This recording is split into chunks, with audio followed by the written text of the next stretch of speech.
Okay, good morning, Mega. Good Hello. morning, Jack. Good morning. How's everyone doing today? Good. Doing Um, well, sir. we're missing I've a few been people. trying to practice my UVP and I'm like, I just want to memorize it. And I've been practicing and no one will listen to it at my house. So I've been practicing in front of my dogs. That's hilarious.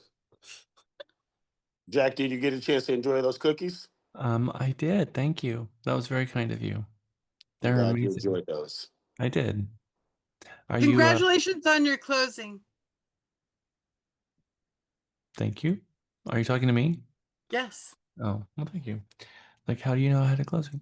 Um, Because the it said email your went out. name. It said close and I was like, yay, our fearless leader. Yeah, I've got two closings this week, another one on Friday. Yeah, It has been Yes. can you I close? like you. I am also in the trenches trying to, handle all of the balls that are floating in the air and keep everything juggling. And it is, part of time management. So thank you. I do want to check in with all of you to see how are we doing with our yoga and how are we doing with our UVP and memorizing our paragraphs, uh, titles of our one to four family and the code of ethics and all the things. Um, I know we are now officially in the middle of week 3, and it feels a little bit like that, doesn't it? We are starting class 8 today, so it's sort of all been a blur. It all goes by so quick. We've got today and Friday, and then next week, and we're already at graduation, so it's coming quick.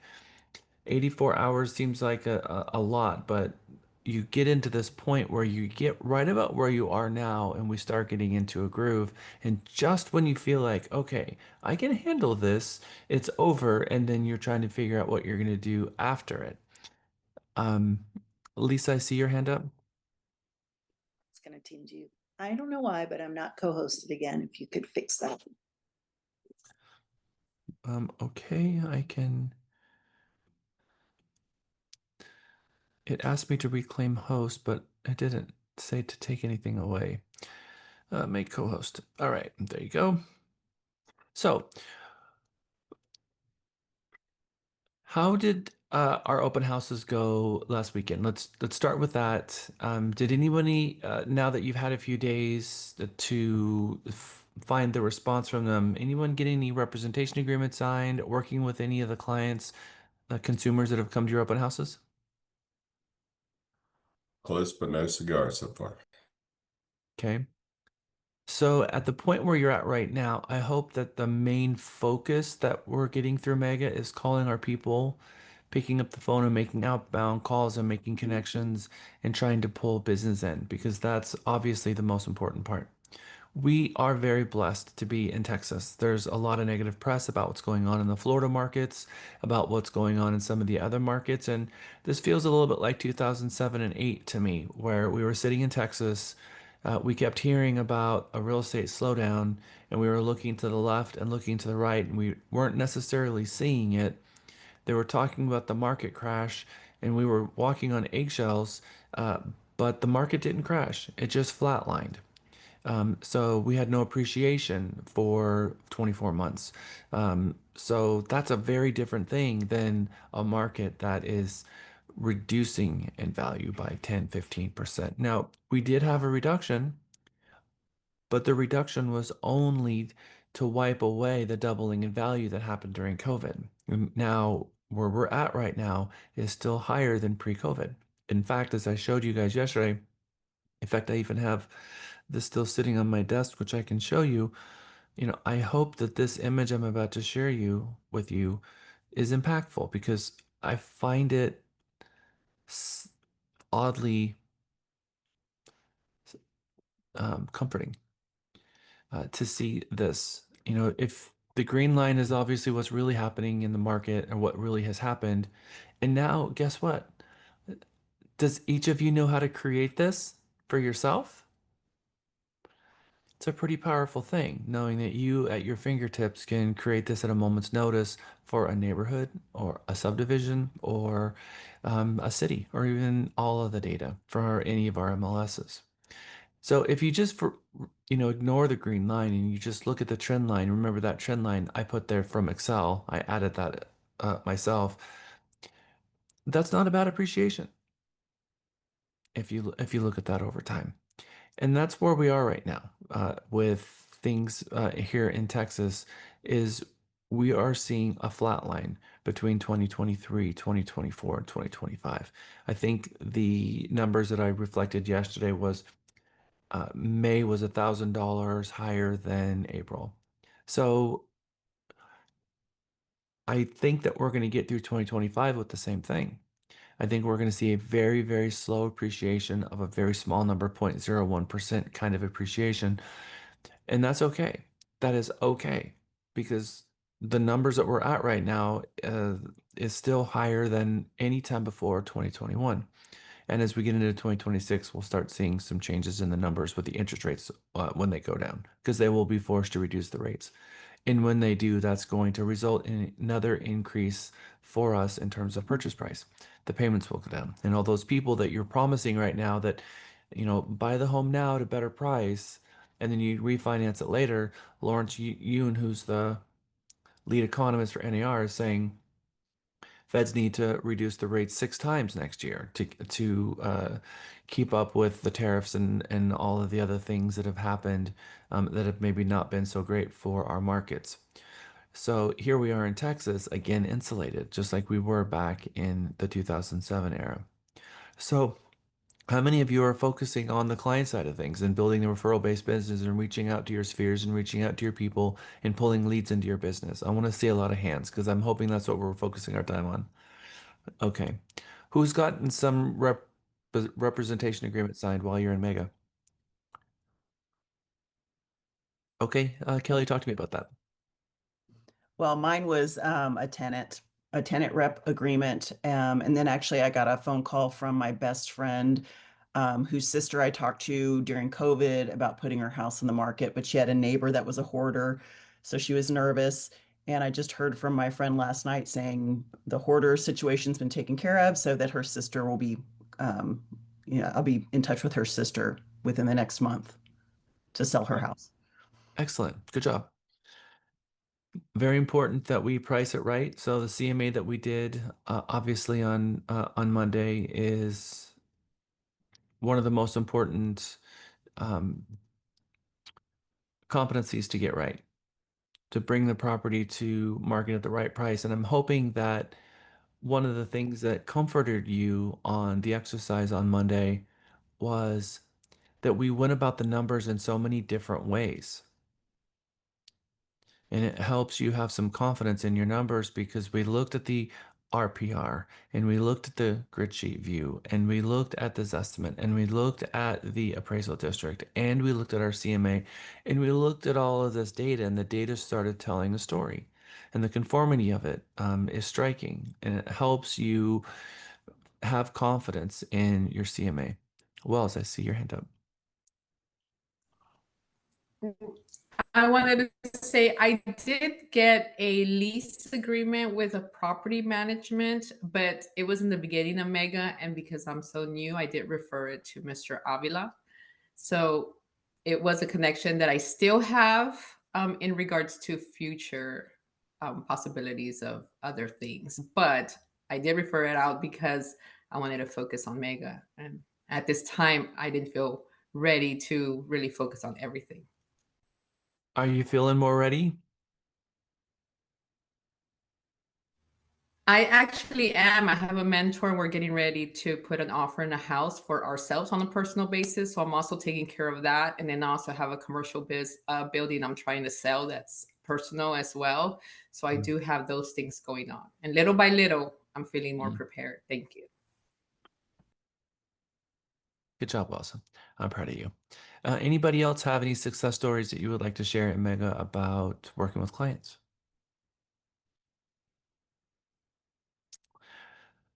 Okay, how about yoga experience? I've seen a few yoga experiences making its way to our Teams chat. Anyone want to share their yoga experience?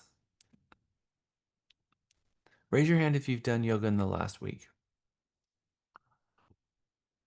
Okay, I'm seeing a ton of hands. That's amazing. So that's awesome. Andy, you want to share? Yes, sure. I've been meditating since 1977. I've done various forms, and it's been probably one of the most significant, probably the most significant habit I have in my life. Profoundly has transformed me and calmed me down. Um, I try to meditate minimum a half hour a day. Some days I get an hour in. So I think, I mean, my life would be so vastly different if I didn't meditate. Because when you say yoga, really yoga is, do you mean hatha yoga? Or do you mean any of the yogas? Raja yoga, non-yoga, I'm talking or about Vanessa, doing your sun salutations, breathing, the stretching, all of it, so hatha, putting it right? together. Yeah, I do that. I do a few postures before my meditation. Mhm. Um, yeah, what's it called? I don't know what they're, I just do them. I don't even know the names anymore. The But yeah, flow. so I do Up that. I dog, did, down dog, tree pose, frog pose. Um, yeah, so it's mind, body, spirit. So, right. obviously the breathing helps oxygenate the blood, and the meditation helps clear your mind. So the yoga portion of it is just as important as the other two. I look at it as the grand trio. If we're going to be out selling at a point that we're really taking on 4 or 5 different clients situations, which is very stressful, we have to wait to figure out how to mitigate that stress so that we're continually selling. If we get into Mega, come out the other side, we're calling our people and we're working with 3 or 4 or 5 buyers, I don't want you to be with your hair on fire, because we have to be a professional that's able to take on all of that, organize it all, and have fun and love that chaos, but make order of chaos. And if inside we're in chaos, then we're going to have a really difficult time, because that's going to be apparent that we're in chaos. And the last thing that a buyer wants is an agent in chaos, because they are in chaos and they want someone to come help layer some order around them and help, give them some stability and a lifeline through that transaction from beginning to end. Because remember the last time you moved, I mean, it's chaos. It's absolute chaos. And having someone that is stable all the way through the transaction, that's kind of helping, keep you centered, is really important. But in order for us, to help someone else, we have to grab the mask first kind of scenario. And I look at it that way. So, if we can keep ourselves in order, then we're going to be a much better advocate for our clients, keeping them calm and keeping them focused on what's important and not get caught up in the details and let just every little thing unravel them. Okay, thank you, everyone. Let's talk about Monday's CMA class. Everyone in the class is at a different level. We have some people here that have been doing this for a really long time. We have some that have never done a CMA, and so I'm really feeling that spread, specifically in this particular mega, more than some of the ones in the past. In the competency layers. I don't think that you can take a CMA class and become an expert and walk away from it. I don't think that that's an expectation. And if that was an expectation of yours, then I'm going to reset it. This is something that you have to practice at, um, and do a lot of CMAs. Go and look at our company's inventory of all the properties we have listed and do a CMA for about 5 of them or 6 of them. Maybe you do a couple of CMAs and you get a completely different number than the listing agent and say, hey, I'm in Mega and I'm trying to understand. Can you help me understand, how you listed this property? Because I'm running CMAs on property, and ask them for their CMA. Don't be afraid to get your hands wet and go do some CMAs. That's the only way that you're going to get better. And Michael Potter is taking over our weekly CMA class where you can jump in and take a weekly sales class. If you only want to do a CMA when you're listing a property, then you're going to struggle with valuations. This is a huge part of the business because we have to help our landlords, our tenants, our buyers, and our sellers all with CMAs, and there's a lot to it. How many of you, so when you take a master class about doing CMAs, obviously we started out with the basics and we kept drilling deeper and kept drilling deeper and kept drilling deeper. And so MEGA-17, the same thing will happen.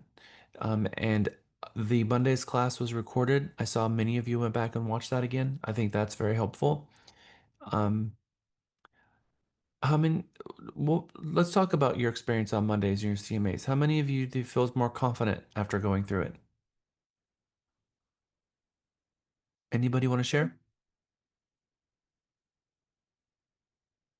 Practice makes perfect. I just felt like giving us that homework assignment had us go through it independently and work it out and go to the sites. It's just like using the tools. It really helped in putting it all the way through with the graph and everything. So I really appreciate that.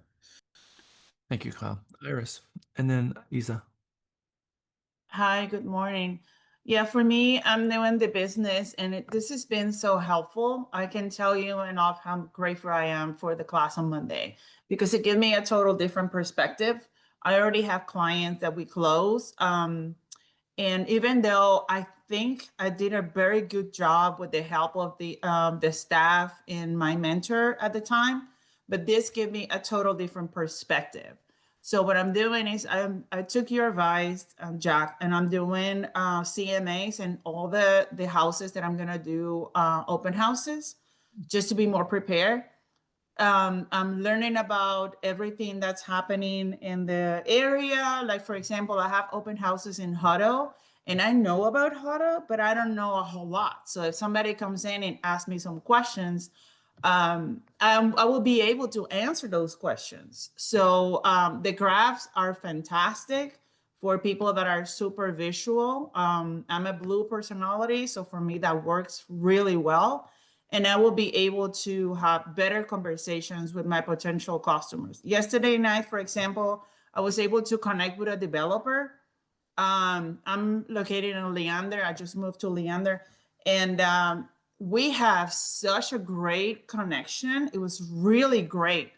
And it was all about having those conversations based on what we discuss in class. So I love the fact that right now I can see myself from the third party perspective applying what we're learning. And I just love it because I can catch myself and when I'm like, okay, no, I need to focus this conversation on this aspect, not on other aspects, if you can understand the concept. So it's been very helpful.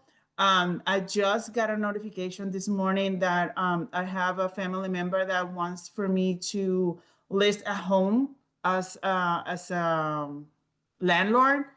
And I'm just super excited because then I'm going to have the opportunity to provide way more information to this client and it's going to be much better for him. So I'm just super blown away with this. I love it. Thank you so much.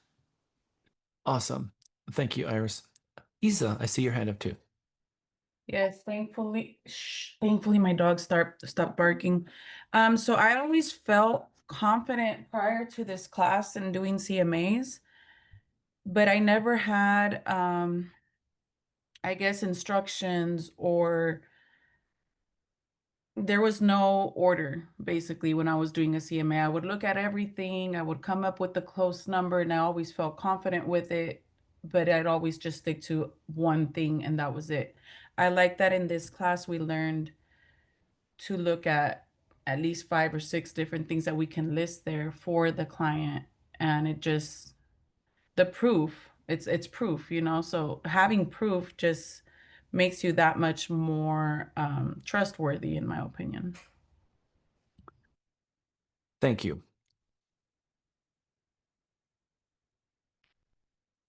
If you can show up at your listing appointment and you feel confident in your presentation and your number and the comps, and you're excited to show them because you really believe in everything that you're about to present, you've won before you've even shown up. If you're at the front door and you're not feeling confident, you just very well may take, they're gonna be really confident too. And they can persuade you. And if they're persuading you that your number is incorrect, then you're very likely to overlist the property. So we have to be confident. And it's difficult to argue with someone passionately when you're not confident yourself. So everything that I've built in Mega for you is to help give you the confidence, because confidence is absolutely necessary for you to be unstoppable.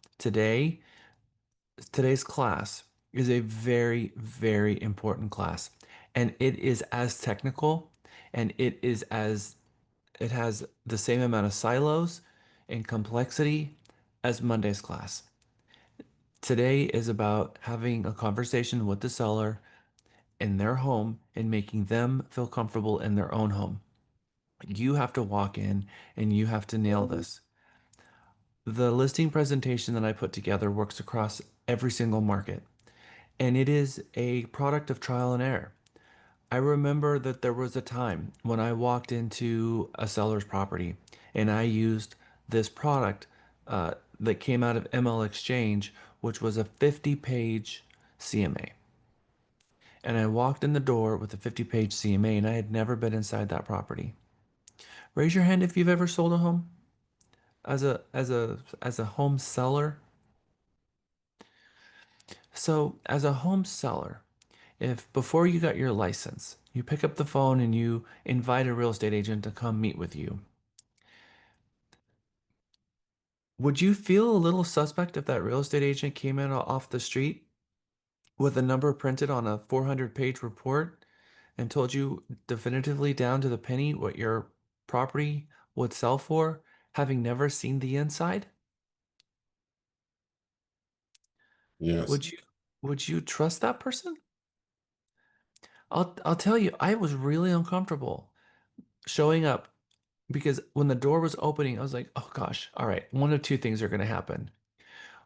This is going to be a nightmare, or this is going to be really great. And I don't know which yet.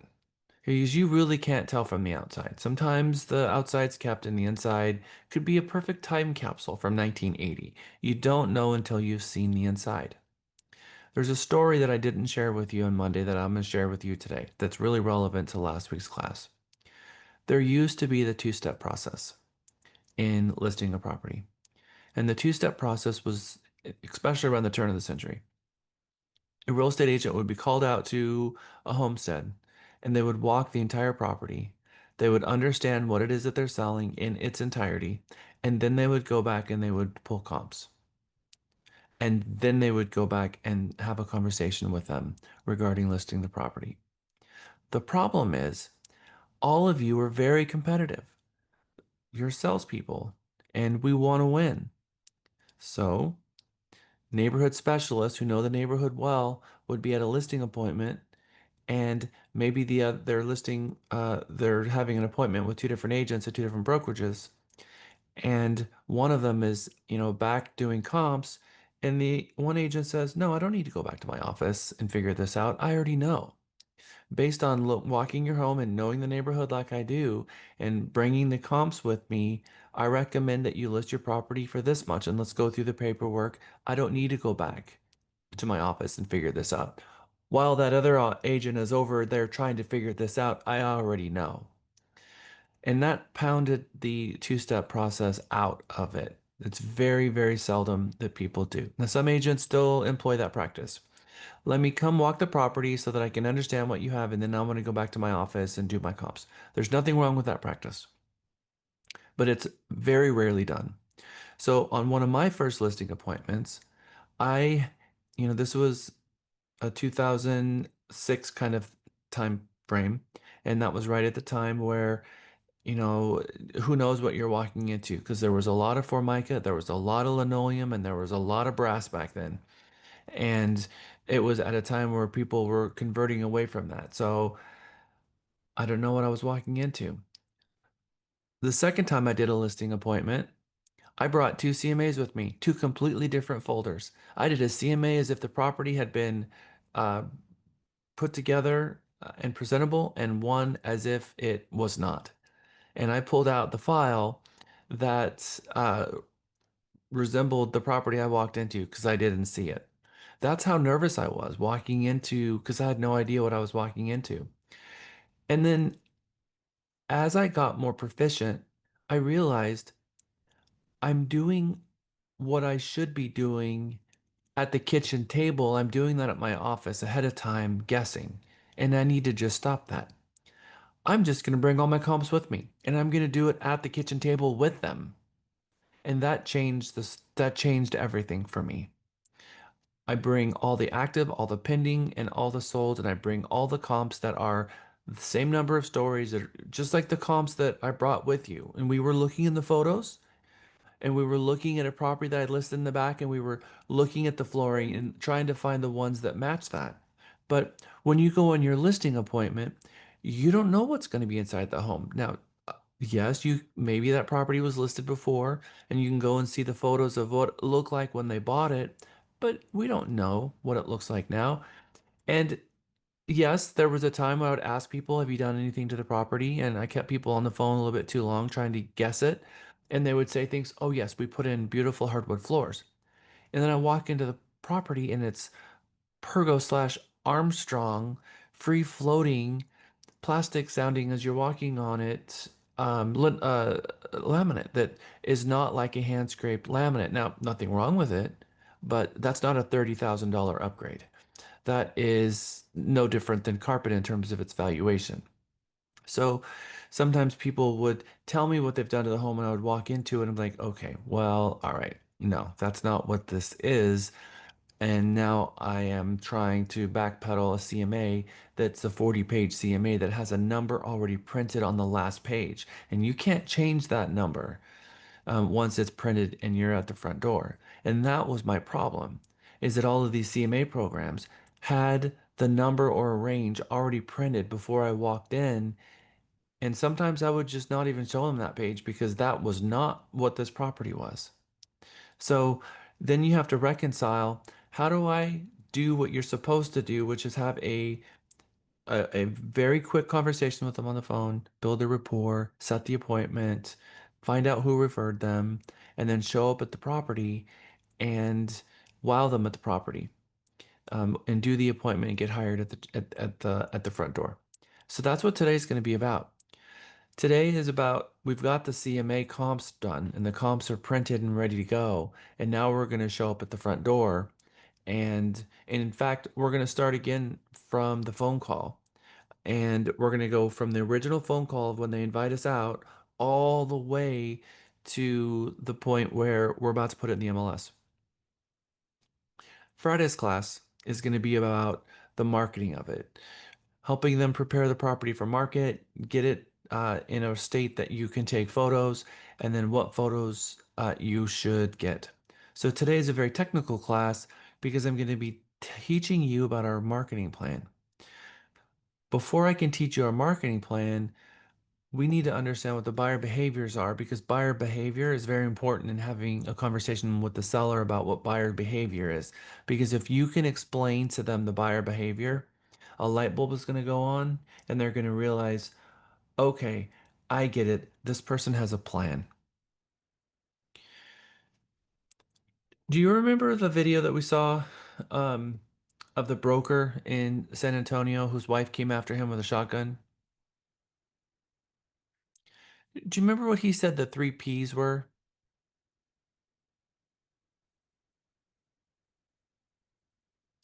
Plant, assign, put in the MLS, and pray.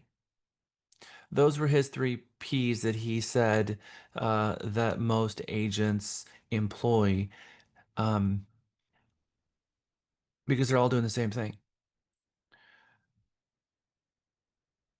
Prior to today, do you have a marketing plan for a seller? If a seller's going to look you straight in the face and say, All right, so what marketing plan are you going to employ to sell my home? Other than putting a flyer box in the front door, doing an open house, and putting an MLS, which by the way, all the other real estate agents are doing, maybe some of them aren't doing open houses, fine.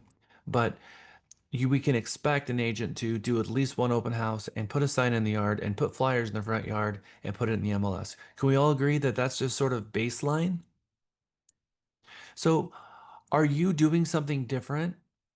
Do you have something so compelling that you can explain to the seller that is so compelling at the table that they will have never heard anything like that before and that they're not going to choose anyone else, period, because you have a plan? Do you think selling the largest asset, one of the most expensive assets where they've got their nest egg, they've got all their equity that's going to go into the next property, do you think that that rises to the level of having a marketing plan to share with the seller? How many of you currently have a marketing plan like that? How many of you want a marketing plan like that? Okay. This is going to be a very, very important day. But just like Monday, it's very technical, and I'm going to need you to understand it because first I'm going to explain it to you. Once I have it where you're getting the nuts and bolts of it, then you have to figure out how you're going to explain it because the remember Vanessa Van Edwards talking with your hands? You're going to take a complex situation and you have to make it simple. And if you can't do that, you're going to lose them. And if you lose them, then the entire beauty of the whole thing I'm trying to explain to you is lost. So we have to make it simple. So today is going to be a slow roll. And if any of you have ever been an instructor or a teacher before, you've probably heard this before. When you're going to give a speech, when you're going to tell a story, or when you're going to teach someone something, tell them what you're going to tell them, and then tell them what you told them. And that's what I'm going to do today. I'm going to tell you what I'm going to tell you, and then I'm going to slow roll it in every facet, in every detail. And then at the end, I'm going to tell you what I told you so that you can hear this at least 3 times because it's technical and there are some numbers. And all of this I put together, not overnight, but this came together after I've been fine tuning it over 20 years. And so this is what I've put into place. And I don't think that there's a better listing program out there. I don't. I don't. When understanding MLS the way that I do and understanding the buyer behavior like I do from working with buyers and understanding how they react in a transaction, and then understanding listings and marketing like I do, all of this comes together and it leverages all of the strengths of all of that. And it works. Mary Beth Ray will not list a home another way now. Phyllis Force will not list a home another way now. Even Kim, she learned my listing presentation early on, and she is in the same boat. However, all the ingredients have to come together. Properly pricing the home, properly preparing the home for market, getting the very best listing collateral that money can buy, and then doing it in the right order using the right technologies, and then pushing everyone to a grand open house weekend has the highest propensity of getting your seller in a multiple offer situation. And here's your first script. Mr. and Mrs. Seller, if I can get you in a multiple offer situation, then the buyers are negotiating against each other instead of against you. And that puts you in a very powerful position. Is that true?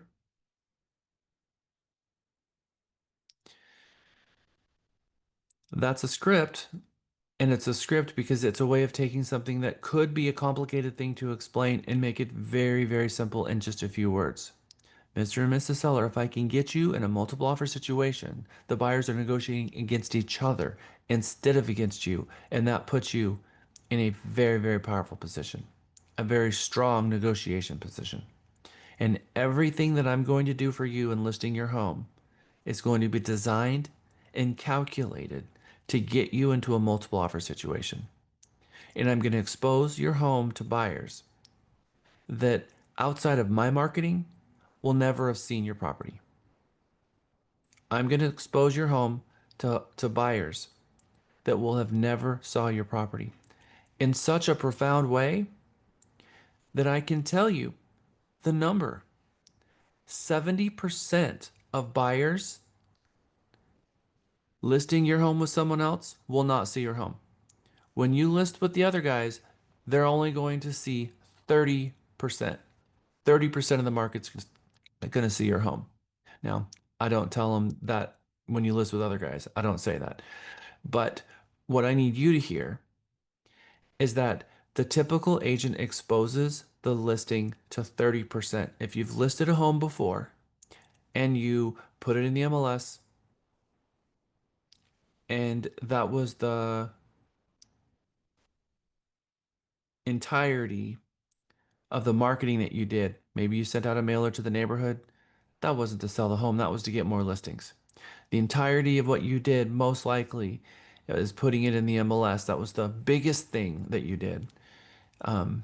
You've only exposed the property to 30% of the marketplace buyers. Does anybody know why? That's a pretty profound thing to say. Put it in the MLS and only 30% of the people are going to see it. Because it's not sent directly to them, probably from emails or a marketing postcard or something of that sort. Yeah. So let's think it through and let's follow Isa's thoughts on this.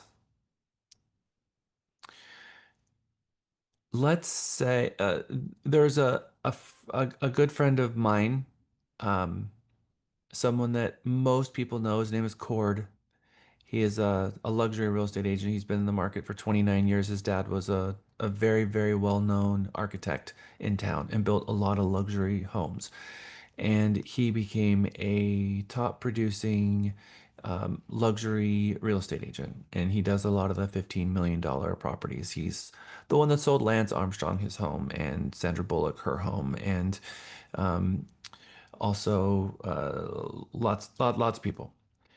Seal and more. And he has a slogan that fits so closely to what it is that I do that it makes me smile every time I hear it. He says, the buyer for this home doesn't even know they're looking. What do you think about that? The buyer of this home doesn't even know they're looking. That means he hasn't made them buyers yet. Charlie, what do you think? It's about putting the idea and option out there so that they think it's their idea. Okay. Okay, let me put it this way. Let's say I walk into this office with steaming delicious cookies. Jeff brought me some. So let's just say, was I in the market for a cookie when it got brought to my desk? No, but it got put in front of me. And in that moment, was I in the market for a cookie? 100% I was. So how can we take that concept and put it into what I just said? The buyer of this home doesn't even know they're looking. They don't know until it's dropped in front of them. Like you said, only 30 people or 30% of the people are seeing it. So if you show 100% of the people this, somebody's gonna be attracted to it. Mm-hmm. Entice them. Iris? Yes, Jeff.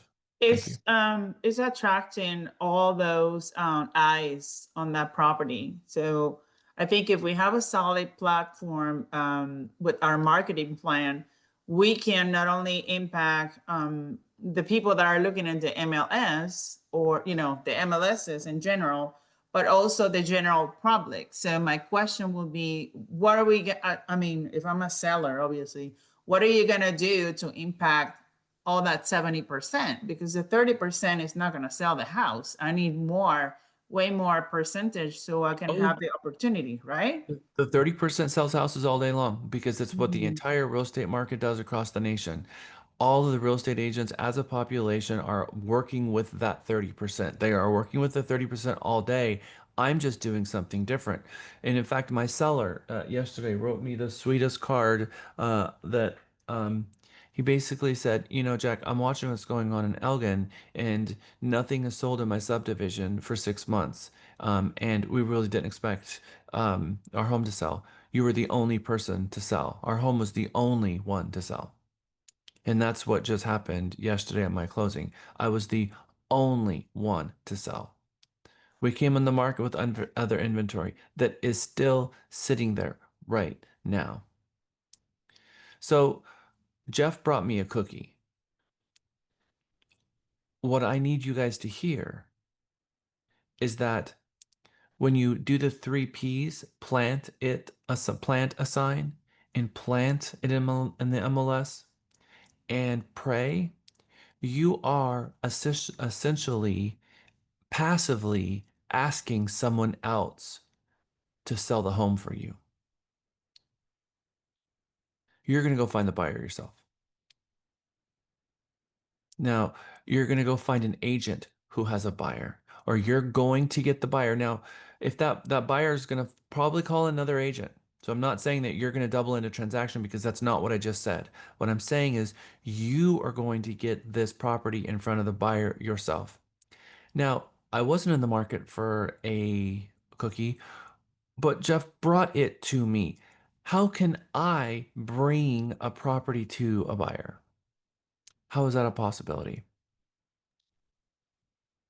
And Good that's marketing reach. You got to reach them in a very compelling way, not just the reach, but in a very attractive way, like a hot cookie, moist, you know. You got to understand the buyer's desire. Wells. Thank you, Kyle. Well, I've seen something here in Realty Texas where it just gets thrown out, like an agent will just push it out to all the agents saying, I have a property that's going to be coming up just in case you know somebody, share it, like spread the word. And well, that seemed enticing to me because it wouldn't be in front of me. Don't know if that's correct or not, but Okay, we're going to jump into this because I'm going to throw some facts at you that is going to be surprising. So this is where I start with, I'm going to tell you what I'm going to tell you because again, we're going to slow roll through this entire thing and we're going to go through towards the second half of today and explain this, but I'm going to start right now with some concepts. According to NAR, and they do this annual poll where they spend millions of dollars, and there's a couple of reports I'm going to bring up and I'm going to show you so you can see the study yourself. And it was the study that, it was me reading this study that prompted the thought of this all coming together in the first place. 30% of buyers in the market have hired a real estate agent. Now, I didn't say people. I said 30% of buyers. So let's just say there's 1,000 people that live in town. And out of those 1,000 people, 250 of them are buyers. That means from the 250, only 30% of those 250, 60 people of them, roughly 70, will have hired an agent yet. The rest of them will not. Only 1/3 of them will have hired an agent yet. All of them are gonna eventually buy a house, but there's a process that they go through in order to get themselves there. And part of that story starts with people are not spending a lifetime dreaming about hiring a real estate agent. They're spending a lifetime dreaming about buying a home and what that home looks like: family, safe, security, all the things. So 2/3 of the people don't have an agent yet. 1/3 does. And that's because they only call an agent once they find a property that they like. And there's two reasons they call an agent. Either they have someone that they're serious about buying a home and they're transferring and relocating and they have to buy a home and this is something that's a must do, or this is something that they would like to do that's not a must do. There's a lot of people out there that would like to upgrade or downgrade, and the thought has been put in their head and they're kicking it around, but they haven't made a decision. But like Court says, um, you know, this home likely has a buyer that doesn't even know they're looking. Likely, the buyer who's going to show up at the open house, for me, they're going to show up at the open house having no idea that they were going to be buying a house. None whatsoever. And they're going to show up and they're going to be earlier in the process. So it's important for us to understand buyer behavior. NAR says that the most search times online for a buyer is 11 p.m. to 2 in the morning.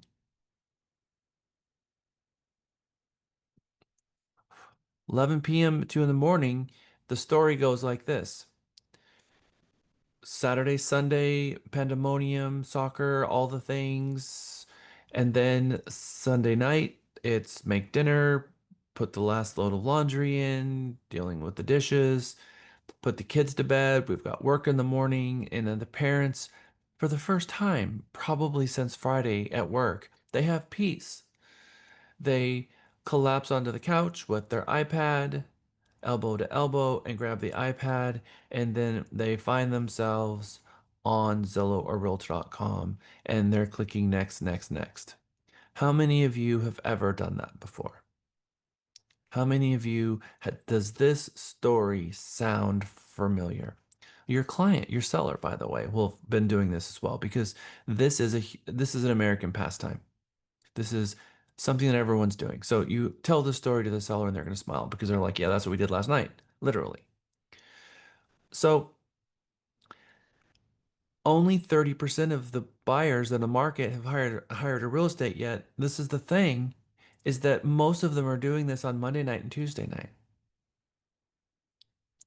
Most real estate agents, when do you think, and by the way, 2/3 of them, they don't want to call a real estate agent, go see homes now, but they're looking at a property online. And if they see a home that's really pretty and really speaks to them, and if there's an open house and it's advertised when they're looking at it, it says, oh, this one, all we have to do is show up. We don't have to call anyone.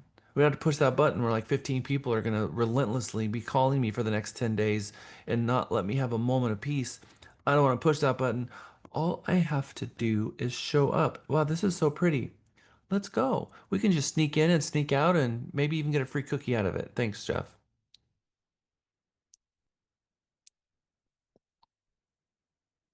So they show up. By the way, that's 2/3 of the market. 2/3 of the buyer are in that scenario.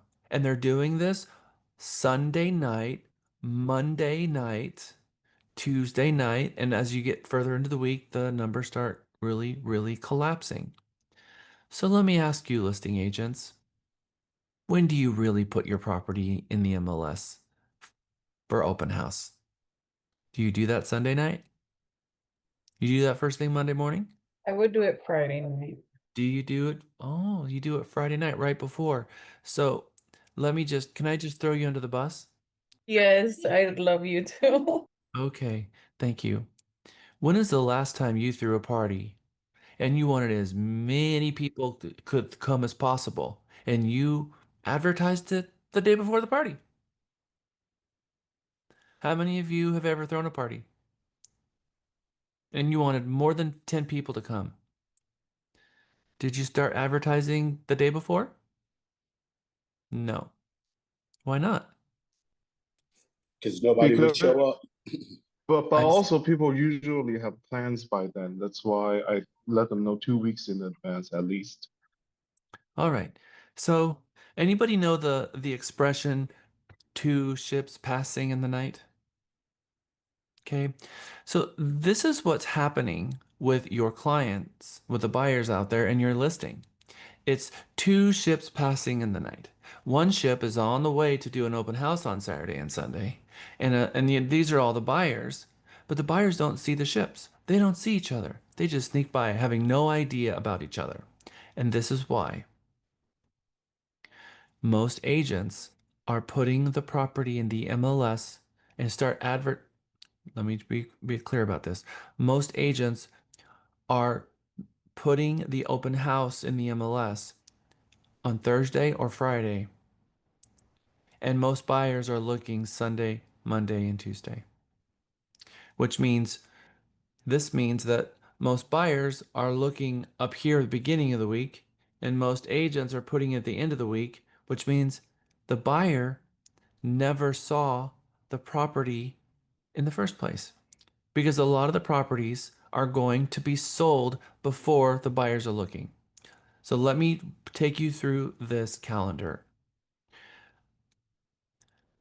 Buyer looks at the property.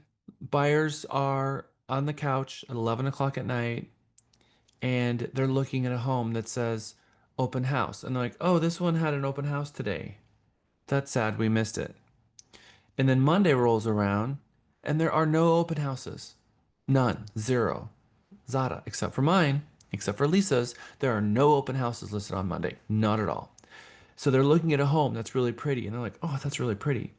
But if it had a big tag on it that said open house on Saturday and Sunday, they just might come and see it because they're looking, but they don't see it. So they saw the home, but they didn't take action to go and plan and see it. Now, Tuesday rolls around, Wednesday rolls around, Thursday rolls around. Let's now take this a different way. Let's say that you come on market on Monday and you say no showings until Friday, and Monday morning you put it in the MLS as early in the morning as you can, and you have an advertisement that says we're going to do a grand open house on Saturday and Sunday from 2 to 4. And now Monday night, they see it. Like, oh, this just came on the market today and they have an open house this weekend. We should go. 2/3 of the market are at home on the couch seeing this open house, and they're going through the photos saying, oh, this one really speaks to me. We should go. All of a sudden, those people now have 6 days to respond. Monday, Tuesday, Wednesday, Thursday, Friday, and then Saturday morning they're going to go. So they've had 6 days advance notice about the open house, and they've got plenty of plans. Now, the 30%, they have a portal in the MLS, and they have a real estate agent picking up the phone, calling them and saying, hey, something just popped up on the market that I think you should take a look at. And they make that phone call, but they also have a trigger in the MLS that sends them a notice that says something just listed. But the people on the couch, they don't have a trigger. They're not getting an email that says this property just listed. They came across it because they were looking and they found it on themselves. In the sea of houses, they found it. And this one said an open house, and all they have to do is show up. And so that's a way for you to put 1,000 hooks in the ocean of fishing. Because all of those buyers who are sitting at home without a real estate agent, you're going to snag them and you're going to get them to show up at your open house. You've got two different audiences. You've got the unrepresented 2/3 and you've got the represented 1/3. The 1/3 are very fast to react to an open house. They're very quick to react to a listing. And in fact, if they're at the 1/3, they're on a completely different time frame. They're going to show up quicker. They're going to put in offers quicker. They're going to do all the things quicker. The 2/3 are incredibly slow to react. 5 days, 6 days, they don't have an agent. There's no sense of urgency. They don't even know that they're looking. They don't even know they're going to buy a home. You're going to put them on a whole different track that they weren't ready for. So how do we speed up the 2/3 and slow down the 1/3 so that I can get all of them to descend upon the property at the same time, giving the seller the highest propensity of putting the property in a multiple offer situation, thereby buyers negotiating against each other instead of against the seller, putting the seller in the very best position possible. The order in which we list the property and what technologies that we list and how we go about it makes all the difference in the world. And none of the agents thought it through. So, like most agents, they think, oh, you know, I want to do an open house. And by the time they get to doing that Saturday, Thursday or Friday, I put it in the MLS for open house. And again, a very small number of people show up because they've advertised the party one day in advance. And then they do the open house and they put out all the signs and they do all the things that you would do for any other party and no one shows up and they're frustrated. Like, dang it, no one came. Why is no one coming to my open house? Well, something was happening to me. I was doing open houses on Saturday and Sunday. So I would bring a new property to market on Thursday. And then I would put it immediately for MLS. I'm like, I've given them 2 days. They're obviously a buyer. And so this is important. They should be showing up and do an open house on Saturday and Sunday. And then Monday and Tuesday, and then sometimes even further in the week, Wednesday and Thursday, I would start getting calls from people. Like, where were you last weekend? Where are all these calls? Why is there a delayed reaction? How come every time I put it in the MLS and I do my open house and I start getting calls later? And there were times where I'd get an offer and then I would start getting a bunch of calls and like, dang it, where were you last weekend? Had you shown up last weekend, I would have been in a multiple offer situation. But no, we sold it for $10,000 less because I wasn't in a multiple offer situation. And I kept getting a delayed reaction. So I started having that delayed reaction, start noticing a pattern. So then I've realized, where are these people coming from? And how is it that some people are having such a delayed response? And I realized they don't have an agent, they don't have a portal set up in the MLS, and they're casually looking. And when they're looking at a different time than when I have it in the MLS, and they're seeing my open house after the open house already happened. They're seeing it Sunday night, and the open house already happened on Saturday and Sunday because they're not looking on the weekends. On the weekends, they're dealing with kids, they're dealing with all the things. They're really looking in that compressed time, Monday, Tuesday, Wednesday, from 11 p.m. until 2 in the morning. That's my time to speak to the 2/3. That's my time. Monday, Tuesday, Wednesday, 11 p.m. till 2 in the morning. That's my time to speak to them. I have to advertise them then. I know that the people who have an agent, they're going to react quick. I don't even worry about them. I don't even need to worry about advertising to them because their agent in the MLS is going to take care of them, the 1/3. But it's the 1/3. I need to get all of them together and showing up at the property at the same time. And that's what this entire marketing plan does. And I've got a script that will explain how to make all of this happen and put it into words so that you can explain it to your client. But first, I need you to understand what's actually happening. Andy, I see your hand up. Yes, thank you, Jack. So is the strategy, let me make sure I extract the wisdom you're conveying to us. Is the strategy to always list it on Saturday night or Sunday morning to give them a week's notice? So what we're going to do is we're going to leverage, there's a calendar here and I've got it all laid out. So the answer is yes. Well, my strategy is I'm going to bring it to market on Monday before noon.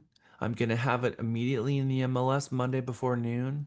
I'm going to tell them absolutely no showings until Friday because the 30% are going to be calling me, let me in, let me in. And I'm going to say, no, we're doing an open house on Saturday and Sunday. Friday at 2 o'clock is the first time you can see the property. Because really, I'm trying to expose it to the 70% who's slow as molasses to see a property, and I need to get it to them by that night. And so then it sits there and what I call propagates and seeds on Monday and Tuesday and Wednesday and Thursday and Friday, and it's gaining more and more momentum. And then Friday and 2, I put it in the primary MLS for that area. So I leverage two MLSs, CTX MLS and Actress for Austin, or CTX MLS and HAR for Houston, or CTX MLS and Sabor for San Antonio. You see, it works no matter what market you're in, but I put it in CTX MLS first, and as a curator, creator, governor, chairman of that MLS, past chairman, we created it for one thing and one thing only, and that's to advertise and to syndicate listings to every medium possible at a time where the Austin Board of Realtors and many other MLSs pulled back from their marketing and their strategies. They wanted to pull back from syndication because they were mad at Zillow for taking their leads and selling back to them. So they wanted to stop that. And they really just wanted to cater to the 30%, and the 70% could just not see any data until they hired a real estate agent, which is very flawed thinking, by the way. So I did the exact opposite, and I said, "All right, we're gonna create an MLS that's really good advertising and marketing. So we're going to put it in CTX MLS because it's going to put that listing out there everywhere on every website imaginable immediately.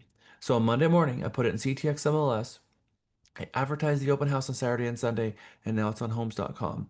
And it's on Zillow, and it's on Realtor.com, and it's on HotPads, and it's on Google, and it's everywhere. And we're not allowing showings until Friday, and it's not in a primary MLS where most of the 30% are. Most of the 30%, a real estate agent has their clients in a client gateway in Actress MLS. It's not in Actress MLS. It's in CTX MLS. So it didn't show up in their portal. But a lot of those people, the 30%, they're also going to see it on Monday night, Tuesday night. And they're going to be calling their agent, hey, I see a property, but I don't see it in your portal. Because all of the MLSs syndicate the data to the same places, but the buyers are in their agent's MLS, and they're tracking which ones they're going to see in the agent's MLS portal. But they don't see it in their MLS portal, but they came across it on Realtor.com and Zillow, and now they're interested. And sometimes they'll call their agent, and then their agent will call me. Hey, my client found my client found a property online that's yours, apparently. Can you tell me about that? I can't find it in the MLS. Oh, yeah. We're in Central Texas MLS, and we have the property coming. It's going to hit Actress on Monday, and there will be no showings before Monday at 2 o'clock because I want to be fair to everyone. If I put it in CTX MLS and then I show it to one of my clients, and I effectively try to hiding it from the buyer agents to try to double end it for myself, that's the exact opposite of what I'm trying to do. That is going from trying to saturate the market with advertising, trying to hide it from the buyer agents to double end it for myself, and that's not what I'm trying to do. I'm trying to give the unrepresented buyers, the 70% of buyers who don't have an agent, I'm trying to give advanced notice to them. I'm not really delaying the notice to the agents. I'm just trying to give advanced notice to the 70%. So I'm putting it in an MLS that's going to cater to them and get it on the sites that they're looking at so they can see it, and splattered all over it. It says Grand Open House Saturday and Sunday. And then when Friday rolls around, early in the day on Friday, I put it in Actress. Boom, it goes out all of the portals. I immediately market it for a grand open house on Saturday and Sunday. So what I've effectively done is I've sped up the 70%, slowed down the 30% so that both populations will descend upon the property at the same time on Saturday and Sunday, thereby giving me the highest propensity of going to a multiple offer situation because I funneled them all to the property at the same time. I love it. I love it. This is great. And it happens on Saturday and Sunday. It happens between 2 and 4 on Saturday and Sunday, which is great for my clients because now all they have to do is be gone 2 days, and all of the showings really happen between those two times. Agents with their clients are showing up, unrepresented buyers are showing up. So instead of me putting on the market on Thursday at noon and having 6 showings on Thursday and 5 showings on Friday, and they keep having to leave and come back and leave and come back, all of that was completely changed. And all they had is all the traffic came through the open house on Saturday and Sunday. I come out the other end on Monday and I'm working multiple offers. And then you're also true to your word when you do the listing that only 30% are going to see it if you do that. And I'm going to look at the other 70%, which is twice as much. I love it.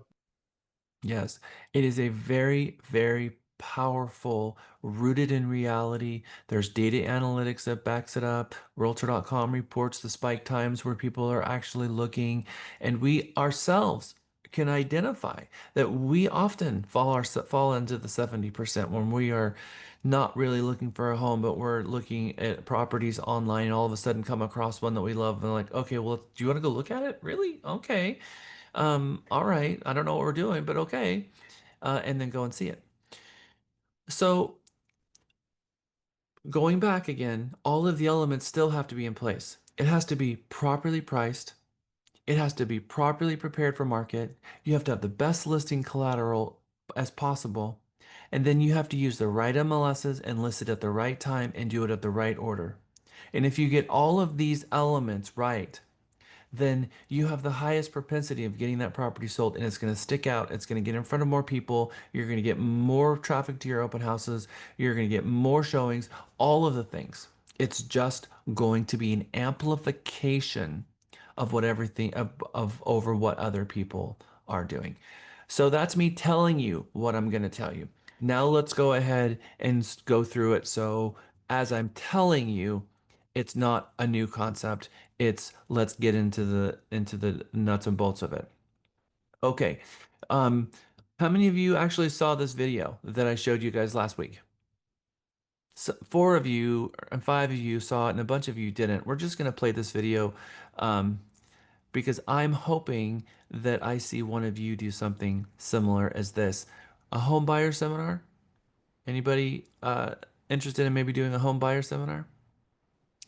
Maybe at a model home, at a builder, and invite a bunch of people. Here's a really fun video where they enlisted one of their kids to act as an actor to put this out there. And this was a true real estate team that did a home buyer seminar. And just watch how fun this is.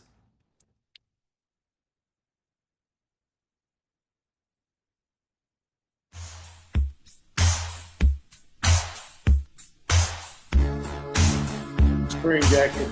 Now it's in the middle.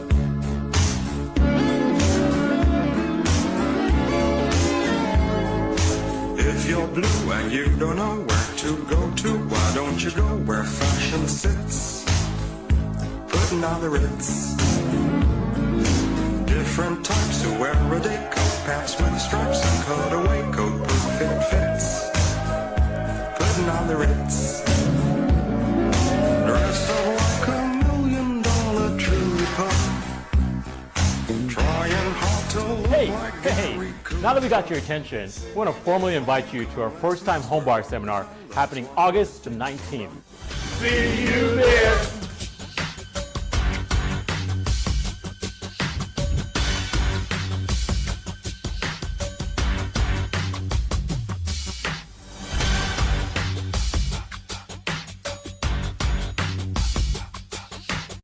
And they continue having fun for another minute as they're dancing around. So what do you think of that video? It draws your attention, no doubt. It gets you watching it. So Hook, line, and sinker. It's fun. It's got energy. It's cute. It's got all the elements in it. And is that something that you can do? 1,000,000%. Yes, it is wholesome. It is fun. It is cute. It's got the energy behind it. And he like, now I got your attention, cutting through the noise to try to amplify the message, to get as many people to show up to their home buyer seminar as possible. I am hoping that you guys are doing things like this and doing home buyer seminars, because that is the kind of thing that is unique and fun and cool, that's going to help you bring in the amount of leads that you need in order to sell at the level that we are talking about in this class. I know that a lot of you are finally good with the points. You understand the point system. Please continue to get Lisa all your points. We are seeing you guys do a really good job with points. I mean, you guys, we've got people already at this point over 10,000 points, which is exactly where you need to be. Jamia. Hey, so I have a question about the seminar. Like, I want to do one. I'm really nervous to do it, and I don't know who to reach out to partner with, or like, I don't want to make it too lengthy. And so what would you say would be the appropriate partnerships, Man, like Jamia, if only we had a social media team here that was dedicated to that specific question. okay. I would get with her. Yeah, I mean, she's the expert. I mean, she knows that stuff even better than I do. So I defer to her. And when she's actually created a Microsoft Teams group, in fact, she's actually listening. She brought me a great idea yesterday because she's in class today. She brought me a great idea. She said she's going to create a Teams group for the social media influencers so that they can be having a conversation about things that work and don't work and having questions, so that, you've got a larger audience of things to bounce things off of. So, yep, 100% Deandra. Alicia. Jack, I have a question. I printed this mega point system on the first week that we were on Mega. The points are different than Because I always keep it here as a reminder. It's different from what you have there. That's possible. I have the points in like 15 different places on here. Okay, And so if this one didn't get updated, I apologize. The correct one is on the very first day. That is the right. great. Thank you. So I will make a note of that and make sure that I update this. Yeah, that's the danger of having 1,500 slides, keeping everything in sync. I tried to push it up to AI, but AI says this is too complex for us to review. So if you guys see stuff wrong with my slides like that, I really appreciate the help. Okay, so UVP is coming up. We know that that's going to be on the 26th. That's going to be on Thursday, the last Thursday of the month. During your Mega Minis is when the UVP presentation is going to happen. Remember, you guys are going to grade each other. Lisa and I are not going to grade it, but we are going to know what the points are, and then we're going to add those points to your final tally, and then we will pretty much know on that Thursday who the valedictorian is going to be, although the valedictorian will be officially announced at the Realty Texas Happy Hour, which is happening on June 27th after class. And I can't wait to learn who the valedictorian is. I know that we've got about a third of the class that have done their contract paragraphs. Who is planning on doing their contract paragraphs with Lisa this week? Good job, Darlene. Good job, Yana. Who else? Gabriel, Kay, Angela, Iris, Wells. All right. So Lisa is expecting a flood of agents with their eyes closed and their hearts open, talking to us about our 23 contract paragraphs. What an amazing thing that is. I also would like for a couple of you who's feeling brave to do it in front of Deandra. One of the sad things about what we've done here in Mega is it's a pretty cool program that we've put together, but we don't actually have any really good media to show the world of what this is. And this would help us, to kind of show the world that Realty Texas is a little bit different. Their brokers aren't out there encouraging their agents to memorize the contract paragraphs. That's just not a thing. That's uniquely us. So for those of you who are willing to be brave and go in front of Deandra so that she can take a video of that so that we can push that out on our socials, it'll get a little bit of buzz for you and the world watching. Like, wow, what's going on over there? It would be good for you and the company. So if you're willing to do that, let Deandra know. She would be excited to see that. Okay, a couple more things before we jump into it. Have we been talking about code of ethics a little bit? Yep, and yesterday business meeting, raise your hand if you attended that. All right, so you might have heard yesterday that we've had some changes in our NAR Code of Ethics.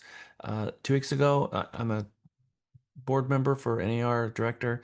We had to vote for some changes that happened on the national level for Article 10, changing our fair housing paragraph a little bit to get out of the crosshairs of the DOJ. And we successfully passed what they were looking to pass. The code of ethics is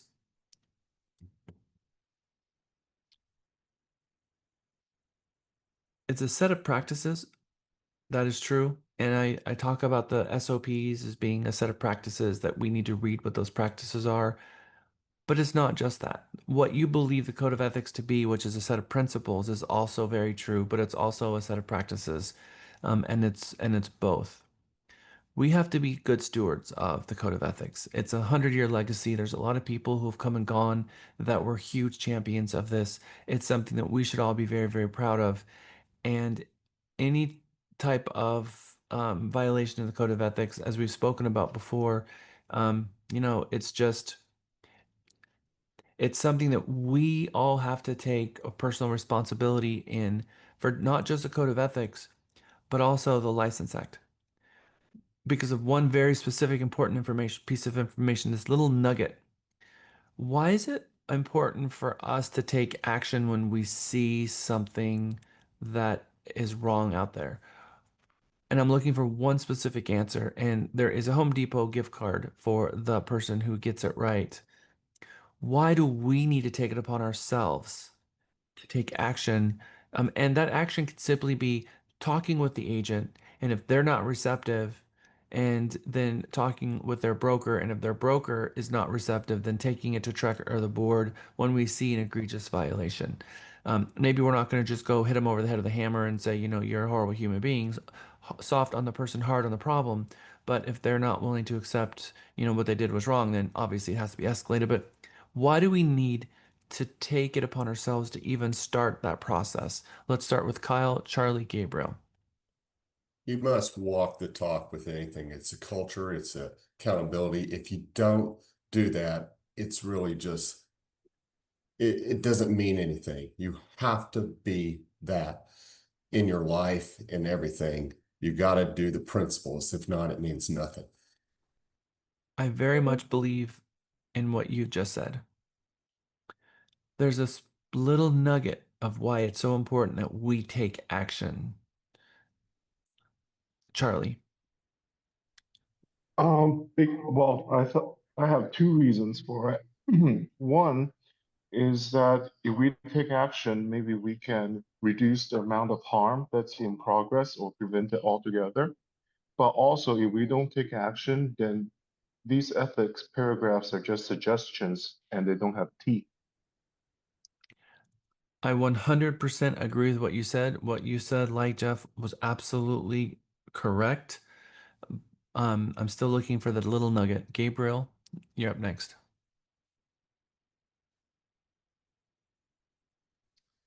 I mean, in terms of our ethics and integrity, if we don't take it upon ourselves to say something, then at the end of the day, I believe if it is egregious, and if we don't speak up or stand up, then at the end of the day, we are responsible to a certain degree with that matter as well. Why? Because it's our responsibility as realtors to hold each other accountable. Why is it our responsibility to hold each other accountable? You are on the verge of the nugget. I want to make sure I hear you say it. You're closer so far than anyone has said it. Why? Okay, keep thinking. Wells, Isa, and Angela. Well, I was going to say just integrity to doing something even when someone doesn't see you or being watched. It's just doing the right thing at all. Isa? To preserve our reputation as realtors, and at the same time you are protecting the public, which is what we do as realtors. Okay, Angela? As realtors, we're bound by the responsibility to preserve the integrity and honor of our profession. That is true. Andy? One of us represents all of us. So essentially, if we allow one person to do it, he maligns the whole, community. So we need to stop that. Iris? Well, it's part of our fiduciary duties, and also we are promising to take care of our clients. When we talk about reasonable care and diligence, that comes into a place. I love that you said reasonable care and diligence because that is right out of the License Act. So thank you. Kelly, I'm still looking for it though. Accountability.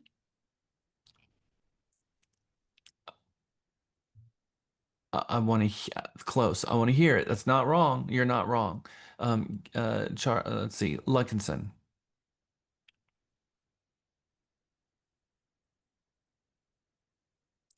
I'm not able to hear you, Luckinson. Okay, I'm gonna let Charlie go again because he has his hand up again. But there's really one thing that I'm looking for. What if it's part of the agreement to be a realtor when you sign up? How would it be part of the agreement? I guess I don't know the exact location, but when you sign up to become a realtor, I feel like it's part of the things like knowing the code of ethics, but also holding each other accountable as part of the agreement.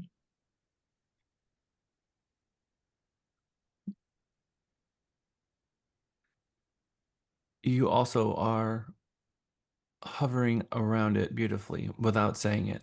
I mean, if I were to say Everyone say it without saying it. You would be doing a beautiful job right now. Because or two more people. We're gonna hear from Luckinson and then Kyle and then Lewis and then I'm gonna call it. It's to maintain the integrity and the accountability of the business. It absolutely is. That is true. Kyle? You have to hold, I thought Charlie was saying it right, but I know you want more. You got to have this standard that you teach and pass on to each and every person who says it. It's your responsibility to talk to them and bring their standard up and their accountability to the next level. Why is it your responsibility? You are a realtor and you have signed up to this code of ethics. It is now you have agreed to that yourself. And so if you see someone not at that level, you have to take it to that person who's not, even if it's a perception, and say, this is my perception. You're not at this level. We need to hold this ethic to this standard. And it's all incumbent on you now, that in my opinion. Okay. You have to hold everybody accountable, even including yourselves. That's true, 100%. But there's a specific reason that there's a higher overarching requirement that we have upon each other that is there. And I'm going to call it, Lewis, I said you could go, but I'm going to go ahead and call it. I'm going to let Lewis speak and then we're going to call it there. Lewis, was that hand up from before? Yeah, I was just gonna say it's to own it, so that way you can be part of it and just represent it. So okay, so you are not wrong. All of you are absolutely right. So thank you for all of the beautiful words of inspiration that you brought to this, because each of you had a little different spin on it, which is, the whole thing. What I was looking for is we are self-policing. The board can't take action. The board can't take action. If the board sees something wrong, if TREC sees something wrong, they can't take action. It has to come from you because we are self-policing. Our profession is all about self-policing. So if you don't speak up, there is no way to speak up because you are the only mechanism that can speak up because it has to come from a member complaint. It has to. We don't have code of ethics police driving around looking for infractions. You are the code of ethics police. So all of you said that, well, we have a responsibility. Why do we have a responsibility? We have the responsibility because we're self-policing. And Charlie was very close. He said, well, it's an obligation that we have. Why is it that we have an obligation? Well, it's an obligation because we don't have a code of ethics police going around looking for things. It's not going to get uncovered. If you don't say anything, not only are you complicit in it, but you have ignored it. So yes, we all have a responsibility, which you all beautifully said. But the important nugget that I was looking for is that we're self-policing. And so we have that obligation because of that little nugget. And there's a video that I want to share that's very much on topic regarding that very thing. Let's watch this quick video. Make sure that my screen is not doing anything that it's not supposed to. You there, second desk, blue jacket. What is your name? My name is Alexis. Alexis, please leave my lecture room. I don't want to see you at one of my lectures ever again. I don't understand. I am not going to ask a second time. Thank you.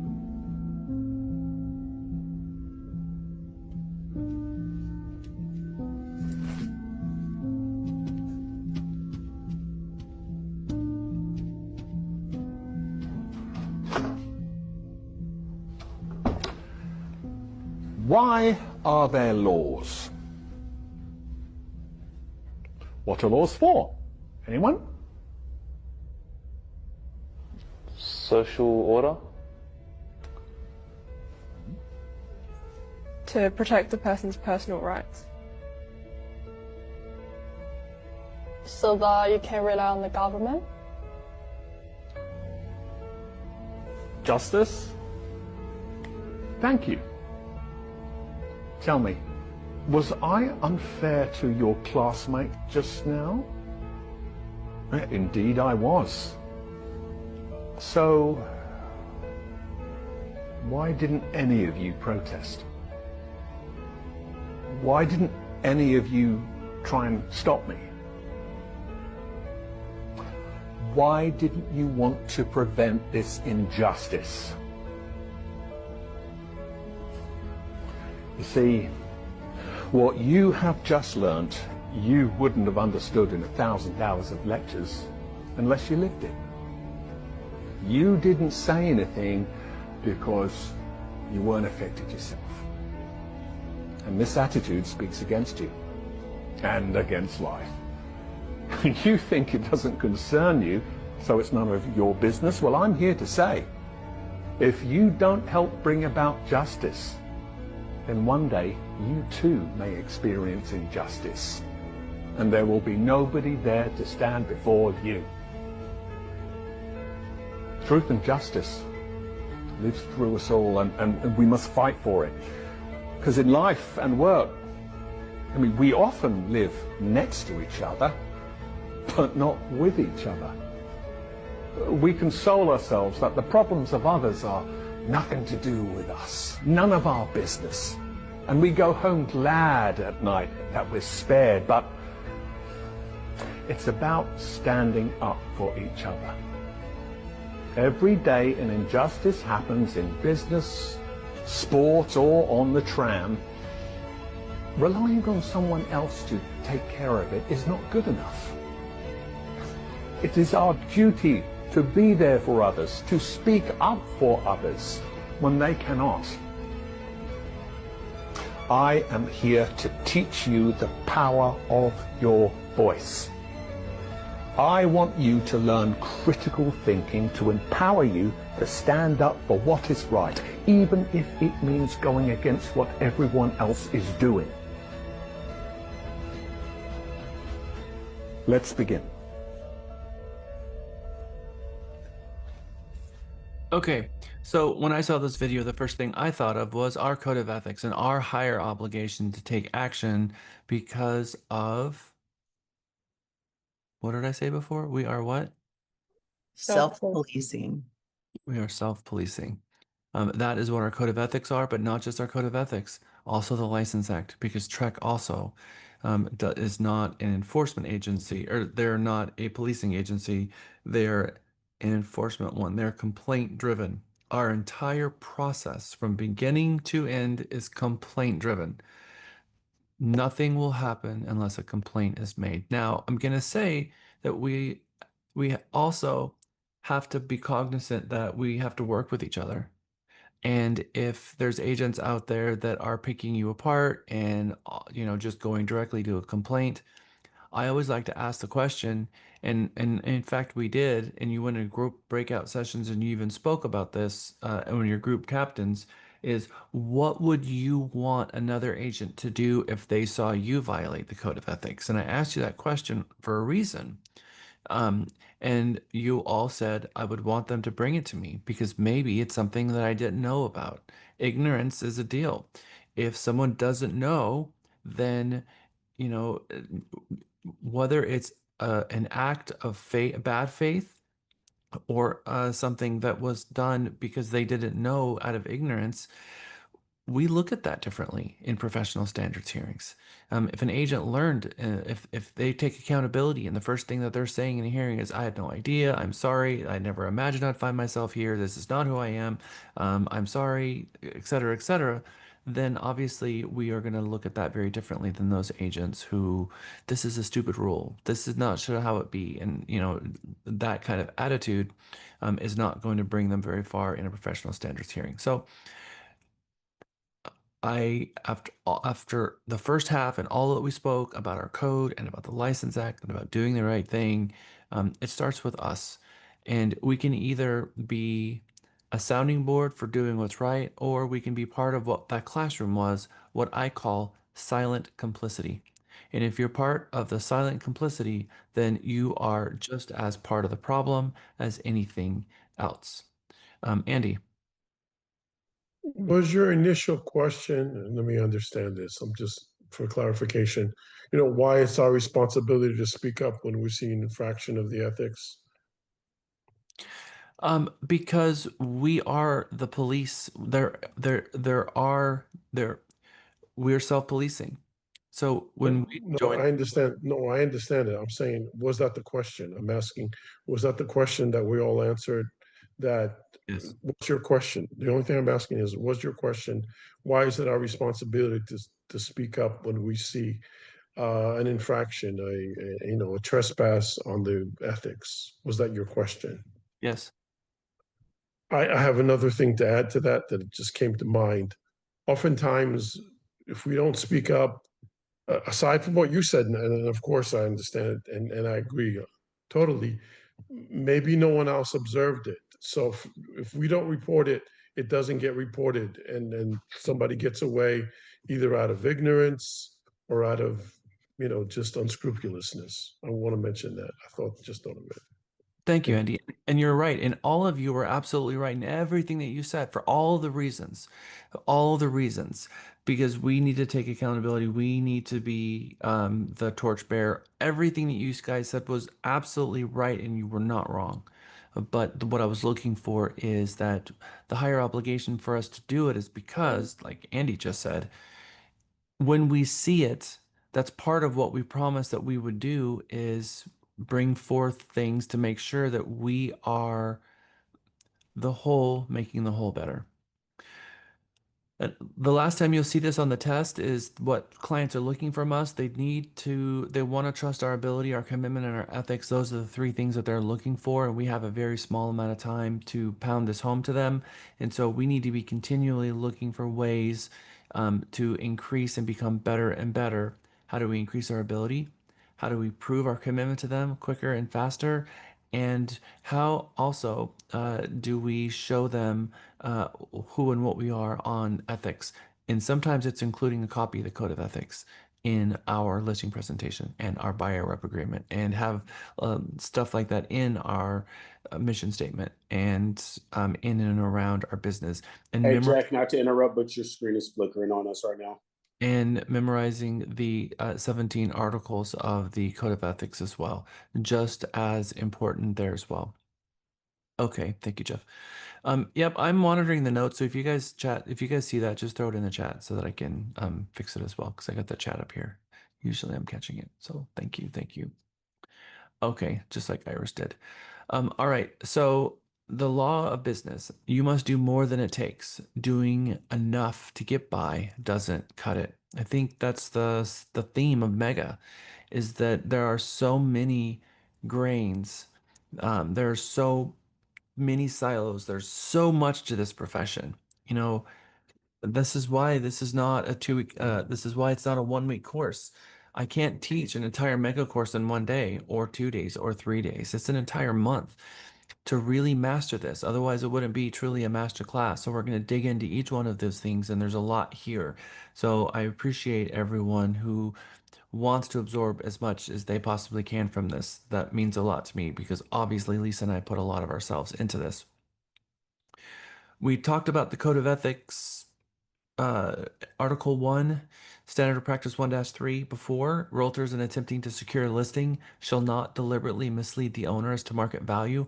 We're going to start today's class with that article, because part of, I don't know how many times I've referred to this article at my listing presentation with my client, that it would be unethical for me to mislead you in any way that your home would be successfully sold at $700,000. There's nothing to support that. And then I explained to them why that's the case.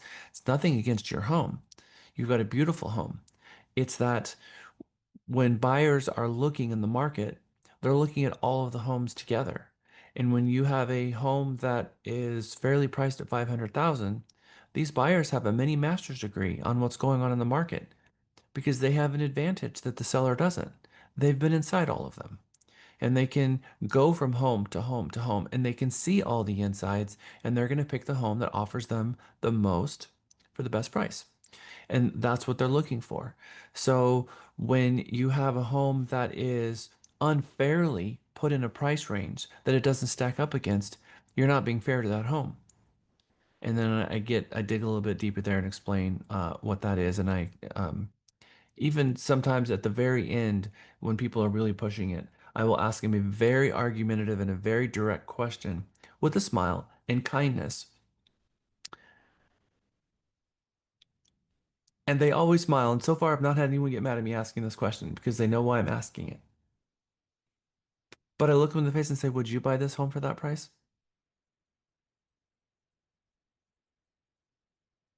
And you That's a smooth one. and do you know what they say every time? No, I wouldn't. I wouldn't. And I mean, if they push me that hard and they're pushing and pushing, I'll ask them, okay, so tell me, would you purchase your home for that price? And the answer is always no. So there you go. Then now that is a bias override, 100% a bias override. And it gets us back on track. TREC Rule 535-17, broker price opinion compared to market analysis. This is a slide from last class. This is really important that your CMA that you bring out there is using the cover page because this is a regulatory requirement that be on there, that statement that this represents an estimate and sell price for the property. It's not the same as an opinion of value and appraisal developed by a licensed appraiser under the uniform standards of appraisal practice. That language must be on your CMA, statutorily required. So you are breaking the law if you don't have this on there because it's part of the act, part of Texas law. So that means we must have it on there. And if you're using the cover sheet, then it will be on there. Okay, Lisa, are you ready for our points or would you like to do it after the break? Whatever you would like to do. Okay, well, if you're ready, let me find where we left off here.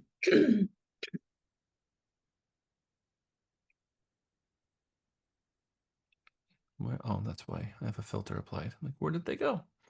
All right. So we left off with points last time on Monday, with Andrew being in fifth place at 8650, Kelly being in fourth place at 9200, Kyle in third place at 10,100, Jeff second place 10,375, and Tina in first place with 13,350. So, has it changed? Yes, there has been an upset. Temporarily, maybe. All right. Number 5? Number 5 with 10,200 points is Isa. This we have not seen Isa on the list. Congratulations, Isa, for showing up in our top 5. That's amazing. Congratulations. She also finished her C2EX, so that helped. That is awesome. In fourth place, Kyle Dunn with 11,225 points. Good job, Kyle. All right, number 3. Number 3 with 12,825 points is Kelly Pratt. Nice. Good job, Kelly. You have moved up 2 slots. Number 2. Second place with 13,500 points is Jeff Nurden. Nice, Jeff. You have retained the second spot. Jeff was in the second spot and out the gate the first time, moved to 5th. Last time he was in second and can retain his second position. So you got some stickability there, Jeff. And then, and also he completed, Kelly and he and the number 1 all completed their C2EX, as all of them really. Kyle, that could put you up top next time, so you might want to work on that. And then in first place, yes, it's still Tina with 14,475 points. Good job, Tina. Way to valedictorian. Well, what I'm really excited about is that everyone in our top 5 has already exceeded the 10,000 point threshold. So that is very good. Exactly where you need to be right now at this point coming into day 8. So that is awesome. Congratulations, everyone. Congratulations, Isa, Kyle, Kelly, Jeff, Tina. I know that there's a lot of you that are in that 6th, 7th, and 8th place with 8,000 to 10,000 points. So there's a lot of people that will be getting in their points and will upset this 5 over the next 4 classes. So I'm excited to see what you guys all bring. Okay. Listing from A to Z. We're going to go through these 11 things today together, step by step. We're going to go to break exactly at 11, so we've got a couple more minutes before our first break. Listings from A to Z. We are going to secure a listing appointment by setting the appointment and ensuring all the parties are going to be present. We're going to talk about that portion. We're going to drive the community and preview the competition and the amenity center ahead of our listing presentation. We're going to deliver a pre-listing packet to the subject property, and inside that pre-listing packet is going to be an RPR. We're going to talk about what should be inside the pre-listing packet and what should not be inside the pre-listing packet. Then we're going to print the subject property tax data, the prior MLS listing, the MLS listing, all the things that we talked about last class.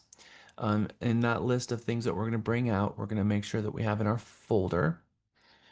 We're going to call the listing agent for the pending properties. This is very important because they most likely, if they're pending at the time we're going on our listing appointment, then by the time we bring the property to market, negotiate a transaction, get out of the buyer's option period, and get all the way to where the buyer's ordering the appraisal, most likely those properties will have sold in that 2 weeks time period. If that's the case, then those pendings will be our comps. It's very important to know then what those are going to close for, because that's very important. If you have 5 pendings and 3 active, the 3 active likely will go pending around at the same time you will or just after, but the pendings will become your solds. And we want to know what those pendings say because the appraisal will most likely be based on those. And those comps will be more relevant than the comps that you're talking to your client about at the listing appointment. So the sold are your comparables. The pending is what the market is currently trending, and the active is your competition.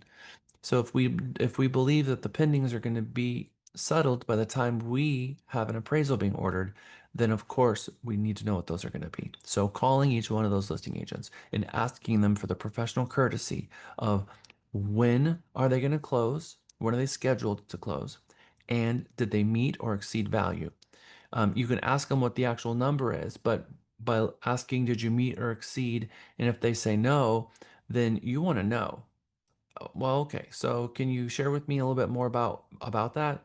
Because I think you're probably going to be my best comp. You're probably going to make it to the closing table around the time the buyer most likely is going to be ordering an appraisal. So you'll probably show up on the appraisal, on the buyer's appraisal.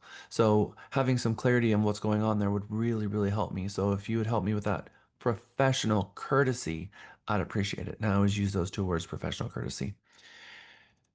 Ascertain the most probable list price versus negotiated sales price, which is 2 different things.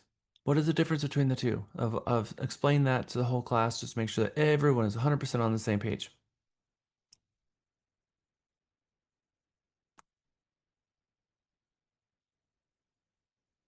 Who would like to take this one? Negotiated is what the final sales price will actually be, whether you get into multiple offers situation or so forth like this. And the probable listing price is kind of what you would be based off on your CMA. Mm-hmm. So, Mr. and Mrs. Seller, I recommend that you list for X, and I suspect by listing at X, that's going to get you to Y. So I like to tell them both. The higher you go, the less you get. The lower you go, the higher you get. But obviously that there is a margin there that we're not in an auction. So I never ask or recommend that my sellers drastically come in the market very, very low. I don't see value in that. But if you have a property that's worth 300, we might come on the market at 295 because I want to see what my competition is more than anything. So if my comps show strong support for 300 and I've got a 303 and a 302, I'm like 199% chance of me recommending 299.9. I want to beat them. I want to look more attractive than them in that $2,000 or $3,000 because I want everyone to gravitate towards ours. We want to get in a multiple offer situation because in a multiple offer situation, list price is off the table and the buyers are willingly bidding over asking price. One of my favorite scripts is a buyer's not willing to give a seller $1 more than what's listed, but they're willing to outbid another buyer tens of thousands of dollars. And we've even seen evidence in Austin of hundreds and even millions of dollars over. There was a $3.3 million property that sold for 4.1. They literally offered $1 million more for the property than what it was listed for in a multiple offer situation in that 2021 craze. So buyers are willing to do whatever it takes to beat someone else out for the property. But when it comes to that seller, one buyer, one seller transaction, neither one of them really have the negotiating strength as you have when you have two buyers for one property. It completely changes everything. So if you can manufacture that and take that into consideration when you are properly preparing the market, properly pricing all the things, and that is your goal from the start, it will help you have a better outcome when you sell the home.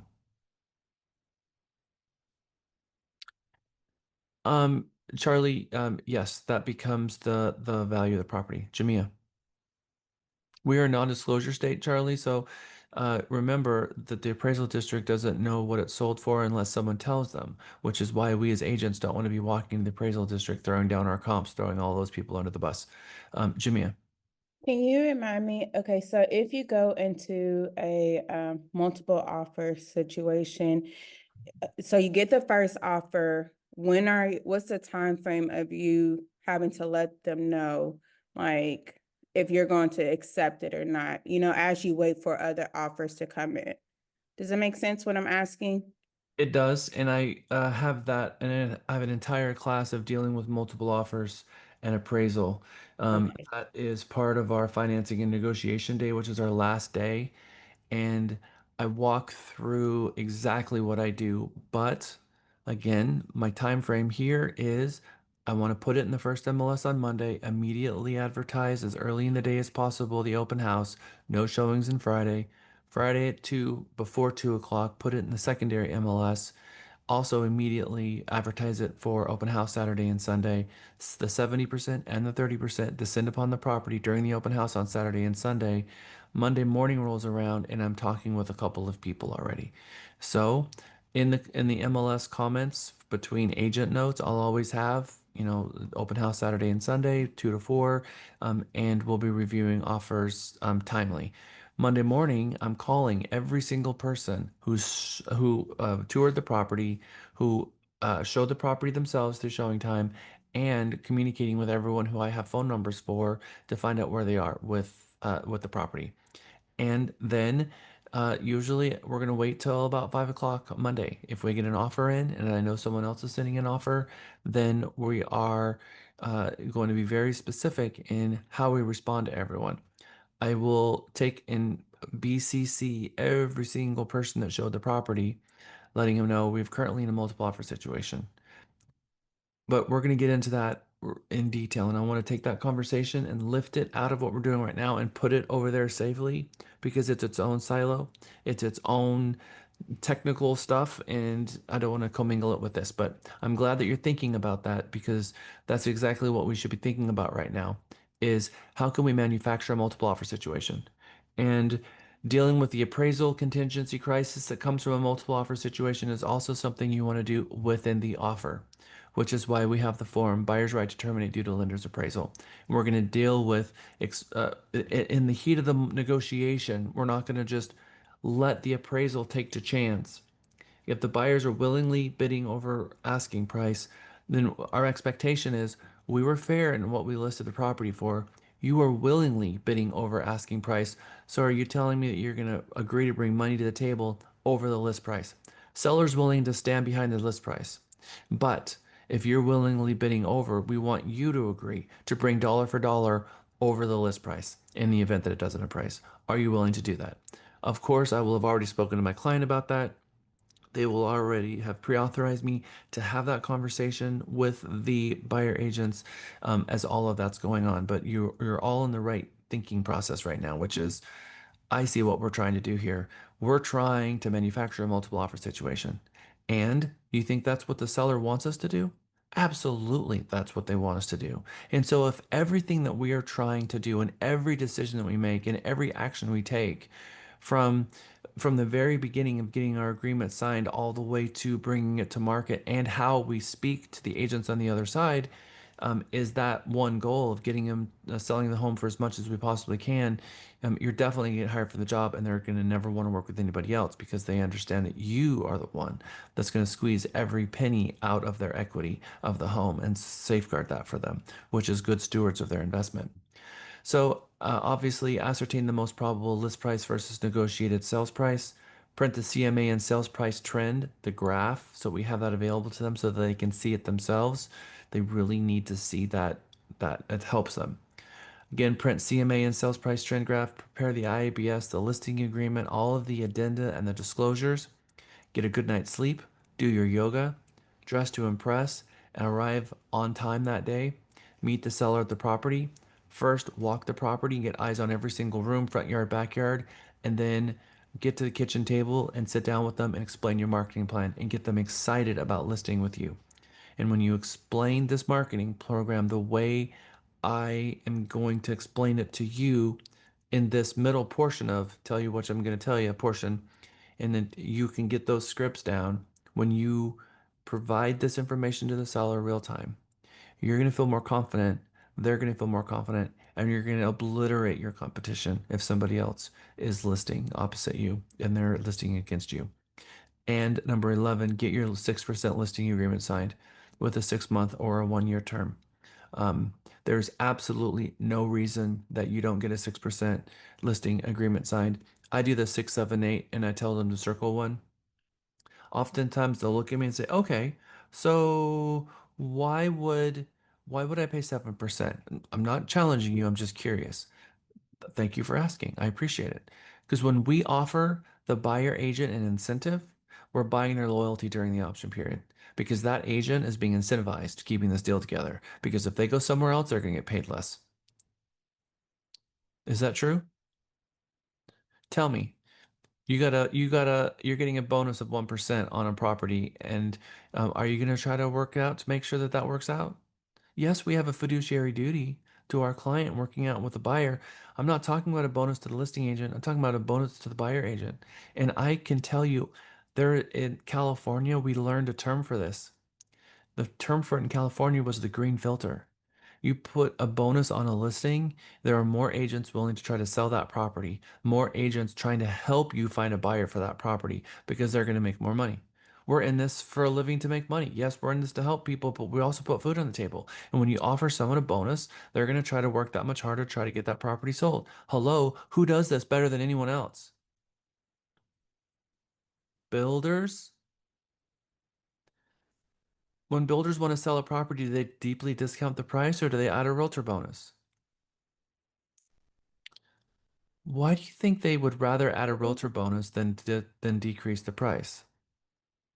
Realtor bonus counts as business expense. Mm-hmm. You're No, not. those price affects their other homes in the area too. So they Mm-hmm. obviously want to see the house be sold for more so that it doesn't change the comps and the sales price for their other houses. Mm-hmm. And more people are going to try to sell it. They're going to get a bonus.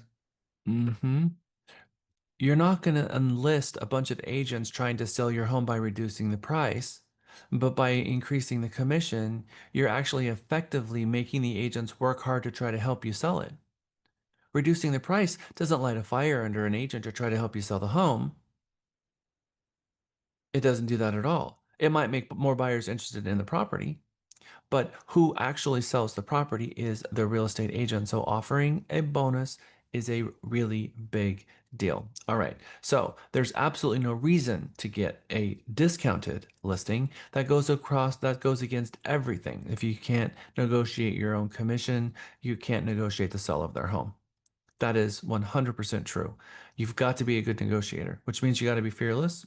You have to be clear and concise and have value. And the value that you bring to the table is this kind of value, explaining what you're going to do differently to sell their home. And unfortunately, a lot of what sellers hear is the life story about the agent. Well, I've been married to my spouse for 18 years. I have a dog named Toto, and that's how they start their listing presentation.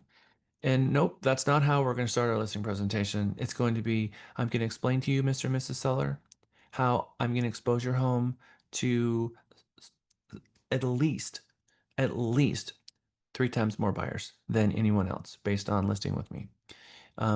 That at any given time, 30% of the market has a real estate agent. 2/3 of the buyers out there that are looking to buy and sell have not yet hired a real estate agent. There's no good mechanism in place for the average realtor to expose the listing to that population. I do, and I'm excited to share that with you. Okay, so secure your next listing appointment. But how many of you have a listing appointment coming? No, not all of you. So the question is, and I'm glad, Angela, that you have one. I want everyone to raise their hand in here. I want all of you to have a listing appointment. So where can you go get one? Well, your goal right now is to go and get a listing. You can advertise on social media, you can do videos, you can do postcards, radio, TV, print, you can do all that stuff, but you can also just go knock on doors. Hey, you guys thinking about selling your home? The market's actually really good, and we're seeing a lot of buyers coming in for this summer market right now. Right now, we're seeing the market's trend. Marketing expired listings to the MLS, not withdrawns, but expired listings in the MLS.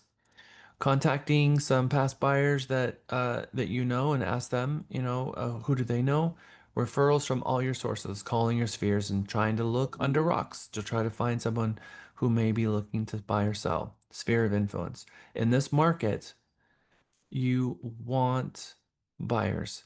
Yep. So Gabriel calls it driving for dollars. We also calling it dialing for dollars, calling your spheres as well, picking up the phone and calling everyone you know and ask them, who do you know that might be interested in selling their home? This is a really big deal because if you guys can get a listing right now, it is going to help you that much more. So we're going to start from the basics. We did this script a couple of days ago, a couple of megas ago. We're going to start from the very beginning, as I promised you, from the first call. So if you go back to this script dialogue, there are 11 things that we're going to go through today, and we're going to go through each one of these. So you can check these off as you go through them because we're going to go through each one, and you will see a number at the top. And right now we are on number 1, which is the script of getting your listing appointment. So let's start with a phone call. We did this before. I would really like to have 2 agents raise their hand, one volunteer to be the consumer, one to be the agent, and go through this script again. Charlie, you can be the consumer, and I need an agent. Gabriel raised his hand first. He was quick with his left hand, not his virtual one, and that is okay. Gabriel, you are the agent. So ring ring. And by the way, the consumer is calling the agent. Hello, is this Tom? Yes, this is Tom. This is Tom. Who am I speaking with? My name is Lacey Smith. I'm interested in listing my home. I saw your amazing video posted online and your value statement resonated with me. Are you available to come out and meet with me? It would be my pleasure. I'm available after 4 p.m. today or tomorrow at 10, 2 or 6. What's a good time for you? I can do tomorrow morning at 10. Excellent. What's the property address that you're inquiring about? 4305 Chestnut Meadow Bend, Georgetown. Oh. Got it. Now, is this a good phone number to call you ending in 1120? Is this your cell? Yes. Perfect. I'm going to drive by this afternoon. Oh, hold on. Is this a type? Oh, I'm sorry. Perfect. I'm going to drive by this afternoon, tour whatever your competition looks like, and I may leave something at your door for you to look at ahead of our meeting tomorrow. Is that okay? Okay. Great. I have you down for 10 a.m. tomorrow at 4305 Chestnut Meadow in Georgetown. call myself if you need anything, or in the meantime, if you do need to get a reach of me, you can send me a text. I respond faster than text. Okay, see you soon. Bye. Awesome. See you tomorrow. Yes, sir. All right. So as with most of, thank you both. Excellent job. As you know, most of the things that I put in here are deliberate, and there's a lot of deliberate things in here. First, we spoke last week about the importance of verifying their phone number because they could be calling from a work number and you're not able to be able to reach them again. So verify that this phone number is a number that you can call them back on, and then send them a text message with the address and verify their name and send them a text right after so that you can verify that you have their address written down and their number and their name. Put that in the text because it's in your mind in that moment. You haven't forgotten it because you're going to hang up. Okay, Lacey Smith. I'm going to put that in the text message with the address. I'm going to send a text, click send. All right, now it's written down. I have it recorded. Now I'm going to save their contact because the very, very next thing that you're going to do is save a contact. So send an immediate text to confirm the address and the time. Sellers often schedule multiple appointments. If you set the appointment and someone calls you right after, you might forget to write it down. Also, the seller may not remember which agent is coming in which time slot. It's completely on you. So put it down in your text. That way you've confirmed with the seller immediately the time that you've just spoken about. So neither of you forget about it. And it's a good place just to hold that piece of information for a moment as you put it on your calendar and as you add their contact record to your phone. One thing that all sales persons should be good at and never allow themselves to deviate from is adding their customers as a contact record in their phone. You are not being a good salesperson if you pick up your phone and you click on your text messages and you scroll down and all of the people you're speaking with has a phone number as a name because you haven't clicked save yet. Don't let that happen to you. How many of you are doing that right now? It's perfectly okay to admit. Because I know that if I grab your phones and go and scroll through, there's going to be a sea of people who you've never saved. The reason that's a problem is that there's no way to import that data. It's not stored anywhere. So it's very important that you save it so it's in your contact database. Then it will become a record so that you can go back to it if needed. I have had other agents show up at the wrong time on my time slot, and I have a text message saying, actually, no, our appointment was at 2 o'clock. And they're like, oh, okay, this person was wrong, not us. And so also put it on your calendar immediately, as quickly as possible. Here is me clicking save in my contact record for their title, which doesn't show up if you send a blast to them anywhere. I put the address. So here I put 8241 Erizio Hutto. Obviously, that's not this particular property address, but you get the point. You've got first name, last name. So I don't want to put their information incorrect. I don't want to put last name seller because if you send out Christmas cards, you're going to mail them a letter and it says, Lacey Seller. You don't want that. And a lot of people do that as they put in the first name, last name, or their contact name notes for themselves. I've even seen agents put jerk or things like that in there because they don't like that person. And then they start using an automated system where they export their data and all of a sudden that starts showing up as they're doing mailers. That is a horrible thing to allow yourself to have happen, to mail them a letter with that literally printed on the letter. Because if you're going to send out 1,000 Christmas cards or holiday cards, you might not even see that that just happened. So make sure you use the fields first name, last name, phone number, and email address correctly. But again, in the title, you can put in the address so that it shows up when they call. All of a sudden, it'll have that address on there, which is cool that you see it on the screen. And then new events, listing appointment with their name, the address, and the time, and add a new calendar event right after you get off the phone with them so that you don't forget to do this. Our app has a feature built into it by clicking on the contact section. And you see in the top right corner, there is a little, did you catch that? The little refresh button at the top. So this feature in the app, when you click it, is going to literally show you everything that's in your cell phone that's not in your app. This is opening up the contact list that you have on your cell phone. Then you can go down and you can mark whether they're a client, whether a trade, whether a lender, and or you can click the exclude and exclude it, and it will immediately put it in your CXM. And what's great about that is when you send the representation agreement, instead of having to type it all manually, it's already in the system. So you just add the client to the room by typing their name and it shows up and auto populates with whatever phone number's in your phone. It's very, very helpful.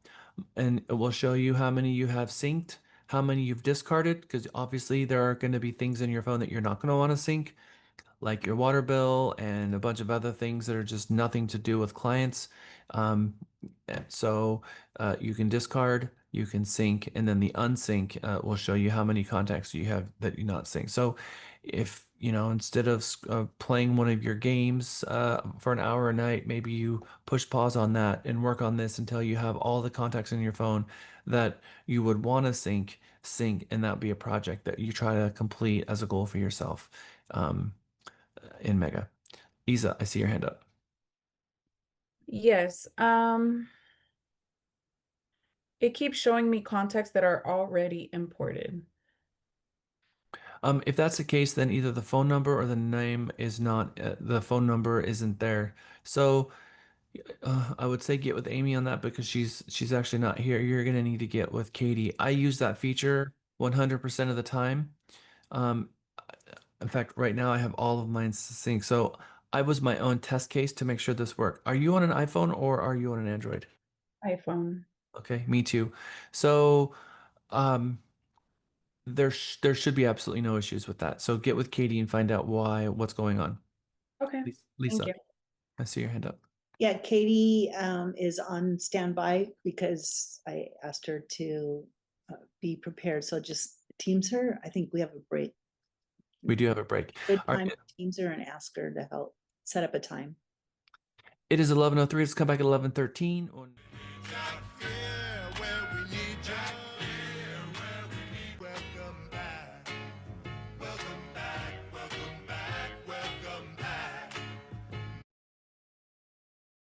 Okay, it is 11:16. Welcome back. We left off on the importance of managing your data on a daily basis, real time.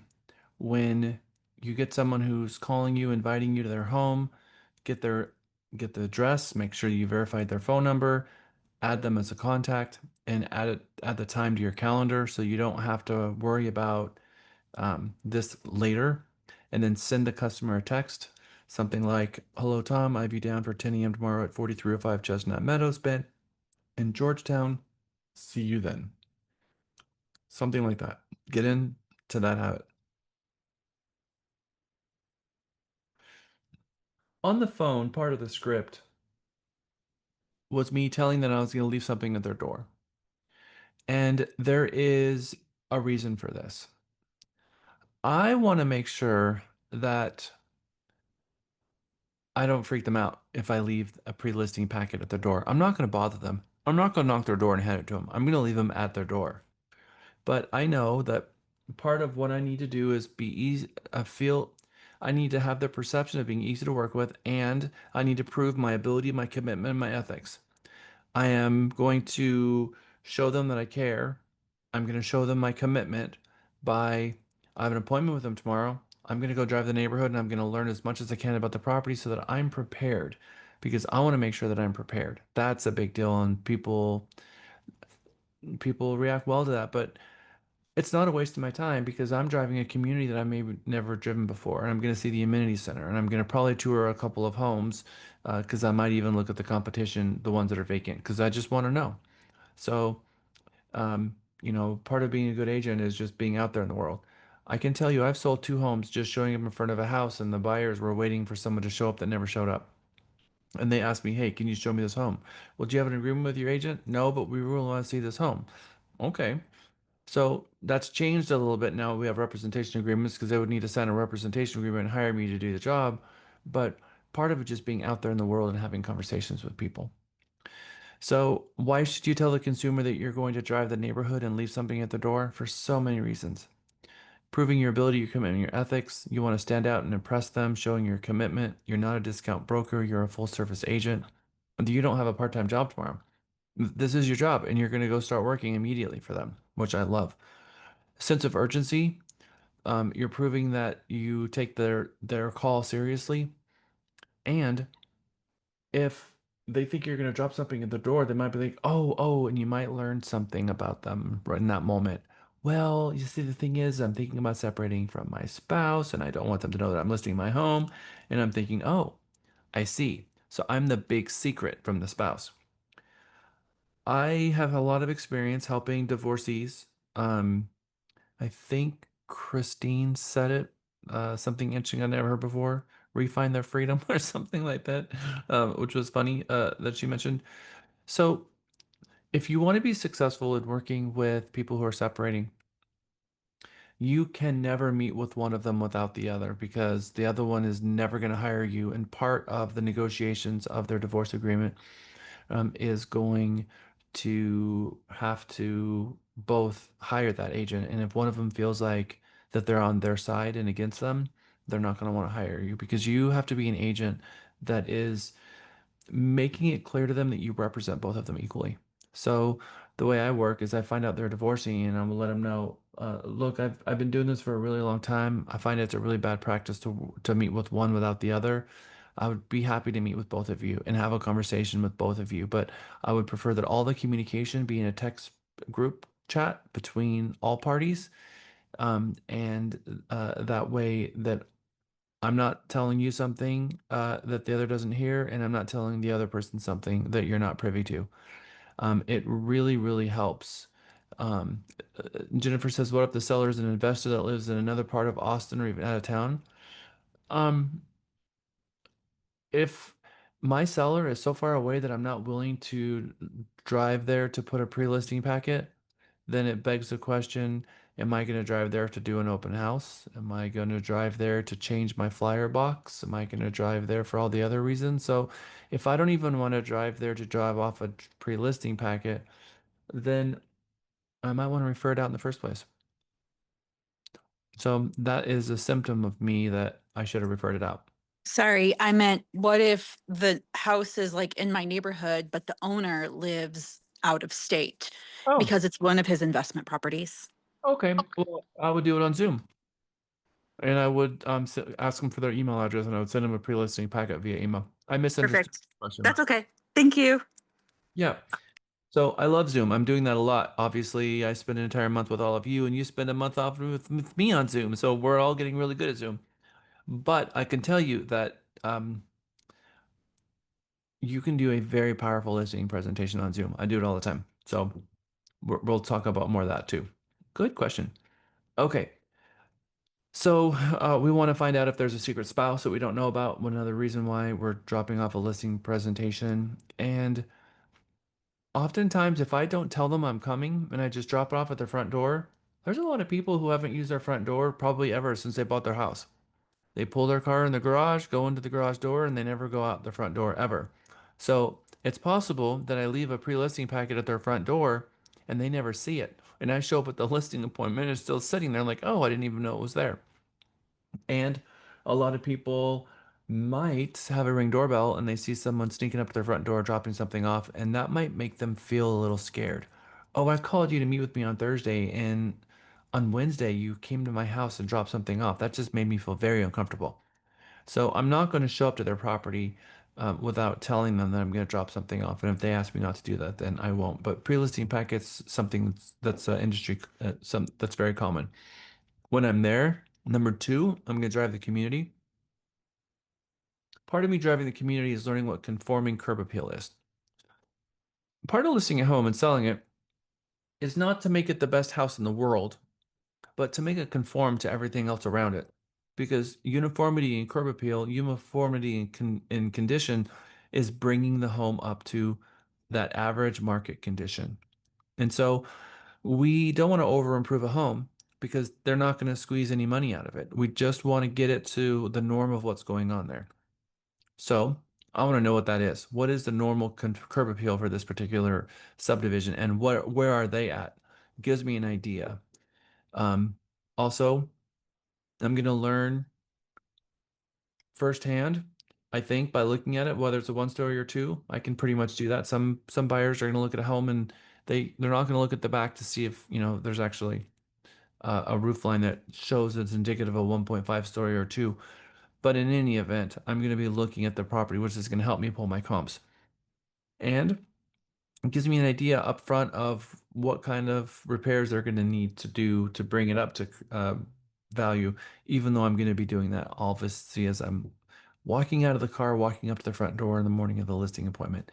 And sometimes there's between these two times, there's been some work done. They'll whip it into shape because they're just not quite ready for me, and they already had a landscaper coming. And when I got there, it was already done. I'm also gonna walk the comps and the pendings if I can. I'm gonna call and see if I can get in. And walk the amenity center and learn as much about that community as I can. Are there walking trails? Is there frisbee golf? Is there dog trails? Is there a dog park? Is what's in that community so that I can learn for myself and have that information ready for my listing appointment. All of that stuff matters. So, group breakout session, what's the value? What is the value of driving the subdivision ahead of your listing appointment? Have you ever done it before?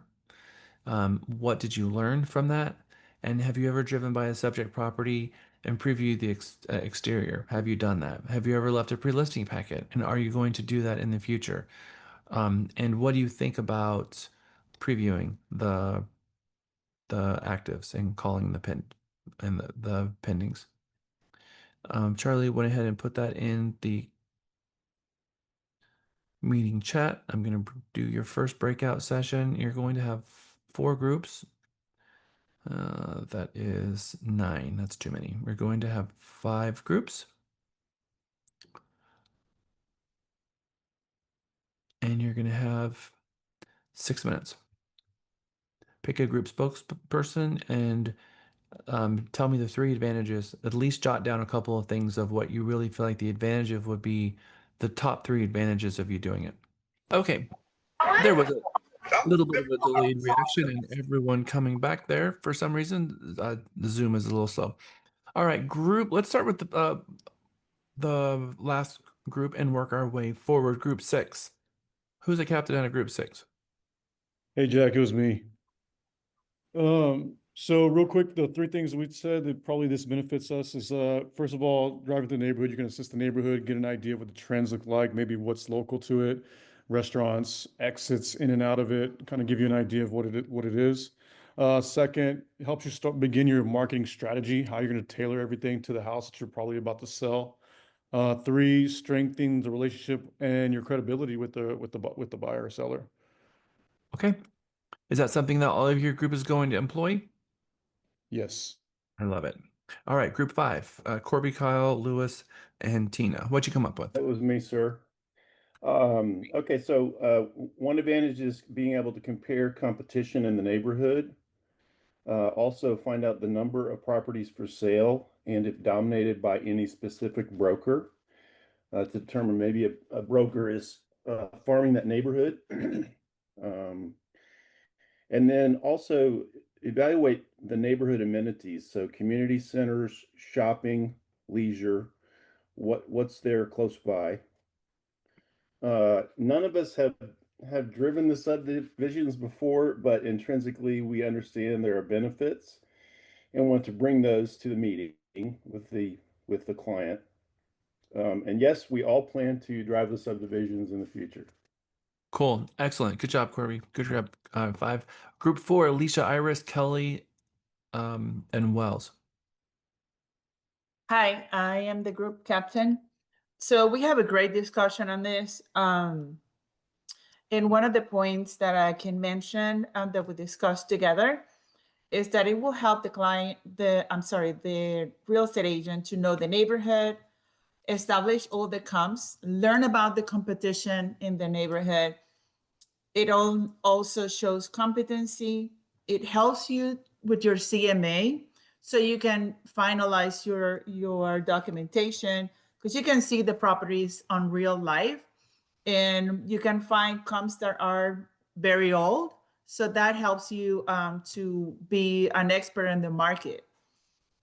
It shows commitment to the client. It sets you apart from other agents, and it shows that you have competency. So it's an important exercise to do. Thank you. Thank you, Iris. Good job, Group 4. Wonderful. Group 3, Angela, Brandon, Sherry, Christine, and Tasha. Who is the captain from 3? I am Angela. So all of us had we drive the neighborhood before our appointments. And so we came up with, each of us had different examples. Our first one would be if anything else is available, our competition, if things have sold in the neighborhood, so you have an idea, you can look them up on the MLS. Secondly is what is nearby, if there's schools, parks, stores, good and bad train tracks, any kind of construction. And that leads us into the condition of homes in the neighborhood, where Christine had tried to show something and she went early and there were just dumpsters everywhere because they're flipping homes. And so she said that can be an issue if good and bad, but to know what kind of condition the house are in, if they're 2-story, 1-story, if there's some of them are overbuilt or underbuilt, what your property is, and then also the traffic, how bad the traffic is, if it's hard to get to the freeway or to the toll roads, how long it would take. Good stuff. Thank you, Group 3. Excellent, excellent job. All right, Group 2, Ariel, Darlene, and Yana. How did your group do? Who is the captain out of Group 2? Good. I'm not sure who's the captain, but I guess I'm gonna be a captain. Way to take charge, Yana. All right, what do you got? Yeah, I'm gonna try the how that is gonna be a value to drive the neighborhood. I think it's gonna be good to prepare a CMA because we can learn the subject property conforms to area. We can learn the exterior of the subject properties and make a ready to list. We can learn the condition of the property. Then we can learn how the competition and comparables the subject. And I think it's gonna help to us to prepare the CMA. That's what I'm thinking about. All right, excellent, Yana. Thank you. Good job. Last but least is Group 1, Charlie, Isa, Jeff, Luckinson, Pablo, Fung, and Rachel. And it looks like I was watching in here that Jeff's going to be the captain. Yeah, that's going to be me. Isa kind of pointed towards me. She said she's trying to be less of a yellow. So, so one, the value of it is definitely understanding the neighborhood and seeing what the competition is so that way you truly understand what you're up against in the market. 2, have any of us done this? We've only had one person who's actually done any transactions in our group, being Isa, but for her and her understanding of it was that it was greater. She got greater knowledge on how to do her CMAs and what to use with their CMAs from the last class that you taught us, and the process of driving by and seeing what your comps are. And for me, I kind of took it as also Article 12 from the Code of Ethics and truth in pictures, so that way you really understand that the pictures you're seeing as far as your competition are what they are being advertised. Have any of us done the pre-listing packet? I don't think that any of us truly had, because like I said, we had a group where most of us haven't really performed any transactions, but the future holds that we're all going to do this because we're being taught the proper way to do this by you, sir. All right, good job, everyone. So there's also one thing I was hoping to hear, and some of you might have said it and I missed it. And you kind of hinted at it with doing your CMA, but remember, we are going into these properties blind. So when you meet with the seller that first time and you walk in and you see their home for in your own eyes, you're going to see the natural light. You're going to see the floor plan. You're going to see the upgrades. You're going to see it all. And you are going to be able to have a better idea of how it compares to the comps. That is very, very powerful. When you walk in and you're like, okay, this is like the comps. this is inferior to the comps or this is superior to the comps. That is very, very important information to know because remember, the comps, let's just look at the active for a moment. If we are superior than the actives, that helps us. If we're inferior than the active, then we know that those list price, that those properties most likely are going to be absorbed before ours sell if they're priced really, really well and offer the consumer more. So we looked at this yesterday or Monday when we were doing the CMA. We saw properties in Terra Vista that the subject property had carpet, everything else had tile and wood, and it would and they were done well. So how can we compete? Now we know what upgrades that we're going to need to make in order to compete. And don't think for a moment that tomorrow or the next day or the next day, a new property that you have not even had on your radar is going to hit the market. You might be at the listing appointment and there's no inventory on the market. And you're like, yes, if we come on market right now, we're going to have no competition. And then the day before you go live on market, 3 properties get listed. And you're like, dang it, we're no longer the only game in town. That happens. But at least you're taking everything into consideration in that moment. That's the biggest disadvantage that sellers have. It's the biggest advantage that buyers have over the seller is the buyers have gone and looked at all of these properties, been inside all of them, and they can definitively choose between all of the competition and this particular property. And the seller doesn't have that ability. They don't know. So sometimes, if a seller is really struggling, sometimes I will offer, would you like to go see the comps? We can go take a look at these. I think it would be a really good idea for you to see the inside. I've only had twice where they've actually taken me up on that. Okay.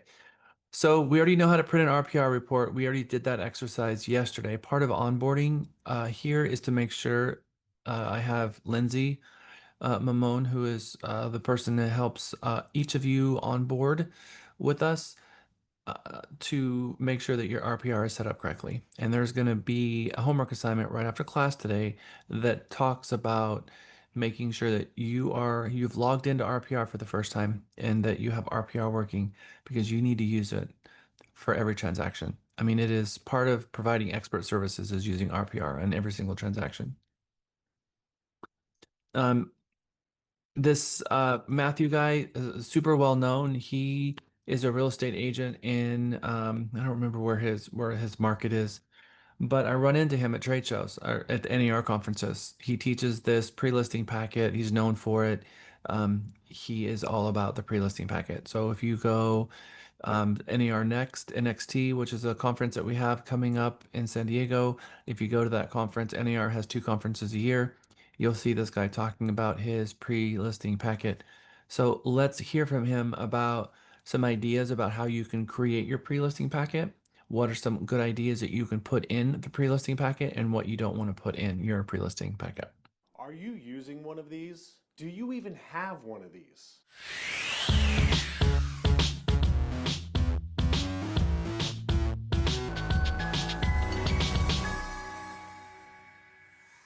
Happy listing day once again. I'm Matt Benelli. Thanks for watching. This is a pre-listing packet, and if you're not using one, you should be. So what does your perfect pre-listing packet look like?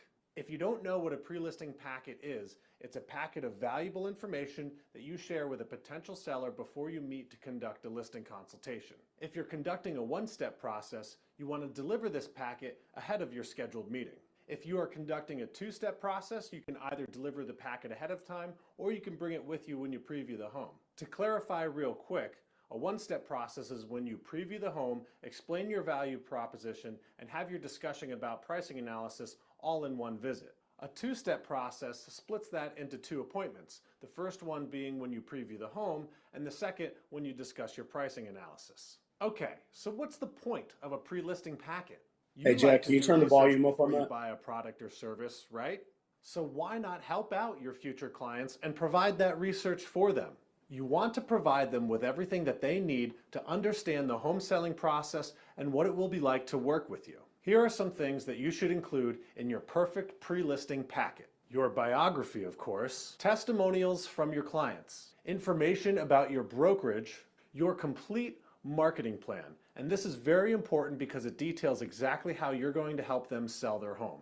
Your affiliations and distributions, identifying how you're going to expose their listing to the market. Examples of your digital and your print marketing materials. Market statistics, of course. A list of questions that they should be asking their realtor. An introduction to any additional services like transaction management and title services. A listing agreement completely filled out with the exception of price. Homework for the sellers, including any type of property disclosure forms.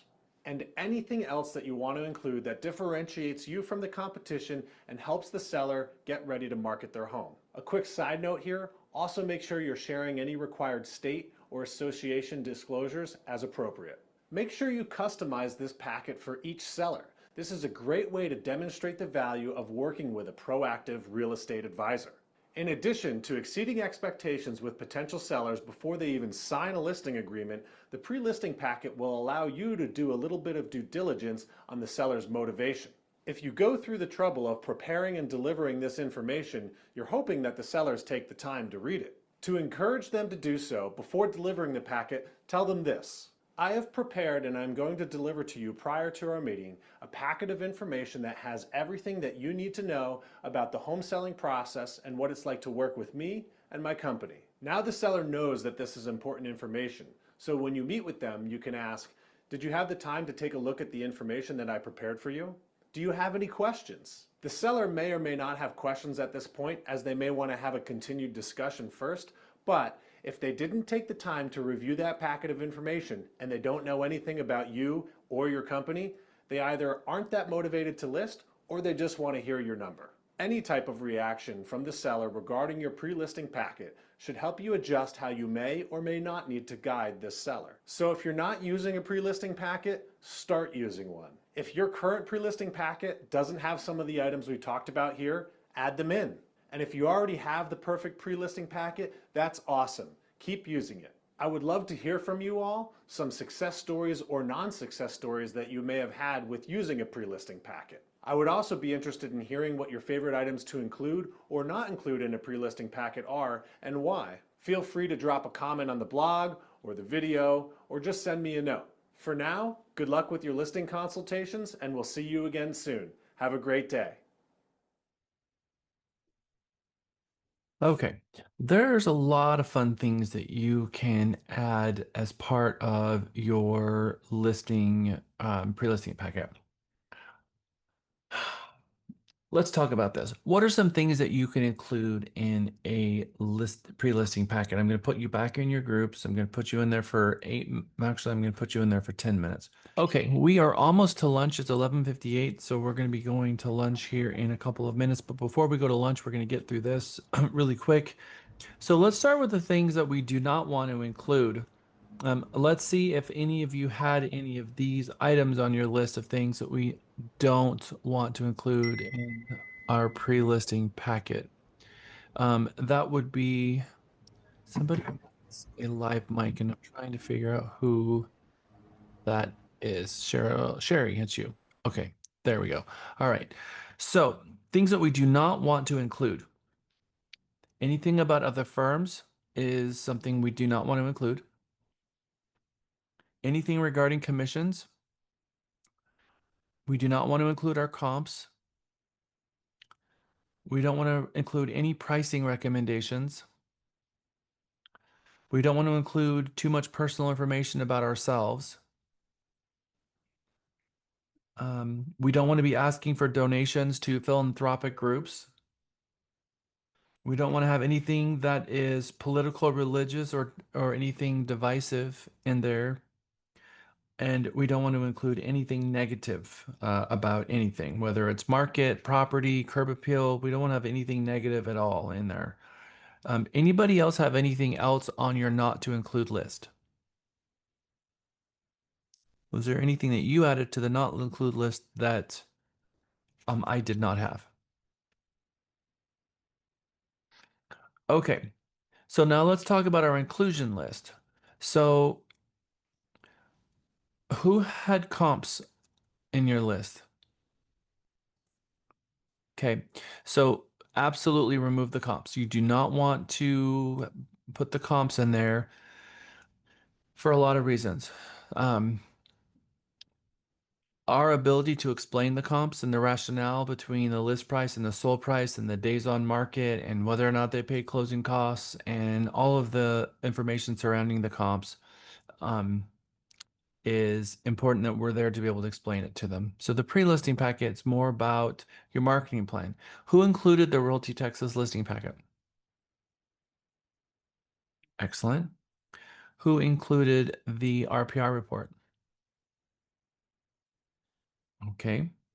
Who included references? Okay. References or testimonials. Who included the code of ethics? That is in our ABR class. We always recommend to slip in the code of ethics in there so that you can have that as part of your speaking to your ethics, ability commitment ethics. Okay, so group one, what did you have that I didn't mention? Okay. In ours, we were talking about a welcome letter with agent's bio and brokerage bio. And then we also have team information, our staffs and our stars, as well as lists of vendor providers that are part of our team. We also included events calendar and our community involvement. We have credentials, and you already mentioned reviews, and also mortgage providers that we work with so that they know about it for their next house purchase. Let's see, marketing plan overview, how we plan to market and sell the property, what we plan to do on social media, and then home presentation overview. And then we also included seller disclosure agreement and IABS. Okay, IBS and seller's disclosure. Wonderful or information about Seller Shield. Okay, group two. What did you have that we haven't mentioned yet on the items to include in the pre-listing packet?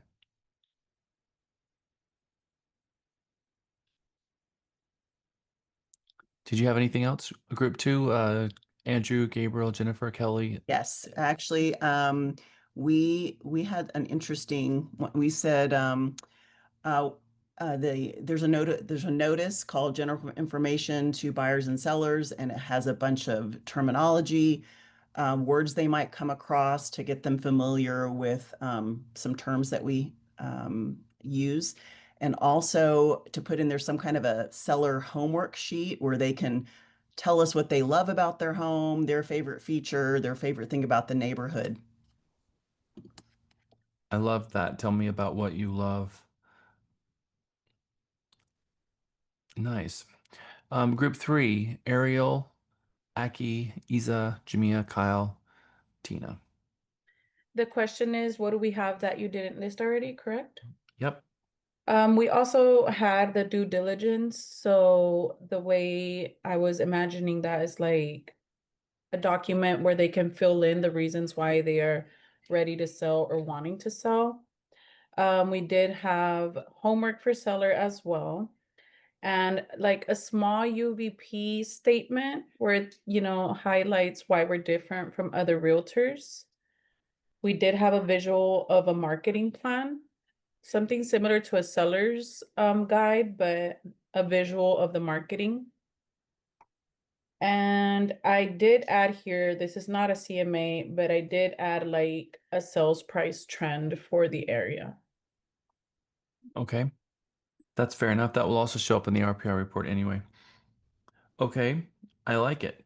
Group four, what Ariel? No, that was you or group three. So yeah, group four, Alicia, Brandon, Mohammed, Rachel, and Tasha. Do you have anything that we did not add? I think everybody's kind of hitting a lot of what we put down. The only thing that I'm seeing that wasn't mentioned yet was maybe like a communication plan. So, um, just telling them how often you're checking in with them.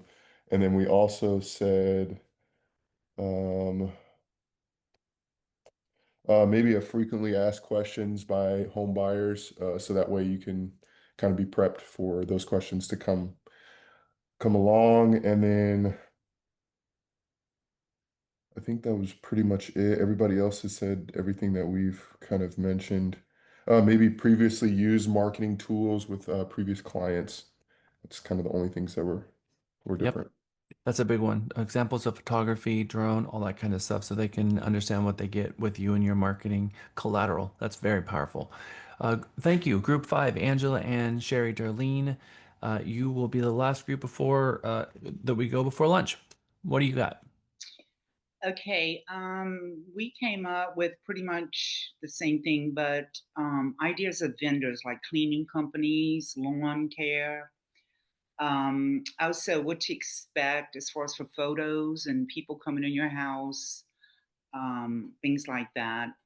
Also, how to increase the value, like come up with a plan to increase the value of your house and prepare on your home. I love it. And in our seller guide, we have all of the how-tos, how to prepare for an inspection, how to prepare for your photo shoot, how to prepare for your listing appointment, how to prepare for closing, um, and how to prepare for the appraisal, all the different things so that they know how to prepare for those things.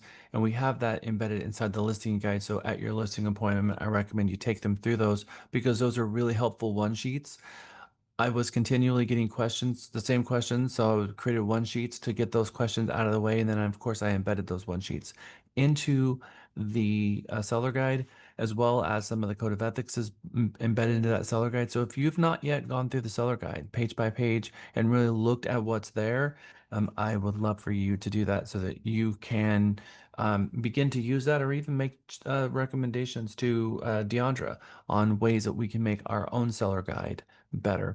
It's 12:07. Let's come back at 1:07. Hey, so I've been working on my getting my mirror and stuff painted because I still haven't done that. Do I still get points for that?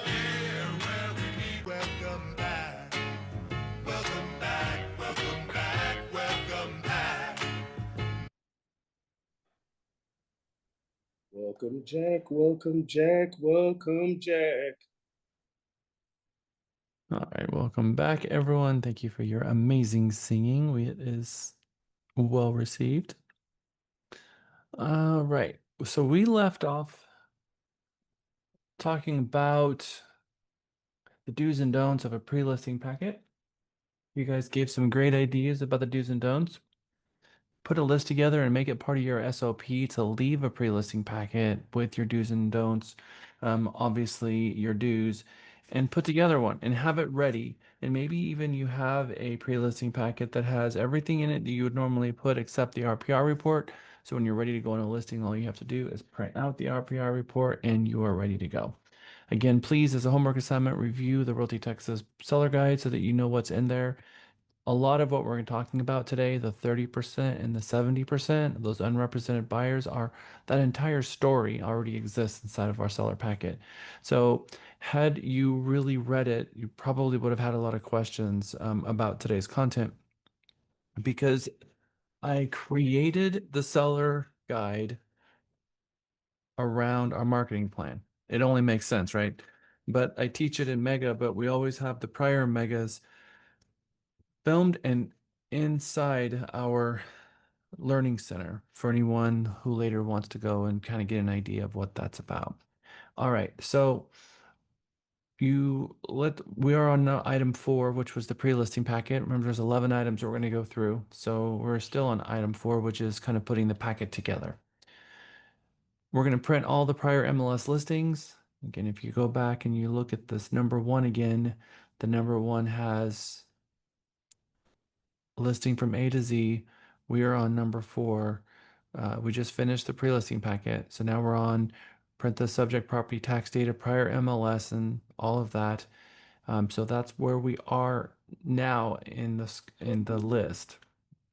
In case you're getting confused, on Monday, we went through and showed you how to print all the prior MLS listings. I'm not going to play this video because I know that you guys already know how to do that, but it's in this video and in the steps to go to the MLS and find using the cross property search. Do you remember yesterday when we did the cross property search and we typed in the address so we could see all of the listings, all of the times that this property has been listed in the MLS, print the MLS sheets for each one of those and take them out there because that's part of the story of the history of what's happened on that property. And then we do our CMA, and in our CMA, the grid sheet view is going to have our actives and our pendings and our solds. The sold is where we're going to derive the value of what we think the property should be listed for, the range, and then the pending is telling us what's happening in the market right now, what's trending. We don't know if those are going to close, so we're not going to use those as fact, but we do want to do as much research as we can on those pending listings, which is what this slide here is calling the listing agents for that professional courtesy and the script here. Would someone, well, actually, Lisa, we did this in MEGA-15. We'll do it again. UBU, ring, ring. Hi, Jack. This is Lisa with Realty Texas. I see you have a pending listing in Terra Vista. Hey, Lisa. Yeah, we did. We went pending last week. Great. Well, congratulations. I'm about to go on the market on a property where your listing is going to be my very best comp. Okay. How can I help? I was hoping that you could share with me if you went into multiple offers or if you got over asking. Actually, I did. I had 15 offers and I went 20 over. That is super helpful. Thank you, and congratulations again on your listing. Okay, thank you. I appreciate it. You too. Congratulations on yours. Okay, very simple, very easy. It's going to go kind of like that. They may share a little bit of information or dig deeper about what situation they were in, but recommend you don't send them a text. You call them, get them on the phone, ask them what's going on. If there's 3 pendings, you're going to make 3 phone calls, one to each of the listing agents, and find out if it's the same listing agent. Say, hey, you've got 2 listings that went pending in this neighborhood. These are both falling into what would be comps. Would you share with me what happened with these? Because things that will help you is, did the seller pay closing costs? Did the seller pay repairs? When is the closing? When is the property going to make it to the closing table? And did you meet or exceed value? Those are the professional courtesies that we're looking for, and those are the information that you're going to try to walk away from that conversation. And you can share that with your client. And boy, is that impressive when your prospective seller finds out that here's the grid sheet view, here are the active, the pending, and the sold, and they found out that you went inside each one of the actives and did a site view and was put eyes on each of those. And then you called the listing agent for each one of the pendings to find out when it's going to hit the closing table and a little bit more information about each one of those. No other listing agent is going to do that. Very rare. I would say it's shot in 1 in 1,000 or 1,000,000 that that's going to happen. So you're going to really set yourself apart by doing just those 2 actions. But more importantly than setting yourself apart, which obviously that's a very important thing because that's the value that you bring to the table that's ultimately going to get you hired. It's going to help you help drive the right number. It's going to help you understand what's going on in the market, which is a TREC requirement. They want us to be competent, geographically competent. So you're upping your competency by knowing what's going on up to the moment in the pending comps, and you've actually been inside the active comps. So when you go inside the subject property, you've already been inside the comps. You have a very, very good idea of how those comps are stacking up against your property. Now, if my property is a single story, I'm not previewing the 2-story comps. I'm not previewing everything that's in the neighborhood for sale. I'm previewing the properties in the neighborhood that showed up as a comp on my comp sheet as an active property that, whatever criteria I used in my CMA and they showed up in my grid sheet view, I'm going to try to put eyes on each one of those active ones, call the listing agents for the pending ones as well. So that is an important part of this. Now, we've had a conversation twice about when you're doing your comps, we're going to figure out what we think we should list the property for, and then separately what we think based on that price, what it will ultimately sell for. Those are 2 different numbers. And then there is a ratio between those 2 numbers. If you run your stats in the MLS, and I don't know, maybe some of you know that this is a thing. Some of you might not care. I'm going to share my screen really quick.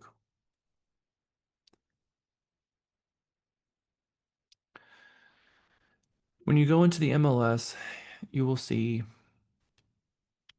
these market reports. When you click on a market report, I'm just going to click on agent production and inventory for a specific date range. In fact, what I want to do is something different. Broker, agent, and producer and inventory. Yeah, no, I did the right one off the gate.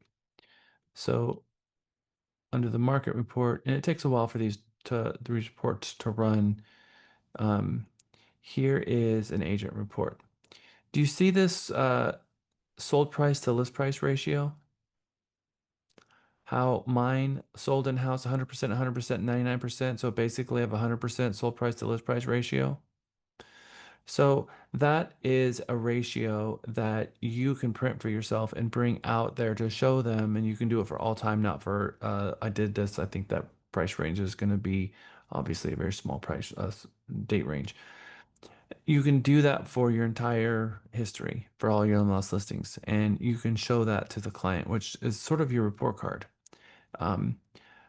But also you can do the same thing on the comps. So I'm going to show you this video because the video is here to play, and then we're going to do it together, and then I'm going to put you in groups, and I want you to do this report as well.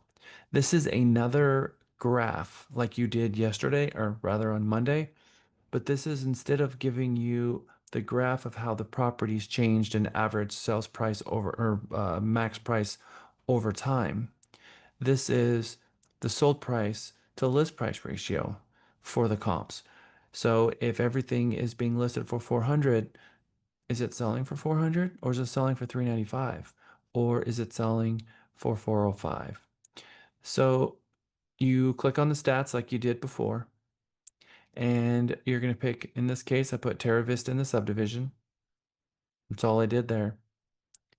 And in the top, I'm clicking sell price divided by list price ratio. I want to limit it to just unlock MLS because they're pulling information from other places now. And then I'm going to click the customize. I'm going to say the last 6 months and then run the report. And this shows you the percentage, 98, 99, 100. And this is showing for the comps where they ran in terms of the close price to list price.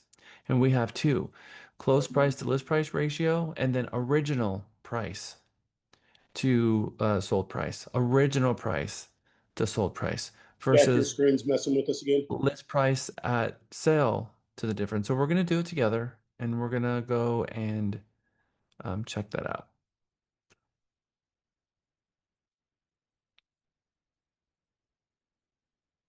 So someone tell me that you get the difference between original list price divided by the sold price versus list price at sale divided by sold price. Yes? It's a big difference. A property can come on the market at 500. They reduced to 475. They reduced to 450. They reduced to 425. And then at 425, it's listed, and then they close at 400.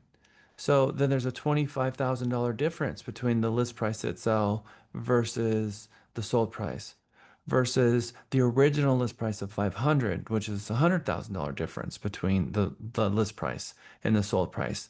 So you want the original list price, not the 5, 6, 7 different price reductions that they had between those two.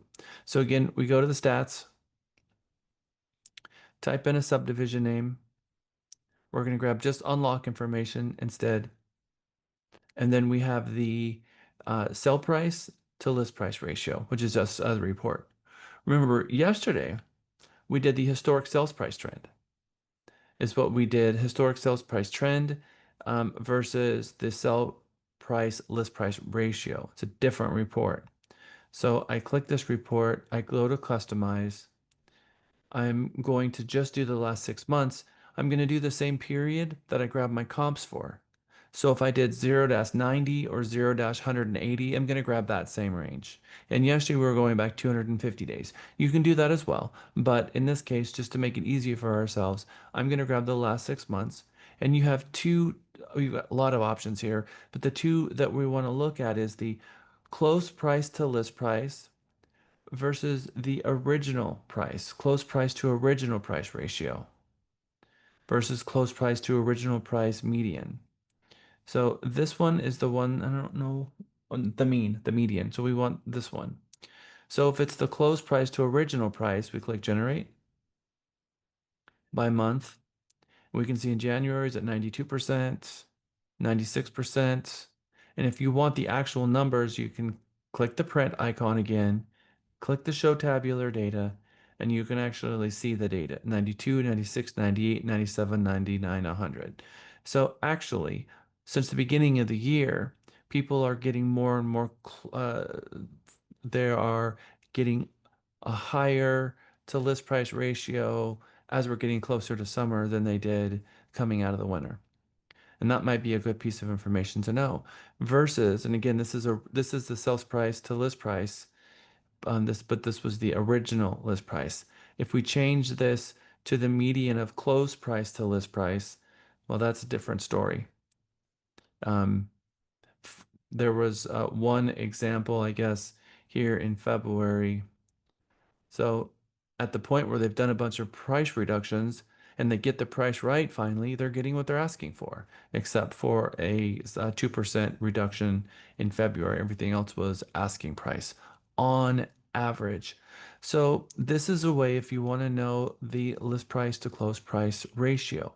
I'm going to put you in groups because I want you guys to be able to know how and to be able to run these reports yourself.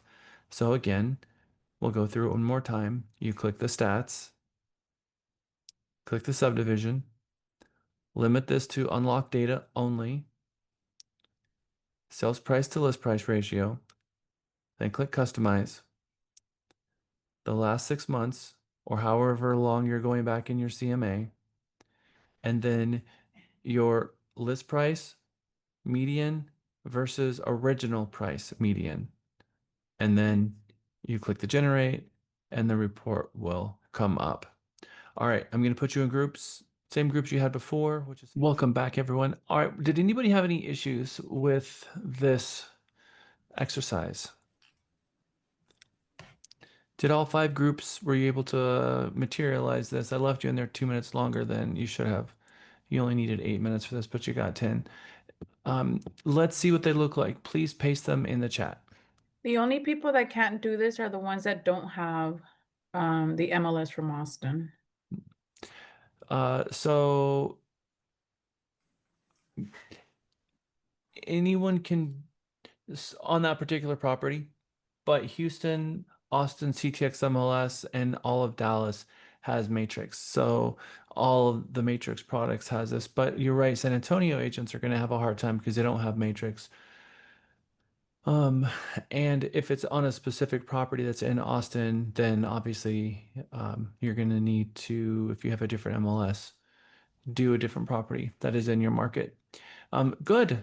Tina, good job. Kyle, good job. Ariel, excellent work. Everyone got the same graph. We had Lewis also. Okay. All right.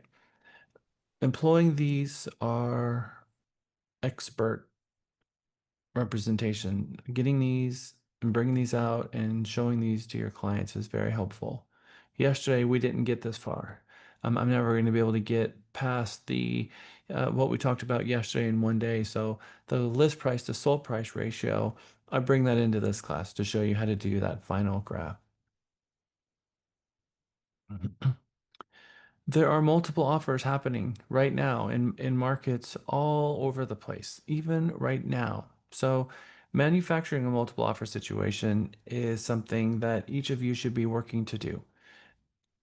Even if regardless if the seller wants to sell the property fast, regardless of what their goals are, this works across all spectrums because we're properly preparing the home for market. We are properly pricing it, and we're bringing it to market so that you can sell the property as fast as possible. And it works. I did a quick search in Terra Vista for list price or better, and here are 14 properties that have sold in 2025 for list price or better. So don't think that even in this market we're not seeing properties sell for list price or better. And across the entire Round Rock, here you have properties that were sometimes 50, 60, $70,000 over asking price that were in the last 6 months. So this is happening. The list price to sold price ratio is obviously something that we need to pay attention to. So that was item 6 on our list. 5 was visiting the comps. 6 was the sold list price to sold price example. So 7 is your listing packet, which these are the documents that you need to bring with you to get signed, your listing agreement. I like to have a folder. You can use a Realty Texas folder if you'd like, one of our binders, which I had one on my desk 1 second ago. I don't know where it went. The Realty Texas folders, or you can get regular folders. Title companies also have these cool legal size ones that has on the back of it a list of transaction important timelines. Those are also available to you. I like to put the name on the front. So when I'm walking up to the front door, if I forget their name because I've not met them in person yet and I'm not got a face to a name, which is what helps me remember someone's name, I have it there.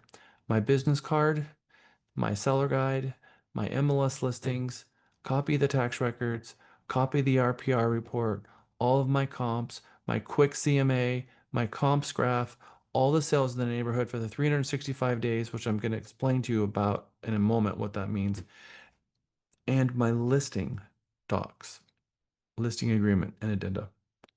Okay, Isa. The screen is messing up real quick. Jack, so I'm working my butt off to try and get a listing during Mega, right? And I have somebody who during lunch, she's in Austin, and she says that she's most concerned with days on the market. I'll be right back. Give me a second. Angela.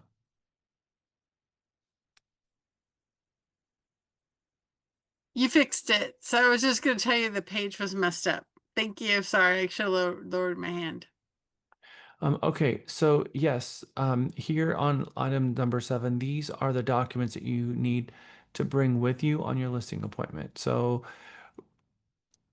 dog ear this, a lot of this we talked about yesterday, but again, your folder, your business card, your seller guide, your MLS listings, the tax records, the RPR, your comps, which is going to be your active, pending, and your sold, your quick CMA, which is all of the comps, not in the grid shoot version, but when you click the quick CMA report, it gives you the 1 page and it puts all of your comps and gives you the average price, max price, low price per square foot. That's very helpful in doing your calculation. Then the comps graph, which is the graph that we made yesterday that shows how the price has changed over time. And then all the sales in the neighborhood for the last probably 6 months, maybe the last year. The reason I do the all sales, and that's going to be but I explain that in the test questions after class today as well, is you'll often have a client who has been paying attention to one property in the neighborhood. As they get closer to listing a property, they start paying attention to what's going on in the neighborhood a lot more. So they'll see a property that came up on the market. Maybe they've not been inside, but maybe they stopped and looked at a flyer and maybe they found out the property was listed for 475, 500, and they're thinking, wow, this one's a lot like mine. It looks just like mine from the front. Looks like mine would sell for that as well. Can you tell how big a property is from the front of the house definitively? And the answer is no. You can have a 1,300 square foot home look the same as a 3,000 square foot home from the front. It is not possible. You don't know if it's a 1.5 story. There's a lot going on there. You just don't know. And neither do they. And we have a trained eye looking for that sort of thing. So they're going to have no chance. It very well could be that you're sitting at a listing appointment and you've gone through your comps and they're completely on board with everything you said. However, they've got something stuck in their brain and they're not really listening to you and they're having a really hard time getting past this because they've got an objection and they haven't shared it with you yet. A property that they've been paying laser focused attention to is not on your comp grid. And it was a number that was drastically higher than everything that's on your page. So, what do you think they're thinking when that property is not on your comp grid? What do you think they're thinking about you? You didn't do your full homework. Okay. I think you're right. I think that they're thinking that how is it that I know more than this agent does? How do I know about this property and the agent doesn't? So they're thinking one of two things is going on. One, the agent's hiding that listing from them because they want the numbers to look lower because they think somehow by us pricing it lower that we're going to do that as a practice to sell the home easier for ourselves. Obviously, that's not something we would do, but they're thinking that either it's that A or it's B, we don't know what we're doing. Either one of that A and B, that's not good for us. So when they finally do voice this to us and let us know, well, what about this property?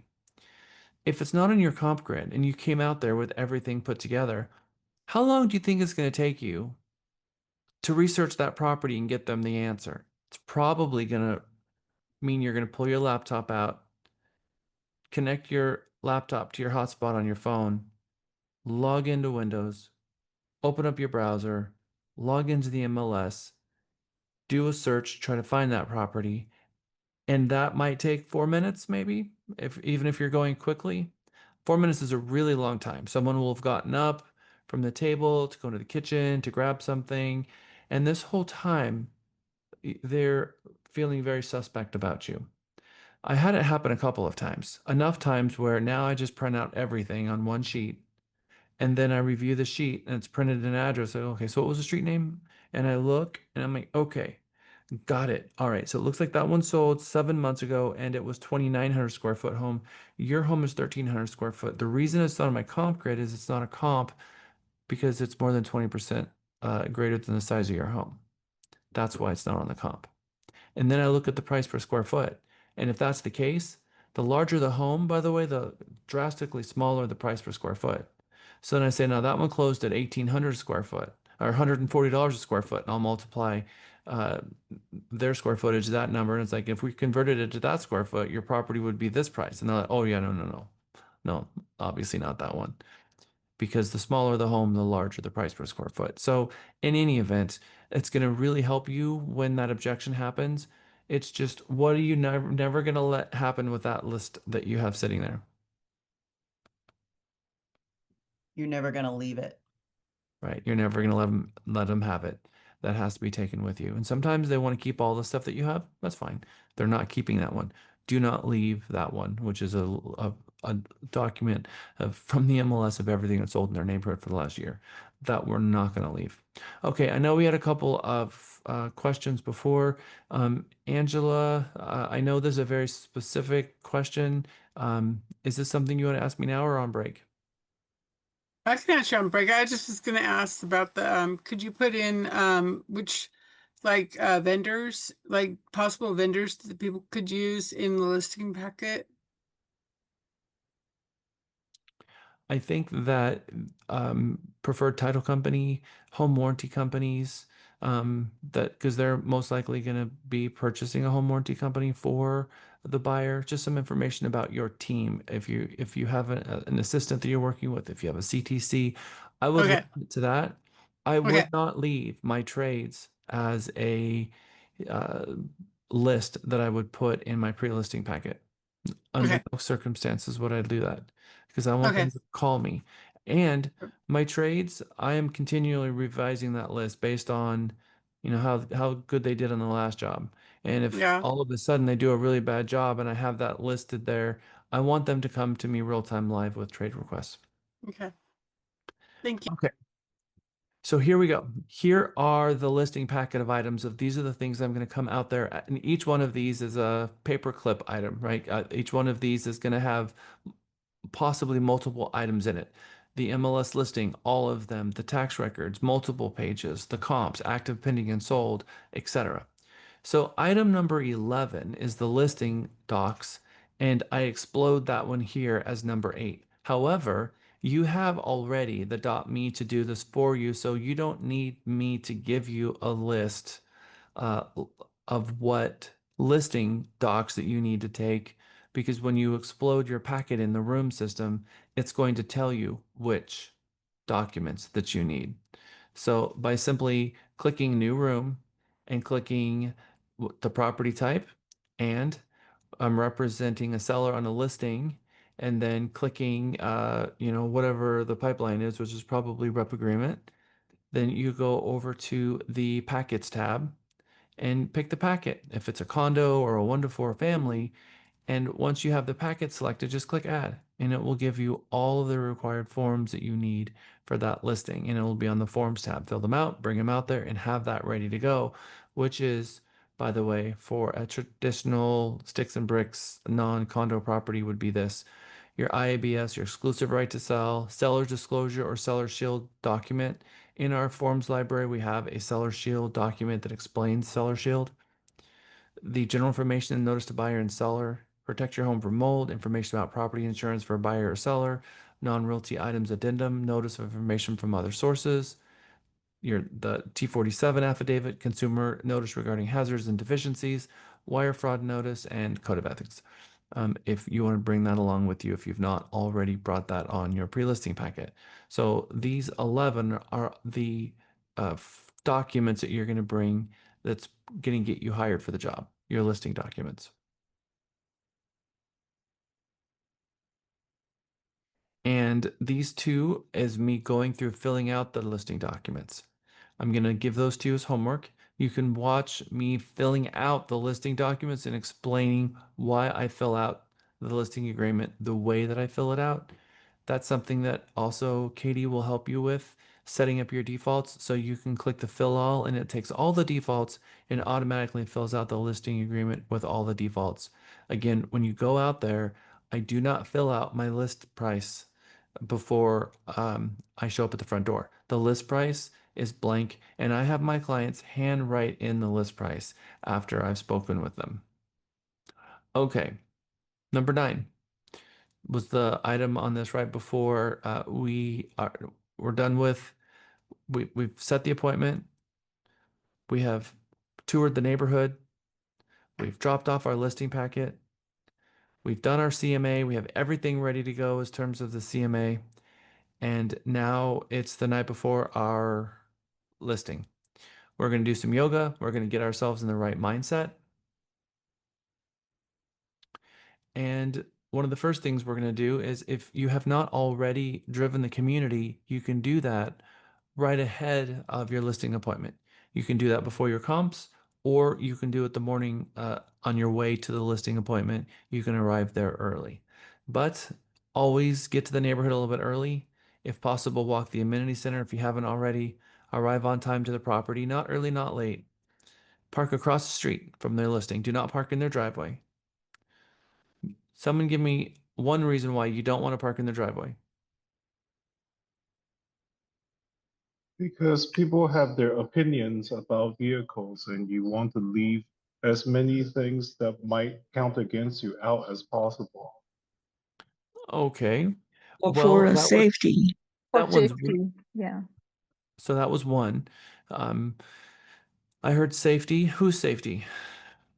The realtors who is doing the open house. Well, how is parking in their driveway going to be a safety issue for you? It could be blocked by behind if somebody is out there for some different intention. They'll Okay. block you in and get your Someone can gas pull money. in behind you and block you, but also let's talk about the safety of the seller. What might you be doing by parking in their driveway? Blocking them. Blocking them. That's right. Yeah. You might be blocking them in their garage, and they might not be feeling safe. So maybe you're not feeling like you want them to see your car. I think that's what Charlie said. Maybe you are not going to want to feel unsafe by parking in their driveway, because someone could block you in, because we don't want the seller to feel unsafe by you possibly blocking them in because they're in their garage. What are a couple of other reasons that we haven't mentioned? I Some think it's a vehicles strip for respectful, sorry. it's respectful for the client, the potential client, you know. I will not be I will consider that as an invasion if somebody is parking my driveway, somebody that I don't know. It's not our house. We have no right parking in their driveway. I agree with that. That's a thing. I do not park in someone's driveway ever, period, unless it's yours. That's my recommendation. Do not park in someone's driveway unless it's yours. Okay. It's inappropriate. We'll just leave it at that. Kelly and then Jeff, what are some other reasons? So you don't alert neighbors that someone might be selling their home. Maybe they don't want people to know. Yeah, it might be kind of weird. The neighbors, because we have all got the neighbor that likes to look through the blinds to see what's going on over there, and then all of a sudden they're gossiping. Did you see that guy who came over and parked in the driveway the other day when her husband wasn't at work? Okay. What is it? One more reason that you might think that I might get a phone call, people yelling at me about what the agent did. Oh, I didn't have one on why you would be yelled at, but a reason not to park in the driveway I thought would also to give you the visual of the entire house as you're walking up to it. Okay. It gives you a better vantage point if you park somewhere else and get out of your car. All right, Lewis and then Wells, and let's see if we hear it. In case your car breaks down, now you block somebody and mechanical issues.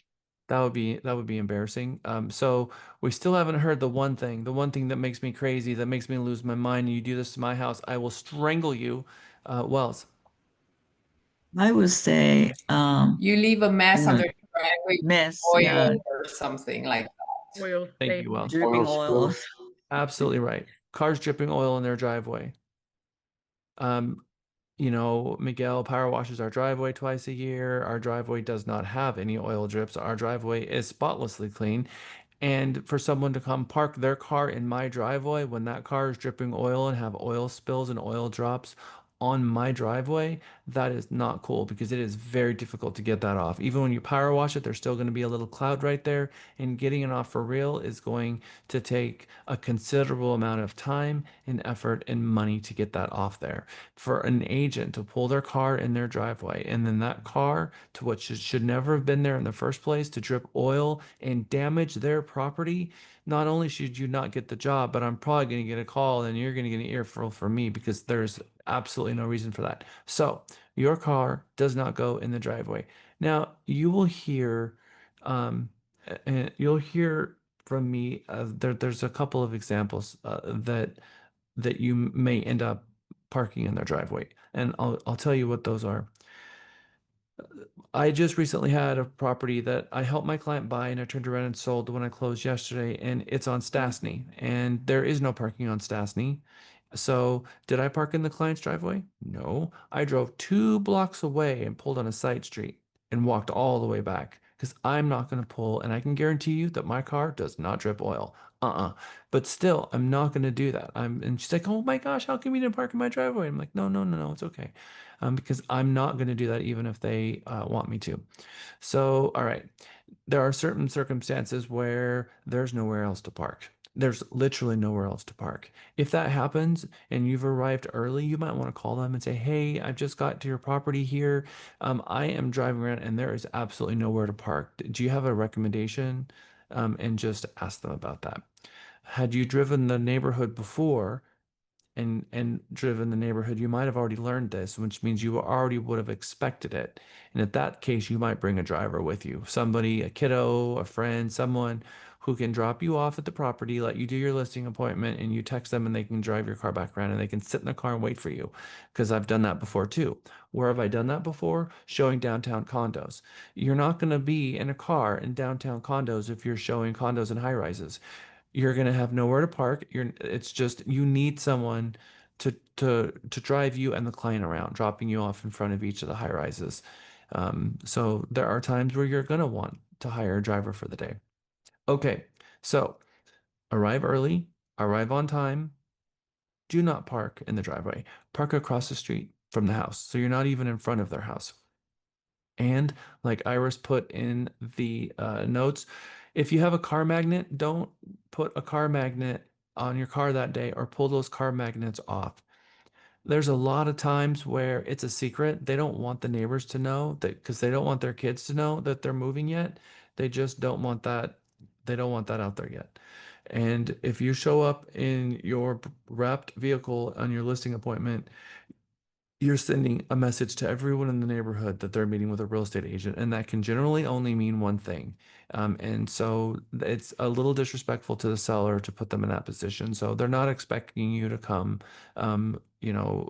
with a wrap vehicle, letting everybody know. Another thing is, how many of you know how to open your door and hit the lock button while your door is open and then close your door? Uh-huh. How many of you close the door and then you hit the beep beep and it makes the horn go off as you're walking away from your car? Let's talk about what that does. How does that make everybody in the neighborhood feel when you're going on a listing appointment? They just heard you just lock your car. What subliminal message did you just send to everyone? You don't trust them. You It's don't not trust that safe. neighborhood. That's right. It's not safe neighborhood. So we're going to class it up a bit. And when we open our door, we're going to hit the lock button. And then we're going to close our door so that we don't announce to the world that here we are, because it's possible that people are going to go to the window to see who's out front. And now you just announced yourself in a very public way. So for that reason, and for sending the message to the seller that, we don't trust their neighborhood, we're not going to do that. So put your phone on silent while you're in your car. Grab a business card so you have a paper card. We've got our tap cards as well, but paper cards are good for this situation. Put your sunglasses in your sunglass holder. Don't forget to take them off, because what you don't want to do is leave them on the table. Because if you leave them on the table, there's a 50% chance you're going to leave them at the house. So don't do that. And if you have gum in your mouth, what should you do with it before you go inside? Throw it out. That's right. We got a negative review on an agent about 6 months ago because they walked in the house chewing gum. And the seller was very offended of they said that it was on next door. And they mentioned that the agent was chewing gum like a cow. So maybe I would not go into a seller's home with gum in my mouth, chewing gum on a listing appointment. I mean, come on. This is not something that a broker should have to put on his slide, but it is now. So here we are. Okay. No sunglasses, no gum, bring your business card. Don't lock the car, making them feel like you're telling the entire neighborhood, here I am, and that the neighborhood is not safe. And if you're wearing a suit, I recommend keeping your jacket on. If you're a male, wear nice socks. Don't wear your holy white socks. We're not trying to get close to Jesus right now. What's going to happen is you're going to walk in, open the front door, and this is going to be a no socks household. And it's going to be more often than you think, or no shoes household. So you walk in and you look down and you see a pile of shoes on the floor. When you see that, the first question is, all right, so shoes off, and be the first to take the shoes off, because it is a cultural thing. The dirt from the outside needs to stay outside. Sometimes they don't even want the shoes inside at all. They want them left on the porch. And so if you're not prepared for that, and this is your first listing appointment, and they are a no shoes household, and your socks are not presentable, you're going to be very, very, very embarrassed. Ladies, if you show up and you're wearing stockings and you realize, oh, I'm going to be walking around their house barefoot, I also don't want you walking around their house barefoot. So have a contingency plan. You all know what you can do. Have little booties in your purse or in your bag or whatever, but have something so that you're not walking around their house with your bare feet. Okay.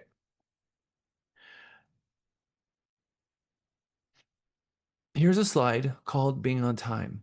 I went and actually looked up the definition of what being on time means and what it means about us to be on time. Being on time shows to others that you are, it uses the word man here, but insert gender here. Being on time shows that you are a person of your word. Being punctual shows that you're dependable. Punctuality demonstrates you're reliable. But if the person is not punctual, others can't depend on them. They do not know where they will be when they need them. All right. So I just want you guys to put some thought into what being on time means. If you're gonna be late and you're driving there, what should you do while you're on your way? If I'm on the way and I'm gonna be late, it would be courtesy call to call them and just let them know that I'm running a little bit behind, but I am on my way. That's right. I got hit in traffic. You think you're going to be there. You're going to get there like 5 or 6 minutes late. I'll even call, hey guys, I'll text them if it's 5 minutes. Hey guys, just let you know, I am en route. My ETA is 4:55. I hit some traffic, or 5:05 if I'm going to be 5 minutes late. If I know that I'm really, really going to be late and I haven't even left the office yet, I'm going to call them and say, hey guys, I am not going to be on time. Would you like to reschedule, or give them that opportunity? But we are in some major marketplaces where there are some traffic sometimes that we are using. Whenever I have an appointment and I'm about to leave for my appointment, I put the address in Google Maps and then I leave it there and it's telling me how long it's going to take. And I just leave it in that state. And so even if the appointment is an hour from now and it's a 20-minute drive time, I'm going to leave it there because out of nowhere, all of a sudden there could be an accident and all of a sudden the drive time drastically change. So I am monitoring it just to make sure that the drive time doesn't change. Austin market, Houston market, these are markets that have major traffic situations. So just be prepared for that. But I'm going to give you a pro tip. Would you like a pro tip on this? Do we all know that there are certain times that are heavy traffic hours and certain times that are not heavy traffic hours? Why Yes, sir. don't you schedule your calls during the heavy traffic times and schedule your listing appointments on times that are not heavy traffic times?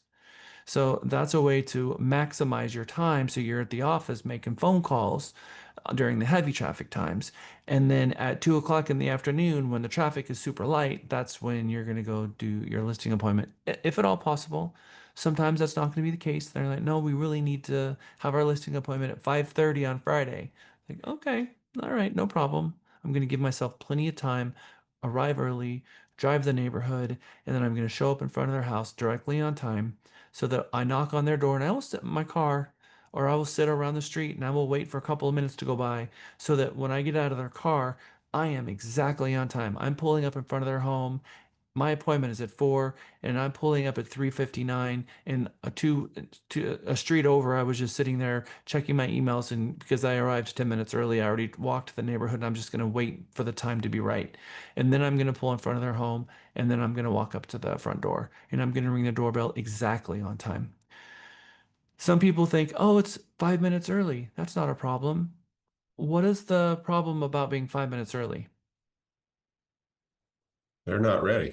They may not be ready for you. They're Yep. not ready for us.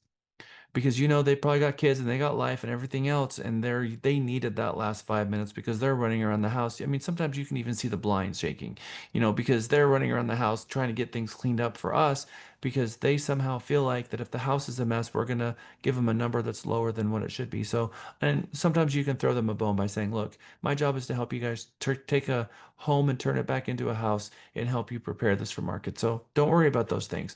But in any event, they're going to. So don't be disrespectful by showing up 5 minutes early, because I think your younger generations are more offended by you showing up 5 minutes early than 5 minutes late.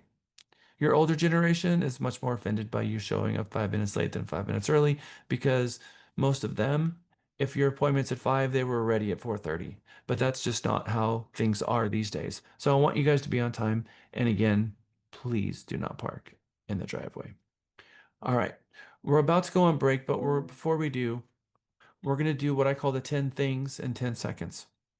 So now we've pulled up in front of the property, opened the door, hit the lock button, closed it. There's no signage on my car. There was no horn. There's no gum, no sunglasses.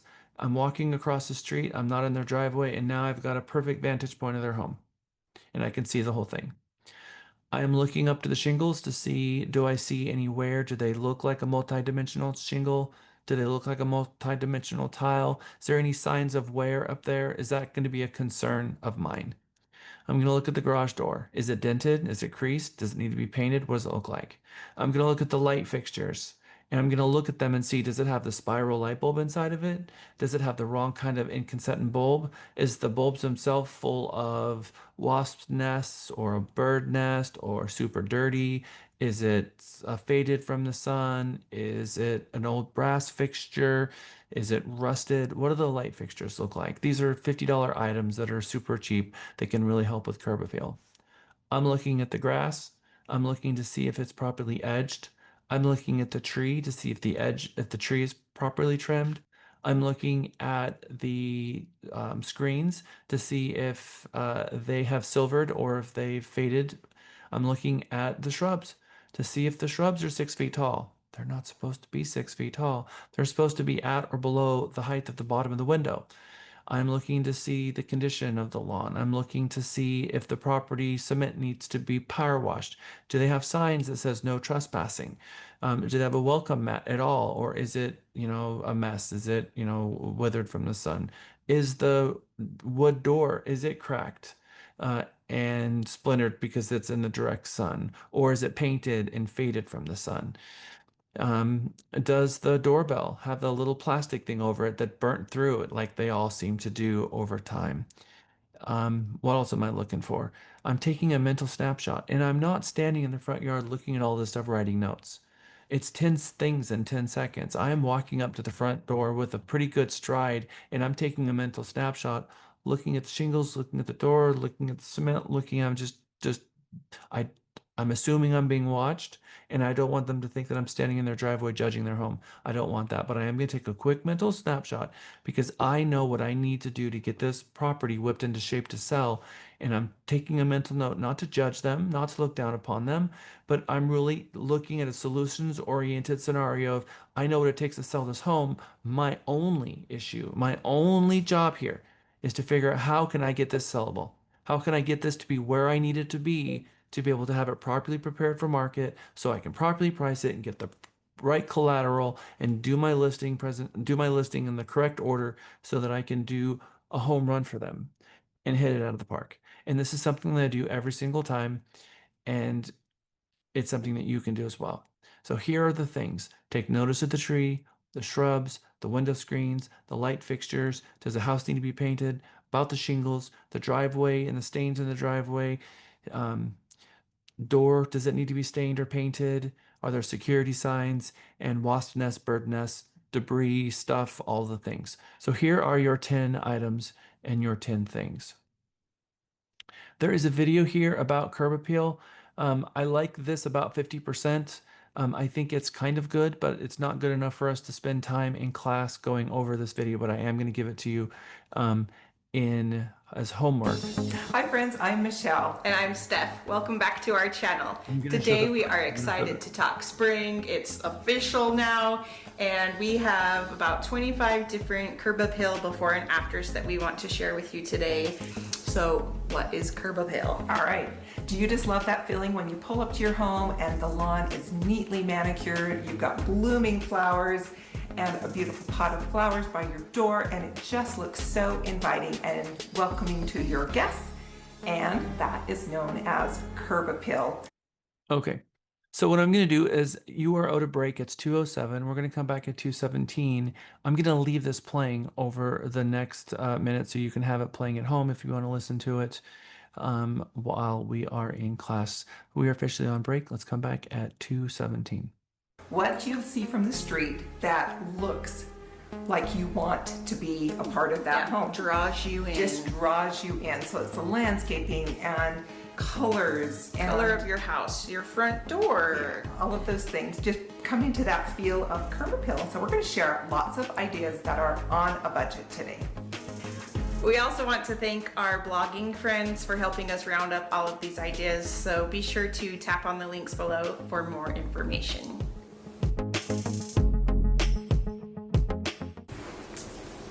So if curb appeal is all about that first impression, the easiest way we think is to add a pop of color to your front door.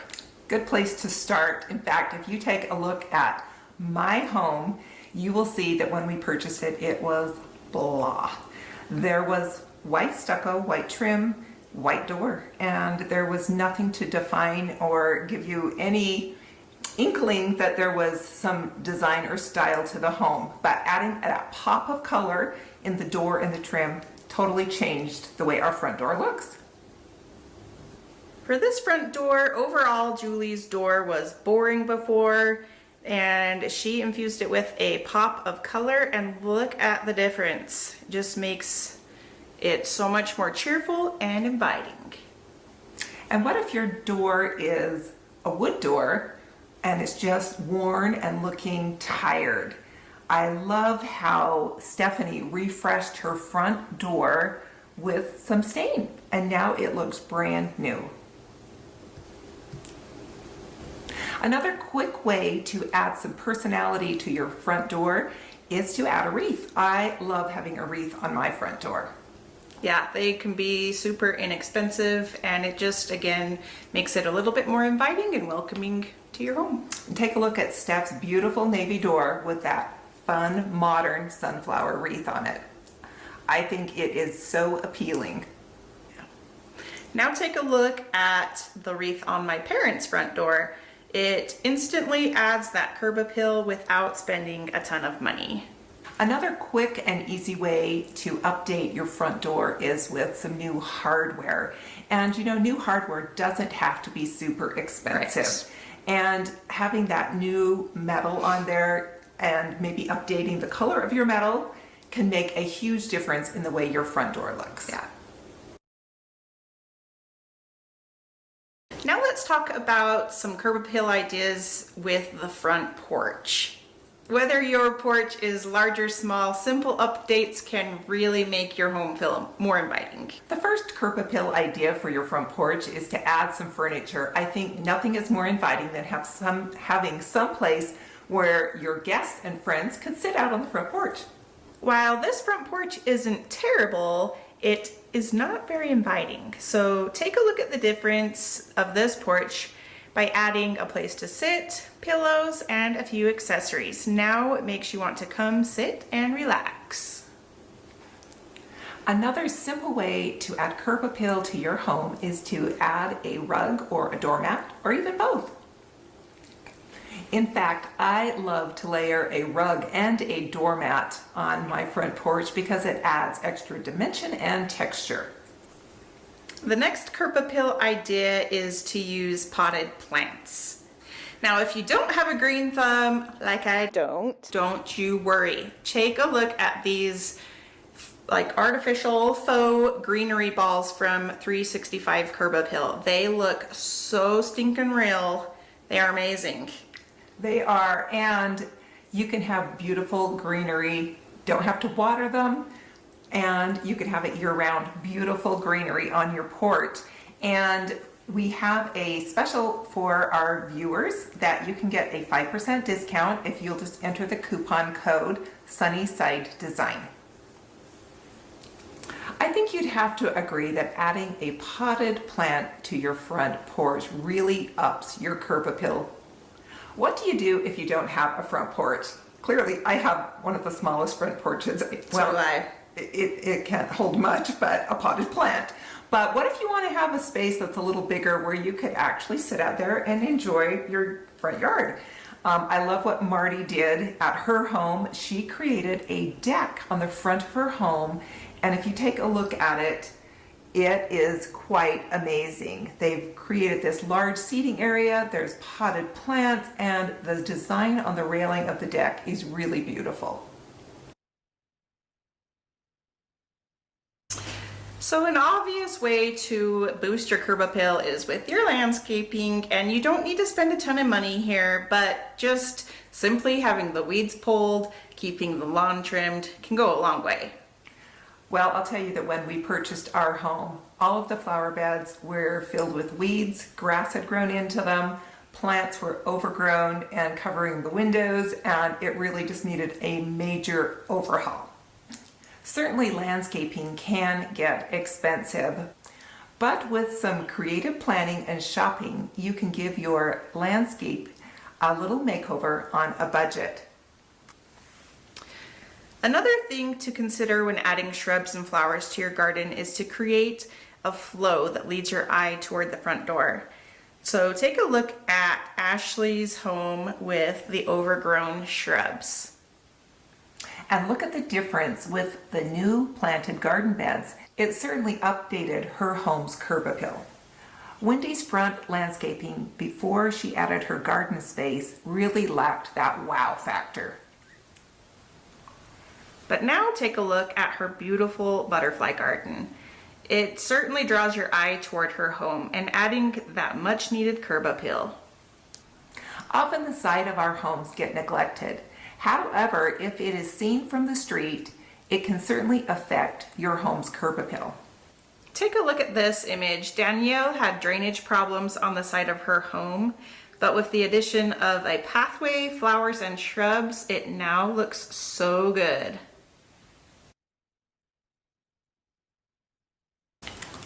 Another item to consider when landscaping your home is actually some landscape lighting.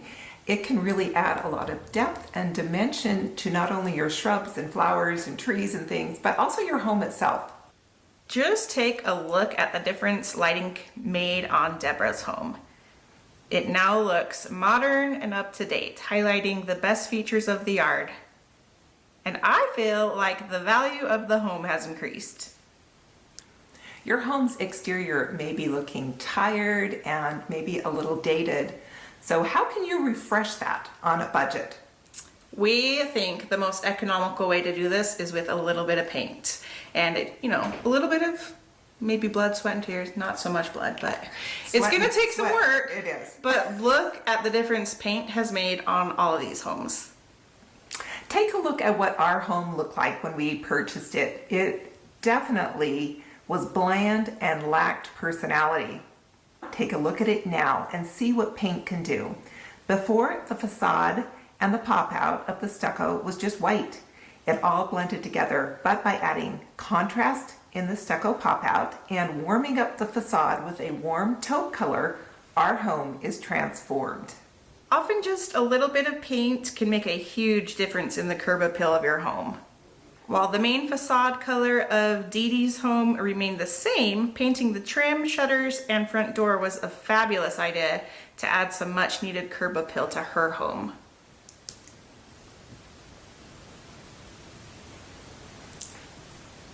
Now let's take a look at Laura's home and how she updated it with just a little bit of paint as well. And take a look at the difference. The contrast between the white window frames and the black shutters certainly captures your attention. The dormers got a little bit of refresh as well as the front door.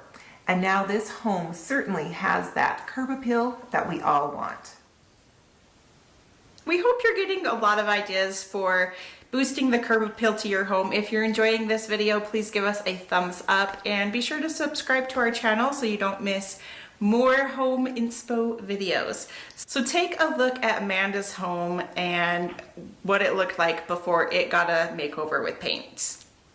Isn't it amazing what paint can do? Simply painting that red brick gray makes the home look so good. While the remaining parts of the home remained white, the gray paint took it up a level. Now, Meg's home before felt dated and a little tired. Again, paint to the rescue. Can you believe it's even the same house?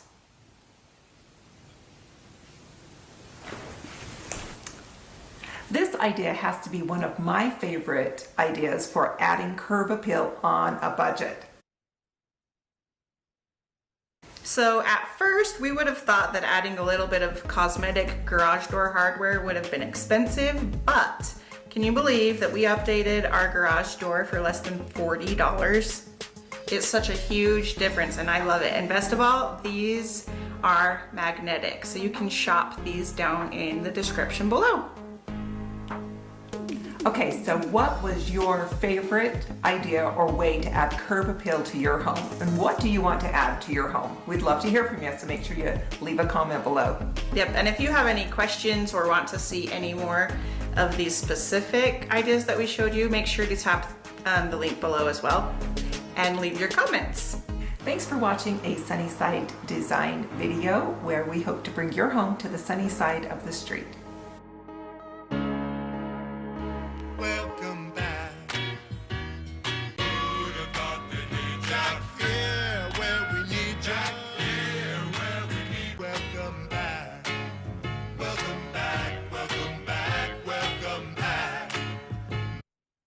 Alrighty, everyone, welcome back from our break.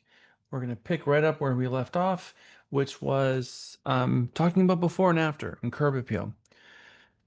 Most homes need a little bit of love, whether it's, a little bit of paint or a new mat or just who knows what. But we're going to spend the next 30 minutes looking at some before and after photos of things that you can do that's going to drastically help a home. We're not going to help them flip the property. That's not what we're doing, although there have been times that I have helped them with replacing flooring, painting, replacing countertops, putting in backsplashes, all kinds of things. There's been times where I've walked into a property and like, you know what, all in all, that this is a great home. If you were to paint the cabinets, replace the countertops, update the backsplash, swap out the flooring and change the fixtures, that it would be and paint, it would completely change everything about this home. And I've done that many times, and I act as a free subcontractor, helping them get in contact with their trades and opening the door for the trades and babysitting them, making sure they're all doing their job so that they can squeeze out every single bit of equity. I've done that many times before.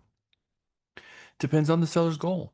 The seller might have a property that has carpet everywhere, and we know that people don't love carpet in the living area. So we might have a trade that can, go to floor decor, pick out flooring, figure out what's going to look good in the property. The property that closed on yesterday, in fact, we did that exact thing. I came there. They had lived in the home since 2008. The property had carpet in the living area, in the entryway, and in the primary bedroom. And I had floor decor go out and rip out all the carpet and put in new floors. And I had them paint the entire house. We did both of those things before we brought the property to market. And my clients were nearly in tears as they came in yesterday because they said, in their own words, nothing has sold in our neighborhood in the last 9 months, and our home was the only one to sell. Thank you. And they gave me a hug.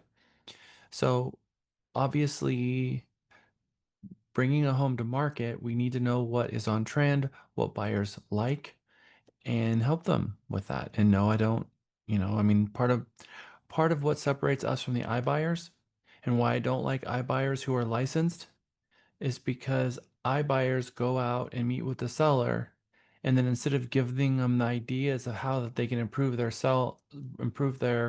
property and make more money, they say, oh, if you want to do that, here, we can just buy the property, sell it to us, and then we will do the upgrades, and then we will make the extra money.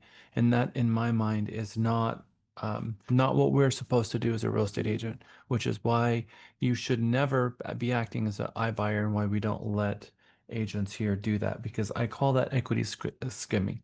Now, there are some people who say, I don't want to do any of that. I just need an offer. I want to sell it today. Okay. Sign your life away because, there's going to be a lot of things you're going to sign because we're not doing what we typically do, which is try to sell your home for as much as possible. So here is an example on the left-hand side of a home that simply needed to be painted.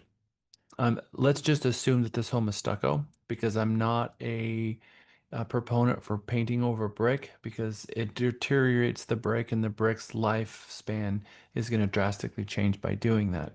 But in any event, let's say this is a stucco home and you've got a cream color home and it's just looking tired and weary. Just a fresh coat of paint can really change matters. Grass Patch, which is a company that will bring out a couple of pallets of grass and they will even install it, or you can find a third party to install it, also can make a really big difference. Just obviously trimming trees and raking up the leaves and swapping out the fixtures. These are small things that you can do on a very small budget. I saw a bunch of hands, so let's get through them, starting with Gabriel. Hey, Jack, in terms of whenever you're helping your clients to do these, I guess, quote unquote, like a quick lipstick to try to get as much equity on them, do your vendors, or I guess is it case by case, do these vendors do their payment on the back end, or does the client have to, have to pay up front? If my client doesn't have the cash to do it, I don't recommend my trades. at all, because I don't, if that property never sells, then they're in a huge issue. Yes, sir. I don't like it. But there's a company called Florida Core, CTC Flooring, that works all metros in Texas, and they will stop payment to closing. So they will do the install now and then wait to closing. And they've got 10 different flooring choices. They can do all kinds of wood, tile, and carpet. And that's actually who did my client's this last couple months ago when we listed this property that I just sold yesterday. And I've probably used them 30, 40 times total. I've got a really good tile person that I use. I don't usually use them for tile jobs. I usually do them for the wood jobs and the carpeting. But in this case, they put in a laminate and use them for that. All right. Aki, I see your hand up. You're on mute, Aki. I am not able to hear you. My husband and I are a team for not the full range remodel like a property brother do, but we are trying to help a client to like a let's see, partially like a remodel or upgrade for before on the market. Does it can we do that kind of a makeup, not a touch up or No. no? No, we can't. We can't touch their home. We can't personally be the one that's doing the work, just like an inspector can't be the one that does the work on things they inspect. If you're simply helping act as a GC and not charging, meaning that you've got trades and you're gonna, recommend this trade for this job and help arrange payment between the two of them and help them pick out colors, but we're not the one physically doing the work. That is perfectly okay and is expected. But the moment you start doing the work yourself, your Oh, E&O insurance is not going to allow you to touch that. If you're using employees that work for you, our E&O insurance will no longer cover that. And okay. it is liability through the roof. So no, it's not possible. Okay. All right. Thank you. Yep, we had an agent that had a remodeling business that's no longer here because of that very thing. She was actually up on the roof one day, and no, agents are not going to be standing on the roof. Uh, Bless her heart. Okay, I know Lisa remembers that very, very well. So here, what do you see here, or what don't you see? The house. The house. All right, do we like trees? Yes. Yes, just not the ones that are covering the complete house. That's right. Because it begs the question, what is it that we're actually selling here? Are we selling a tree or are we selling a house? There's a lot going on with foliage here. When you drill into this property, you see a tree on the left-hand side over here that's also blocking. You've got this tree that's got a canopy that's way too low. You've got a bush over here. The shrubs are much higher than the window ledge in the bottom. So this has been let go a little bit. Maintenance of trees are a thing. You got to have trees trimmed. Well, probably once every 3 years, we have our trees trimmed on our entire property. It's just part of the general maintenance of a home. And if someone's never done that before, then it's very likely that it's going to have to get some work done. So here is the difference before and after of an actual property. So here, we're not able to see the house. You'll see here that they raised the canopy. So now you can see the house. They also shaped this tree and cut the shrubs, although I would have recommended all the shrubs be removed. The little round shrubs that are about 12 inches tall be put in with some color because there's just a little bit too much going on there. In any event, that is one example. Here's another example of before and after. Now, oil rub bronze is more dated than nickel is right now. So maybe a better choice here in modern days is to have, spray painted this nickel or something else. But the glass And the light bulb is a spiral light bulb, not the right kind of light bulb. And this might seem, you know, unnecessary, but these are the small things that you can do just to clean up the curb appeal. I'm not going to recommend that they do a bunch of things that are unnecessary, but cleaning up fixtures, the lighting fixtures, and there's usually two of them. This is something that will obviously make a difference. So here, curb appeal ideas: upgrade dated, rusty, discolored door hardware, especially if it creaks or it's hard to open the door. One of the very first things a buyer does when they pull up to the property is look at the house. That's their first impression. The second impression is when they open the door. And if the doorknob is old and creaky and just makes the whole house feel old and creaky, so that's a thing. The door should be painted. If it's faded, porch lights, seating area on the porch, added pots and plants and flowers, easy stuff. Always buy a new doormat. That's something that our stager always used to tell us. You know, always buy a new doormat for every home you sell. If the window trim and it's all rotted out, obviously we're going to need to get somebody out there to maybe look at that. And other things that you can do to really just add for curb appeal. So here's a house. This is a home that you would often see in a downtown urban area. Those homes that were built in the 1930s and 40s and 50s. This is very indicative of that time period. And this is not uncommon to what you would see in today when grandma's either passed away or they've decided that they're going to downsize, and this is what's on the ground at the moment. Obviously, there you have to make a determination when you are taking a listing. Does this house need to be flipped, or can we clean it up and sell it for more? Obviously, if we think it's a tear down, doing work on it's not going to do much good. But no matter if it's a tear down or not, we can always get rid of all the debris and get rid of all the junk and make it all look as good as possible. That's still a thing. In a situation like this wasn't a tear down. This is a property that had good bones. It just needed paint and it needed just some love because it hadn't had any love in a while. You can certainly flip this into shape by doing a few small things. Here is an example of what that could look like. Paint the front door, paint the trim, paint the fascia board, redo the front steps, looking at the side by side here. Add a light, a different light. Obviously, the extent of the landscaping is way overkill of what we would be doing with this property. We would not be adding window boxes, probably would not be adding lines of shrubs up and down the walkway, but we would mow the lawn and edge it, and maybe we would be adding some flowers to the left and to the right of the porch. We would want to paint the door. We would want to paint the house and paint the trim. We would just want to clean it up a little bit. And adding a new number is always helpful when it didn't have one at all and you don't know what property you're driving up to.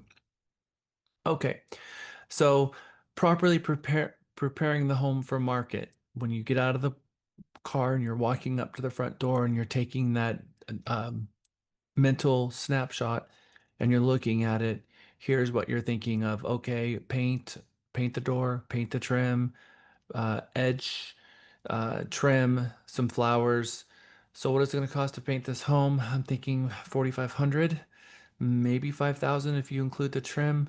It's about probably 200 bucks to mow the lawn. My guy would add a border for the flower box and mulch and add a couple of shrubs and some flowers. Probably less than $1,000 for the landscaping.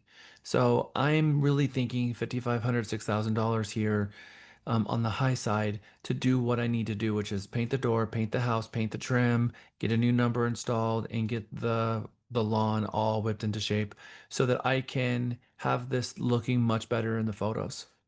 And that's going to bring a much different price, a much different price than if I were to try to sell it like it was on the left-hand side. On the right-hand side, it looks like a move-in ready home. On the left-hand side, it looks like a home that's borderline tear down. On the left-hand side, you're not going to create an emotional attachment on a buyer who's all excited about moving there. Okay.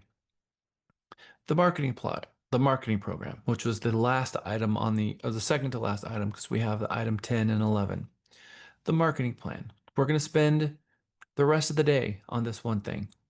We talked about it out the gate this morning, first thing. Now we're going to get into the marketing plan, into the nuts and bolts of it. The goal here is to get the seller in a multiple offer situation by exposing the listing to 100% of the marketplace buyers. You're going to explain why most agents only expose the property to 30%. Because 30% of the marketplace buyers have hired an agent and have a representation agreement signed and actively in a MLS portal and in the throes of buying a home. They're going to react very quickly to new listings brought to market during this time frame, and they're going to be heavily favoring new listings that just come on the property while they're in this home search. For the seller, we want an HD TV quality stager, full of energy, fun to work with. If it's a property that is going to be listed while the owner is in place, then that's okay. We have three options. I have a property on Stastny that I listed. It was a condo. I helped the seller buy it. It's closing tomorrow. Tomorrow's Friday, I think. Yeah. No, tomorrow's Thursday. Day after tomorrow. Actually, they just signed today, so we might be closing Friday or tomorrow. In any event, we had that one staged. We had a stager come in and actually put in staging, and I'll share with you guys the cost of that. It was much less than what I thought it would be. I think it was less than $1,500 from them bringing in total of $1,800 total for 3 months, which was great. They brought in a bed and a kitchen table and a couch and I'll show you the photos of it. They did a great job. So you've got three options. You can sell the property vacant with nothing in it. You can sell the property vacant that's been staged, or you can sell the property with the seller's furniture in it. Those are the three options. In a property where the seller's furniture is in it, then the seller's job was to take a house and turn it into a home and make it their own. And that's house, that's home, that's theirs. I'm not going to have an opinion of that. When they come to me and ask me to help them sell the home, then my advice to them is, well, Mr. and Mrs. Seller, your role was to take a house and turn it into a home. It's the role of my stager to take the home and convert it back into a house. And what I mean by that is to depersonalize it, remove the photos, and to make it as buyer friendly as possible. And so then now they've got this idea in their head that, all right, so when the stager or when the agent makes recommendations on doing things, it's not a personal attack on them. It's that we're trying to accomplish something different. They were living in the home and that's one thing. But how we live in a home is not how we sell a home. It's two different things. So we have to accomplish something different. It depersonalizes it and it makes it less about them, and they don't feel like they're attacked, and they're much more on board with this.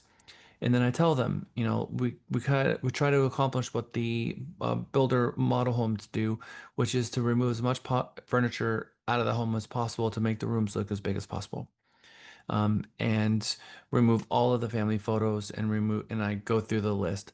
You can have a stager that does this and separate yourself from that role completely. I used Susan Hurley for a really long time, and I would pay her to go out and she would just do her magic. And she would, in fact, oftentimes the clients would end up pay her when they move into the new house to help her arrange everything because they loved what she did. And all she did was repurpose what they already had. She would go tell them which items to put in the garage and move things around so it was more buyer friendly. Like, oftentimes you'll have a living area that has a love seat, a rocking chair, and a couch.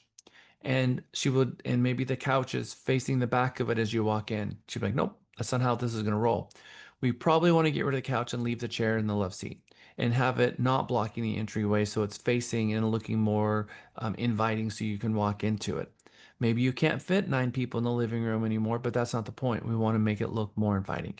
So she has had a good eye in moving things around and just repurposing the things that they already had. And she did some amazing things, tenant occupied properties, all kinds of stuff. And I recommend that if you're going to do that, then you get really good at that and maybe even take some courses on staging, and the association has staging courses. She charged like 300 bucks or 350, just under 400, and I paid it myself out of my pocket to have her go out and do that. I did not charge that back to my client. But when it comes to the actual staging, if they're going to bring in furniture, then the client pays for that. I didn't pay for the staging that got brought in for this property that I sold on Stastny, and I got my 6% listing. Had my trades go out and rake the backyard and mow the front yard and do all the things that's necessary. Stager came in, did all the things, and we opened the doors, and she had to do nothing. We handled all the legwork and got the property sold quickly, and she's very excited. But I'm not taking responsibility for the staging costs. But I do pay for my own photos, my own drone photo, video, as well as the stager to come in for that consultation appointment. And yes, it's okay to stack everything in the garage. There's nothing wrong with that. Isa. Did you pay for the mowing of the lawn? Mm-mm. Okay. No, I don't pay for any of those things. But I tell them I've got a good a good team around me that will, for a discounted amount, take really good care of them and do a good job. And so, part of having a good team, because sometimes they're going to say no, they're going to do sweat equity, they're going to do it themselves. Or if they just don't have the bandwidth, you can help them with recommending your team. Jeff. Is mowing the lawn something you can actually help do without violating any ethics or anything along the lines of that? I do not. I'm not at the point in my life where I'm going to be mowing people's lawns. But yes, that is something that you can do. It is something I've done before. Ken has been doing a lot of that lately himself. Um, but there's no reason for it. There's no reason to commingle yourself in helping them mow their lawn.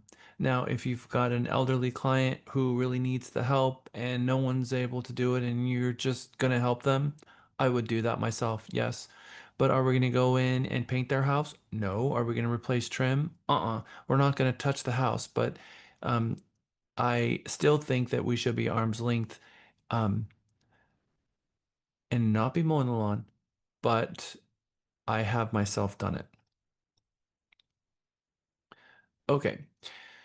So a goal here is to get them in a multiple offer situation. We can get a stager involved, or you can do it yourself, but you need to make the home as friendly as possible. It might need to be painted. You might have some dated flooring. You might have a home that's 10 years old, and there's absolutely nothing wrong with it, but the walls are dirty and the carpet's dirty. And you're thinking, okay, all I got to do is paint this house and replace the floor, and they're good. They're good to go. And so I walk the property and you look at the HVAC vents and they need to be cleaned and the home needs a good professional clean. Recommend. All right. So what I recommend here is that we have a landscaper come out and edge and cut the grass, and put in some mulch and put some flowers in the flower beds. That's going to be less than $1,000, but we want that done right before we take the photos. Inside, we need to get a good make-ready professional clean company who will come, clean the fans, clean the baseboards, clean the grates, and clean the appliances and get everything ready. My recommendation is that we have the house painted, and I'm going to have my painter come out here and give us a quote, and then find out if that's going to be in their budget or not. I try not to give quotes on paint, but I my thankfully, and Antonio, my painter, who actually painted our office, painted my personal house, well, all of them actually, even went to our lake house and painted that. He does all of it. I use him all the time because my clients hire him because he's affordable, and that's what you need is someone who does good work, who is affordable. He's probably painted 100 houses for me. It's very common that homes need to be painted before they get brought on market. And I have Luis and Nora, my tile people, who have done my personal homes and put in hardwood floor in my personal primary bedroom when I bought my model home because it had carpet in the primary bedroom of that particular model home, and that's not a thing for me. And clients all over the place, and they also do wood. And if it's carpet, then I use floor decor. So again, you just have to have a team of people who you know that they're going to be able to accomplish what you need to get accomplished in order for a buyer to walk in and think, I can just move in today. I don't need to do anything. Now, again, if it's a 1960s home and it's going to need to be flipped, then that's not your buyer. But if you can take the home and whip it into shape for a buyer to move right in and it be clean and them get that emotional connection, there's only a few things that you need to do to get there. You should try to be building a plan to get there because that is perfect. But I always get this question and I haven't gotten it yet. Well, Jack, can they just do a credit for carpet? What do you think about that? Offering the buyer a credit for carpet versus replacing the carpet. What do you think the real difference is? The cash to close or that they're going to get credit for.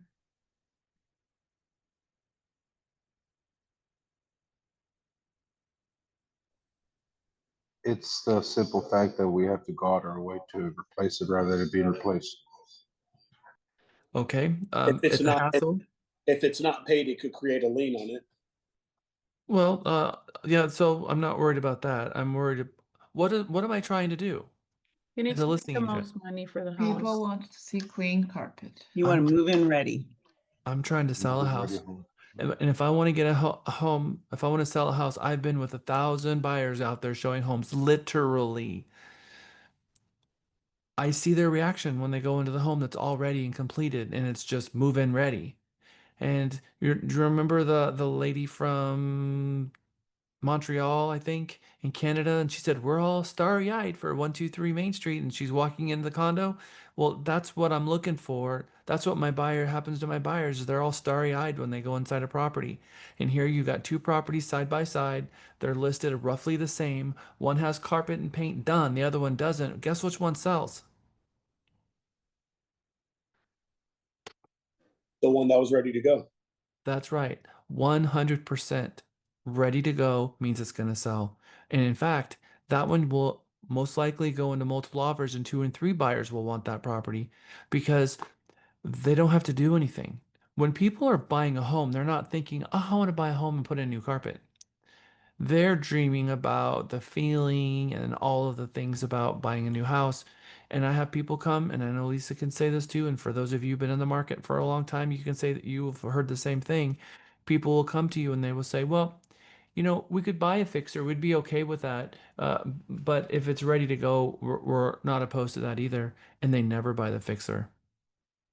They don't get an emotional attachment. They don't get excited about it. They don't have any passion about it. It's just all of a sudden it's about a spreadsheet.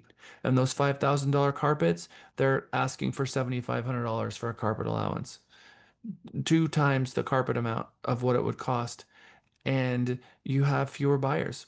So if my goal is to properly prepare this home for market, and properly saturate the market with advertising and attract buyers to get them in a multiple offer situation, I need the buyers to walk in and have an emotional attachment to the home.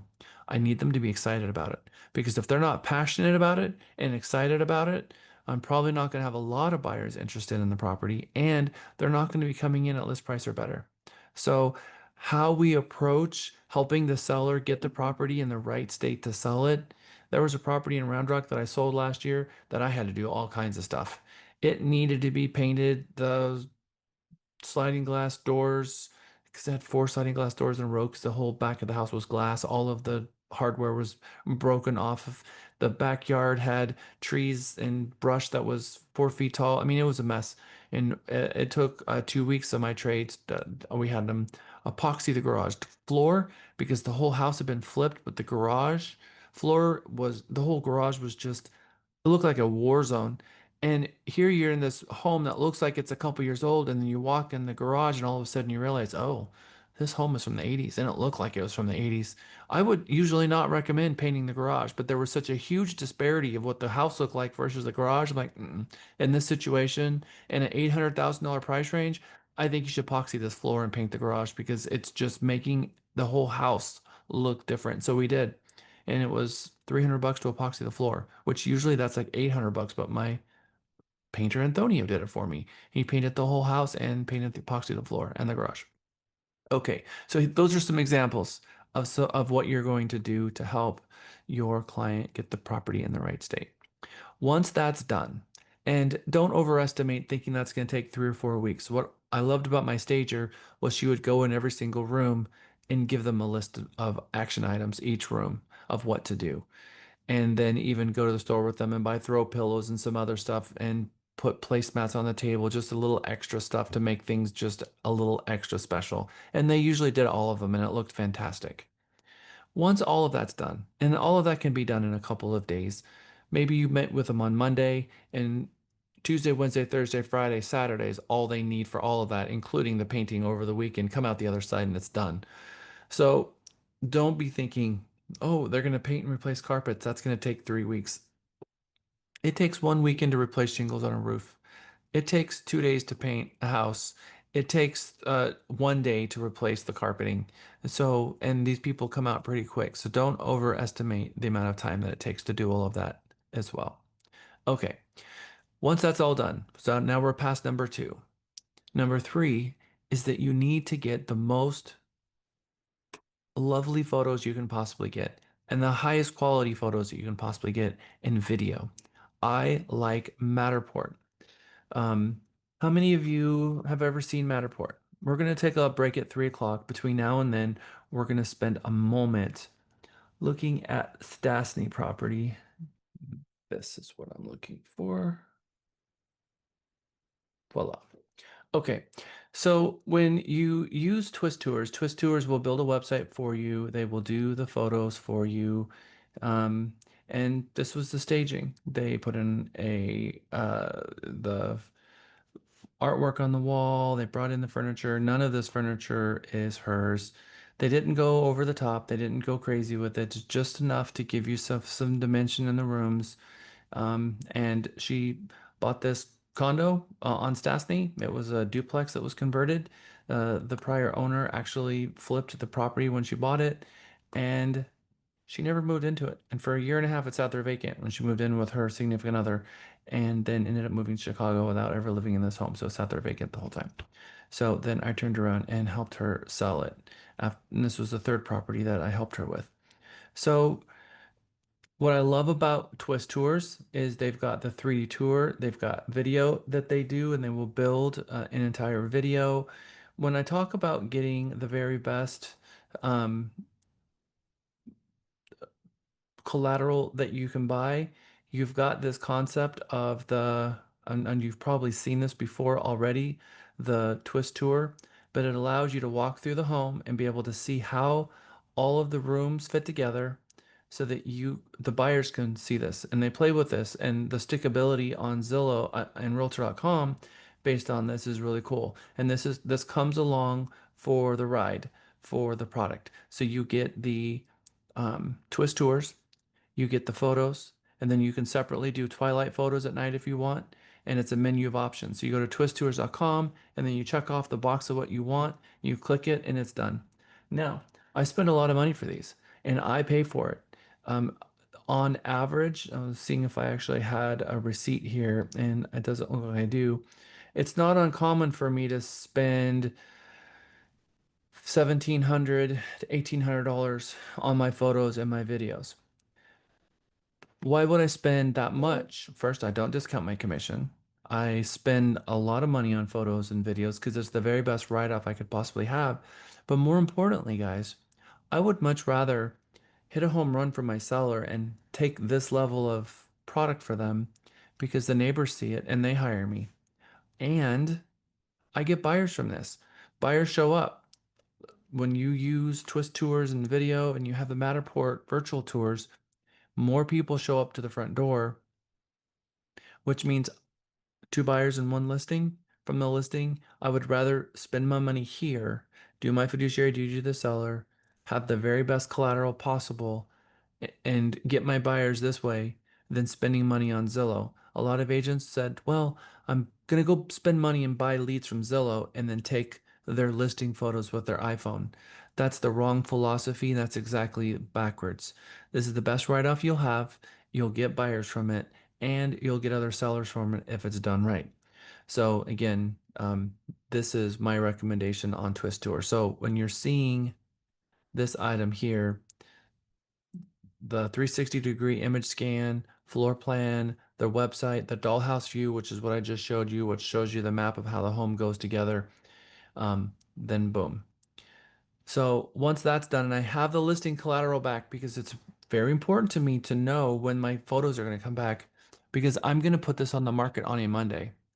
So I need I need the stager to do their job. I need the seller to get it whipped in shape. I need my landscaper. I need all of this coming together so that my photographer can get out there and have it done before Sunday because Monday morning I need the photos back. And if I have to pay extra to get the photos back Sunday night or Monday morning, if they have a Tuesday delivery date, I will say, how much will you charge me to have them back Monday? I need to have it Monday because before noon on Monday is when I want to have it coming soon in CTX MLS. And if it's Tuesday, I'm literally going to push it an entire week. That's how important the grand open house is.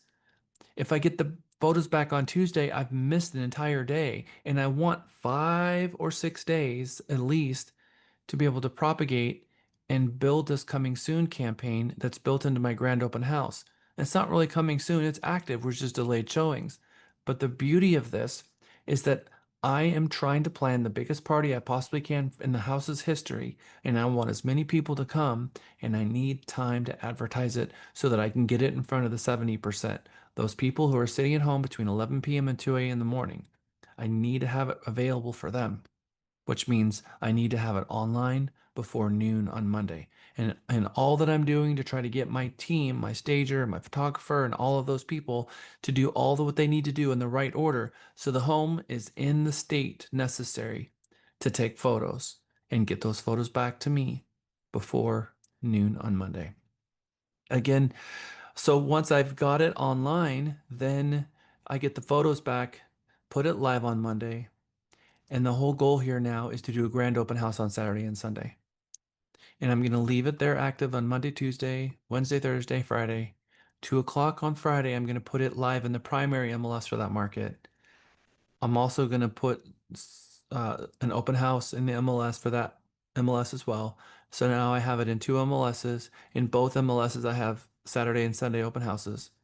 And on Friday, immediately goes into showing time. And the first showing is at 1. They can set this first showing for 2 o'clock. And that and I let my sellers know, how showing time works because at 2 o'clock on Friday is when showing is going to happen. So we'll have some private showings on Friday, probably. Grand open house Saturday and Sunday. And then I will be talking with buyer agents and buyers and the open house. And over the weekend, Monday rolls around. And then I'm going to have an idea of what's going on. Calling the people who showed it, find out what their feedback was, learn as much about the property and about what the buyer's interest is on the property to determine if I'm going to get an offer or if I'm going to get into multiple offers. So the Saturday is a soft open for the open house. We're going to have a lot more traffic on Sunday than we will on Saturday. But these grand open houses are a really big deal, which is why for an agent, when you find out that we have a grand open house coming, you should do whatever you can to cancel your personal plans to go do that if that opportunity is in front of you, because the property has been properly prepared for market. You've got really good listing collateral. It's been listed for 4 or 5 days in pending this grand open house weekend, and there should be a lot of people showing up at the property because it was listed correctly. So our grand open houses is a very big deal versus the properties have been on the market for a while and has not yet sold. Okay, so then you do the grand open house on Saturday and Sunday. Hopefully you've attracted multiple offers. If you haven't, that's okay. We'll talk about what you do, and if the property ages because it did not sell, then we're going to talk about refresh, reset, and rebrand, which is something we're going to talk about later. But right now, if you've done this right and it's priced correctly, we have enough buyers to get an offer. Hopefully you've attracted multiple offers. Then we're going to negotiate the best offer for the seller. The things that you can negotiate in a good offer for them is price, close date, lease back, no concessions, over asking, maybe a high option from the buyer, but we're maybe not in that marketplace. Maybe you negotiate list price, and that right now is what we would consider a home run for that buyer. The property that I sold in Elgin when I came on market, and now I'm the only property to have sold in that subdivision since we came on market. My seller closed yesterday, and they have a lease back until the end of the month as a seller lease back because they're closing on their purchase at the end of the month and there was a gap and I was able to negotiate that. Seller lease back in this market, absolutely. And they got exactly what they were asking for. Then Once the property has gone under contract, then we need to help our clients prepare for the inspection. And there's a list of things that we can give them, a paper. We're going to go through each one of these items, by the way. But we give them a piece of paper that says how to prepare for the home inspection, just so that the home inspection shows up as clean as possible. Then talk with the seller about meeting the appraiser at the property so we can help make sure that the property appraises as long as we got authorization from the client. Show them information about the multiple offer situation if there was one. Give them the comps that you have out of all the MLSs to show them how you came up with your number. And if the buyer willingly bid over asking price, show them that too, because that helps. Checking in with the buyer's lender on a weekly basis every Friday. I have a Friday report that goes to the seller. We call the lender the title company, and keep in touch with all the stakeholders, including the buyer agent, and compile all of the showing activity and all the feedback. And then we have a checklist of questions we ask the lender. Have you received approval? If you received underwriting approval, have you ordered the appraisal? There's a checklist. And you can get that checklist, by the way, from my mom, because she's the one that does my Friday calls. And if it hasn't gone under contract, we do a CMA every single week, and we provide them a CMA that they get on their Friday report. And that Friday report is a list of everything that's come on the market, everything that's currently pending, and anything that's sold in the last 90 days. So if something came on the market and something that pending went sold, it's going to show up in that weekly CMA, and they know that that's coming, which is helpful for them to have, that's known that it's coming. When we get closer to the closing table and we have a CD that gets generated from the buyer's lender and the title company and it's approved, then I go over the closing disclosure with my client line by line so they understand. I make sure that if there was any amendments with price changes or closing costs, that everything is correct in the amendment, and that all the parties have all the necessary amendments. And then I go down the line to make sure that the numbers are correct. Then we're going to walk the property just to make sure that everything is in good order, that everything is out, leave a gift for the buyer, make sure that you are coordinating with the buyer agent for their walkthrough and what happens with the lockbox and the key. So we pull it at the right time. We don't want to pull the sign in the lockbox too early because then the buyer doesn't have the key for their walkthrough. But then we also need to be able to get that key to the title company. So we need to coordinate when they're walk through it and then pull that lockbox. And then, of course, morning of closing, pick up the sign, lockbox, meet the seller at closing, and sign with them. Okay, so those are the things that we're going to talk about. It is 3:01. We're going to go on our next break, come back at 3:10. Now, I just went over the whole process. We went through the 11 things. Right now, this list we're going to go through, and we're going to go and pretend like we're walking into the kitchen table and sitting down with the seller, and we're going to walk them through the entire listing presentation. And we're going to show you how and what I say to the seller all the way from beginning to the end of the listing presentation. That is what's coming up next, a very important part of today. I'll see you back at 3:10. Welcome back. Who'd have thought they need ya? Here where we need ya. Here where we need. Welcome back. Welcome back. Welcome back. Welcome back. Okay. Introducing the Realty Texas Agent website, a powerful tool for real estate professionals. Next time. All right, so here we are. We're gonna this next step, this next phase of our day is number 10, is sitting down and meeting with the seller and doing your actual listing appointment. So putting your phone on silent, having business cards ready, no sunglasses, no gum, leave your suit jacket on, ring the doorbell, knock 3 times, take a step back, have nice pens ready that are blue ink for signing in person. First impression is important.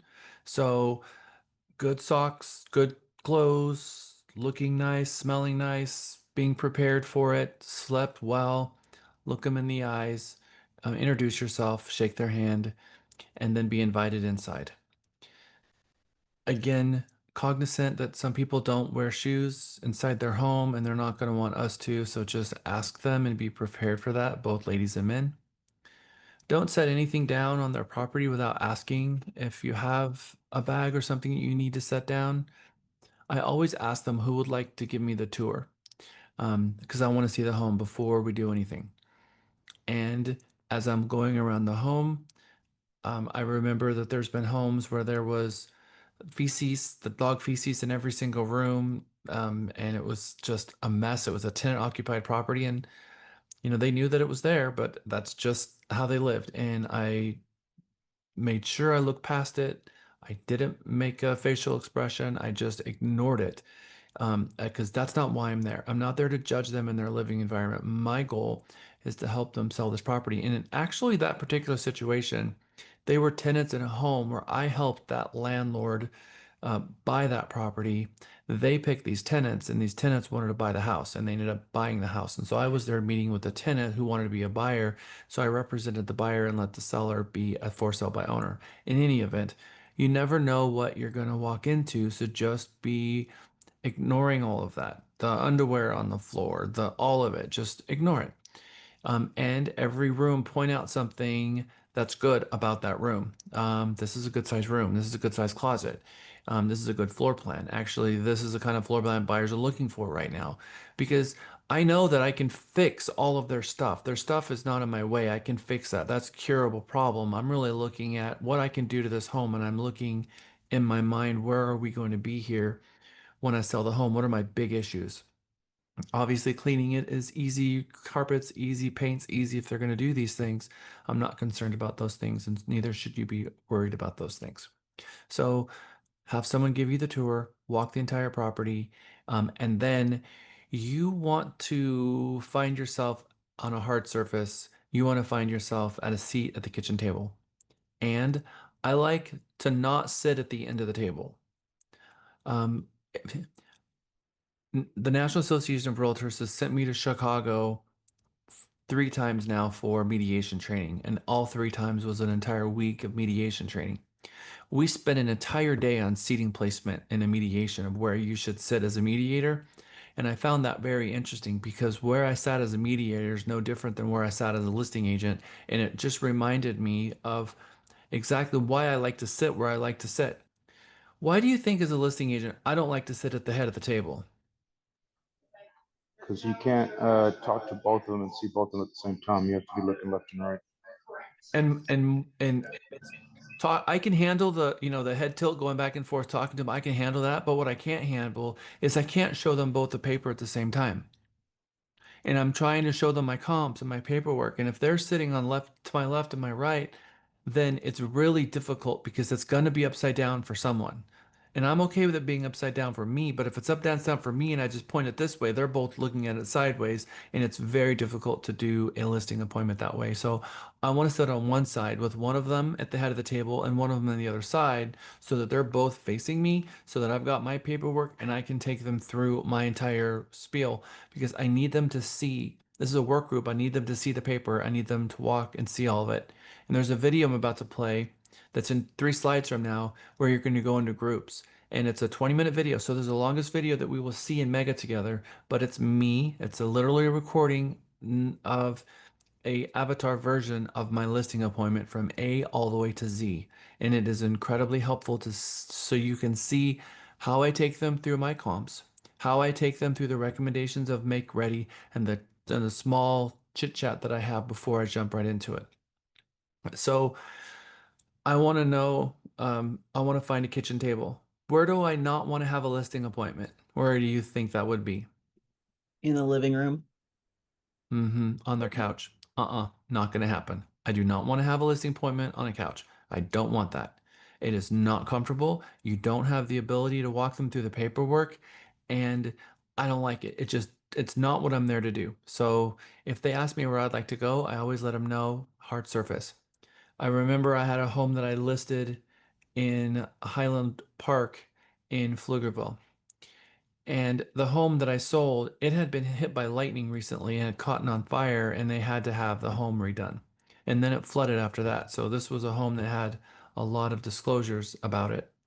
They had a kitchen table that had there was like a computer because that she worked from home, and on the other side was all their kitchen. There was nowhere for me to sit. There was no place to have a listing appointment. So I stood up in the kitchen with them, and we just stood up, and I went through on the kitchen countertops. There's been times I met a seller at an empty home because they had already moved out, and they met me over there, and we did everything standing up in the kitchen on a hard surface. But I need to be in front of a hard surface so I can take them through the paperwork and walk them through it step by step. So this is a snapshot out of our Realty Texas seller guide that starts talking about the 70% and the 30% in that guide. The problem is this only exposes your home to 30% of the represented buyers. Most homes go live on the market on Friday afternoon, right before the weekend rush of showings. The problem is this only exposes your home to 30% of represented buyers. This means that 70% of unrepresented buyers are still flying under the radar. They don't see the property, and we want to expose it to all of the buyers, not just part of the buyers. This is the flows chart of, on the left-hand side, a typical listing timeline. This flow chart is in the seller guide. So if you are having this conversation with them, you can turn to this page and it explains to them what we do differently. And we even went as far as to build a diagram for it so that you can really see it. So this is heavily built into our listing guide. And on the right-hand side of this is really helpful. The NAR magazine article that came out, this one was from 2022, that said the most popular time to search for homes online. And of course, when you look at what time the most searchable times, this one says the most popular time of week to search for homes was Tuesday at 8 p.m. according to recent study. From 8 p.m. Until 3 a.m. was the hot time, but it started at 8. But then what I have found is 11 p.m. on Monday, Tuesday, and Wednesday. So there's a lot of studies out there that show that the hot times, regardless if it's 8 p.m. or whether it's 11 p.m. When is it not? It's not Friday. It's earlier in the week. So if you can expose the property to market earlier in the week, you can capture these people so that you can make sure that you are marketing your property to the largest audience possible so that they will all show up at the open house. But if you don't put your property on the market on Monday, all the people who are looking on Monday won't see it. People looking on Tuesday won't see it. Wednesday won't see it. Let's say you put it on the market on Thursday or even Friday. The bulk of people, the 70% who were looking online, never saw your property. So then you put it on the property on market on Friday. You do the grand open house on Saturday. You do the grand open house on Sunday. When is the first time they're going to start seeing it again? Sunday night or Monday? Monday night or Tuesday, according to this, which means already past it. So you put it on the market on Friday. They were looking 2 days ago. You had your grand open house, and then the next day they saw it, and still they didn't see it. So you totally were two ships passing in the night. When they were looking, you weren't there. And when you were there, they weren't looking. So you've almost gone to lengths to hide it from them. So they will never see it. So just tweaking this a little bit is going to completely change the game for you forever and how you approach when you list your properties, how you list your properties, and why, and the dialogue that you have with your client. Okay. I'm going to put you guys in smaller groups. I need someone to take this video and play it in their group. Hi, welcome to Realty Texas University. This is a companion video for the Mega Module Buyer and Seller presentation. I am excited to share this presentation with you. It is compelling, works in every type of market, and has spanned the test of time. Let's get to it. You are in the office calling your past clients from the action plan reminders. After speaking with a client you helped last year, you were about to end the call and reminded her how much you value and appreciate her referrals. The client mentioned that she was at an event last week and ran into her old neighbor, and she was thinking of selling. She handed out your business card, but you have not heard from her. You asked for the contact information for this potential seller and asked for a warm introduction. A few hours later, you got a call from this potential seller, and you have agreed to meet with her tomorrow at 3 p.m. She told you that she was also interviewing the agent that helped her when she purchased the property. Thank you for meeting with me. It was great that Cheryl got us in touch. It was great having her next door. Seems like a lot of people in our circle are moving. I really enjoy working with her. She has already referred me a couple of new clients, which has been so great. She knows how much I like to keep busy. She mentioned she really liked working with you, so you come highly recommend it. I will make sure to thank her for the kind words. Would you like to give me the tour? Sure, let me show you the place. Thank you. Wow, you are not going to have any issues getting this sold. Well, that is good news. Yes. Do you have a specific time frame in mind? I have been wanting to move closer to my job for the past couple of years, but it would have meant my son changing schools. Now that he has graduated, I am ready to sell and move closer. Got it. Have you found any homes that you like closer to your job? Well, one of my coworkers is overseas for a few months on a project for work, so she asked me to house sit. She lives a mile from the office, so I thought this might be a good time to go ahead and sell it. Got it. Do you have any idea what your home is worth? I think maybe around 400. Yes, I think you are spot on. Would you like to go over the numbers? Yes, that would be great. According to the MLS and tax records, your home is 2,062 square feet. Is that right? That sounds right, yes. It looks like you purchased the home on August 1st, 2017 for $250,000. Yes. I believe you currently owe about $145,000. Is that ballpark? Right around there, yes. I wanted to make sure I had this information correct, so thank you for verifying. The first step to determining what your home could sell for in this market is by looking at the homes that have recently sold, recently went under contract, and what competition we would be up against. Got it. So, let's dive in. This sheet here are the active, pending, and sold properties that are most relevant to your home. I pulled only single-story homes in Sun City that are between 1,800 and 2,300 square feet that have sold in the past 6 months. There are 3 comps that I have found that are most relevant, which, if the home were to sell right now, would be the same comps an appraiser would likely use. I have printed the MLS sheet for each of these along with their photos so we can look through each of them. I have highlighted the address, list price, sold date, square footage, their dollar per square foot list price, dollar per square foot sold price, and repairs amount. The first one on the list was listed for $399,000 and was on the market for 57 days and closed on January 10th for $383,000. That property was 2,067 square foot, very similar to your square footage. The second one on the list was also listed for $399,000 and was on the market for 248 days and closed on December 11th for $385,000. That property was 2,052 square foot, again very similar to yours. The fourth one on the list was listed for $400,000 and was on the market for 17 days and closed on December 12th for $395,000. That property was 2,052 square foot, again very similar to yours. In fact, I rank this one as the most similar. Here are the photos of it so you can see the inside. It was built around the same time as yours, has similar upgraded flooring, and has the same floor plan. Yes, that one is very similar to mine. You were saying that it sold for $395,000. Yes, exactly right. For the 3 sold properties, the first one sold for $189 per square foot, the second $193 per square foot, and the third is $214 per square foot.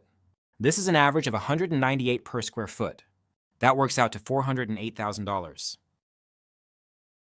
Now, let's take a look at the 2 properties that have gone pending. Both are similar square footage and year built. I was able to get in touch with the listing agent for both properties. In both cases, the agent was kind enough to offer me the professional courtesy to tell me what they are under contract for and their close date. The first one, 801 Tea Tree, is scheduled to close in 2 weeks, and they are closing for $400,000, $1,000 over asking. This pending is the most similar to yours. The second one, 103 Bronco Drive, is scheduled to close at the end of the month, and they secured $400,000, $5,000 under. This means, if all goes well with both of these properties, they will be closed in time for an appraiser to use them as comps for the buyer you will eventually go under contract with. The good news is, we know what they are closing for, so we can anticipate how that might affect the buyer's appraisal, which is something we need to be paying attention to. Are the numbers going up? They are steady. The first one should close at $193 per square foot. The second one should close at $207 per square foot. We really should put more weight on the first one as it is more similar, so that works out to $397,000. Based on the comps, I would expect your property to appraise between $395,000 and $410,000. Well, that is great. I was thinking around $400,000, so that is what I expected. Now we have to check out the active competition. The competition is important because once we determine what we think it will appraise for, we then look to see what we are up against. How is the competition priced? What are they offering? And how long have they been on market? There are 4 listings on the market around your square footage. The property at 256 Whispering Wind is strong competition. They are priced at $387,500 and have been on the market for 122 days. It is $1,895 square foot, so a tad smaller. I walked the property earlier this afternoon. It has a very open floor plan, vacant and super clean and ready to go. I see. So what do you recommend I list my property for? I think the most the property would appraise for is $408,000. I am just not sure with the current competition that you would get it. I think if you list that high, I am afraid you will follow in the footsteps of the other listings who have aged on market. From the 4 properties online, they have been on market for 120 days, 122 days, and 177 days on market and have all had price reductions and have not sold. So, my recommendation is that you price between $389,000 and $399,000. If you strategically price at $389,000 to compete with 256 Whispering, which is the most likely home to sell based on how they are priced, I believe you would sell in the first 2 weeks. If you price at $399,000 or over, I believe 256 Whispering would sell before yours. I think if you list for $389,000, you will attract more showings, sell faster, and secure list price of better. So you think if I list for $389,000, I will sell in how many days? 117 Dandelion Drive went under contract in 11 days. 100 Mulberry Circle went under contract in 15 days. I think you will follow in their footsteps at $389,000. I've been very successful at selling homes quickly and attracting multiple offers even in markets where multiple offers are not that common. What I have learned over my decades in selling properties is the recipe to sell a home is to properly prepare the home for market. Get the absolute best photos, video, and marketing materials that money can buy and come in just a few thousand under the competition. You come on market strong and poised to be the first one to attract a buyer. When you say price low, what does that look like? Here's an example. If you price at $389,000, you are more likely to get $395,000 price at $400,000. You are more likely to get $392,000. If you price nominally lower, you get a higher net than had you priced higher. If nothing else, it means you sell quickly and for asking price, but also positions you to attract multiple offers, which is the underlying goal in my marketing plan. If you attract multiple offers, you are no longer negotiating with the buyers. They are negotiating against each other. It puts you in a very powerful position. I have found in negotiations with one buyer and one seller, the buyer is unwilling to give the seller anything, but willing to outbid another buyer for that same property. I've even had it happen, listed a property. Buyer submitted a low offer. Another offer came in. The buyer resubmitted their offer higher than asking price. The buyer wants to win, and when negotiating against a seller, they think they win by beating up the seller, and in a multiple offer situation, they think they win by outbidding other buyers that are interested in the same property. In both situations, the buyer walks away feeling like they won. The seller has a very different selling experience selling their home with one offer versus multiple. How realistic is it that I would be in a multiple offer situation? I am confident it would not happen priced over $400,000, but between $389,000 and $399,000, it is a strong possibility. More of a possibility at $389,000, if that makes sense. But this is not just about setting the price. Everything about how I bring a home to market is laser focused on creating a multiple offer situation. I have a meticulous marketing system that I am excited to share with you. Let's hear it. Most agents follow the same routine: put a sign in the yard, list the property in the MLS, and wait for an offer. The problem? It's passive marketing that only targets 30% of buyers, those already working with an agent. The other 70% of buyers are earlier in the process, don't have an agent yet, and are searching online. This group represents a huge opportunity, but most agents miss them entirely. Here's why the heaviest traffic on Realtor.com, Zillow, and Homes.com happens late at night. Monday, Tuesday, and Wednesday from 8 p.m. to 3 a.m. These buyers are browsing after the kids are in bed and their chores are done. They see listings they like but aren't ready to call an agent yet. What they will do is show up to an open house if they know about it.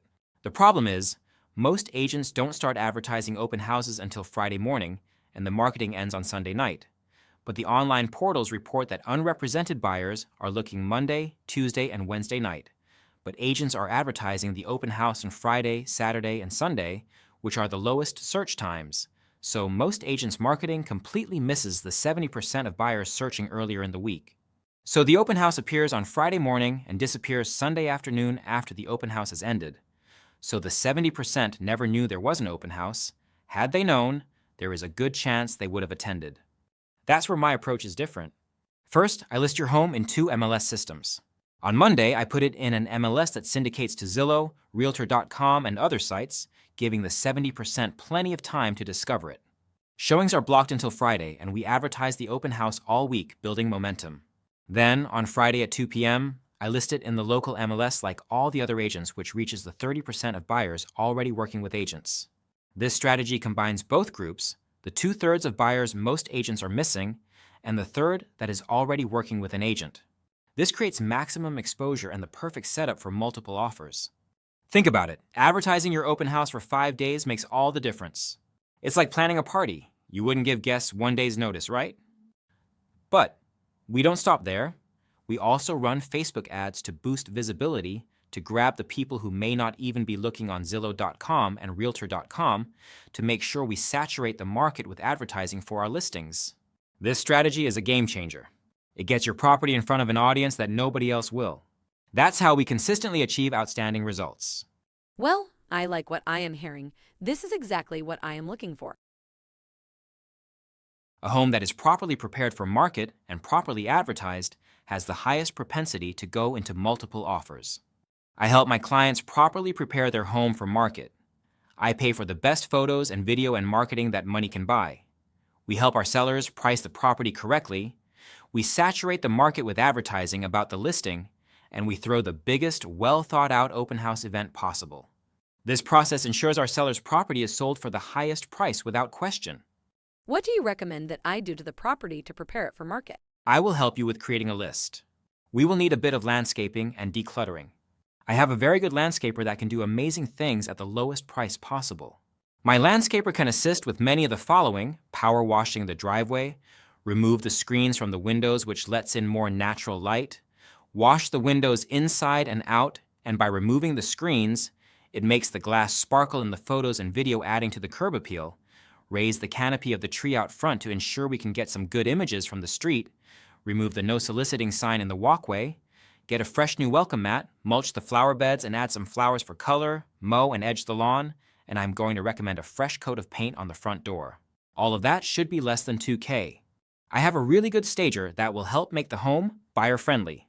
When you bought the property, your job was to take a house and turn it into a home. The stager's job is to take a home and turn it back into a house. Making it buyer-friendly, how we live in a home, is not how we sell one. The stager will recommend removing all the family photos, overly personalized things, and do what the model homes do: remove as much furniture as possible to make the rooms feel larger. They will recommend which items to box up to get it out of the way. My clients absolutely love my stager, and that is something I pay for. My clients like her so much, in fact, they often will hire her to help them move into their next home after selling. Wow, okay. So we spruce up the front, declutter the inside. What else? Backyard is a really big deal. Have the backyard mowed right before we get photos taken. That is it.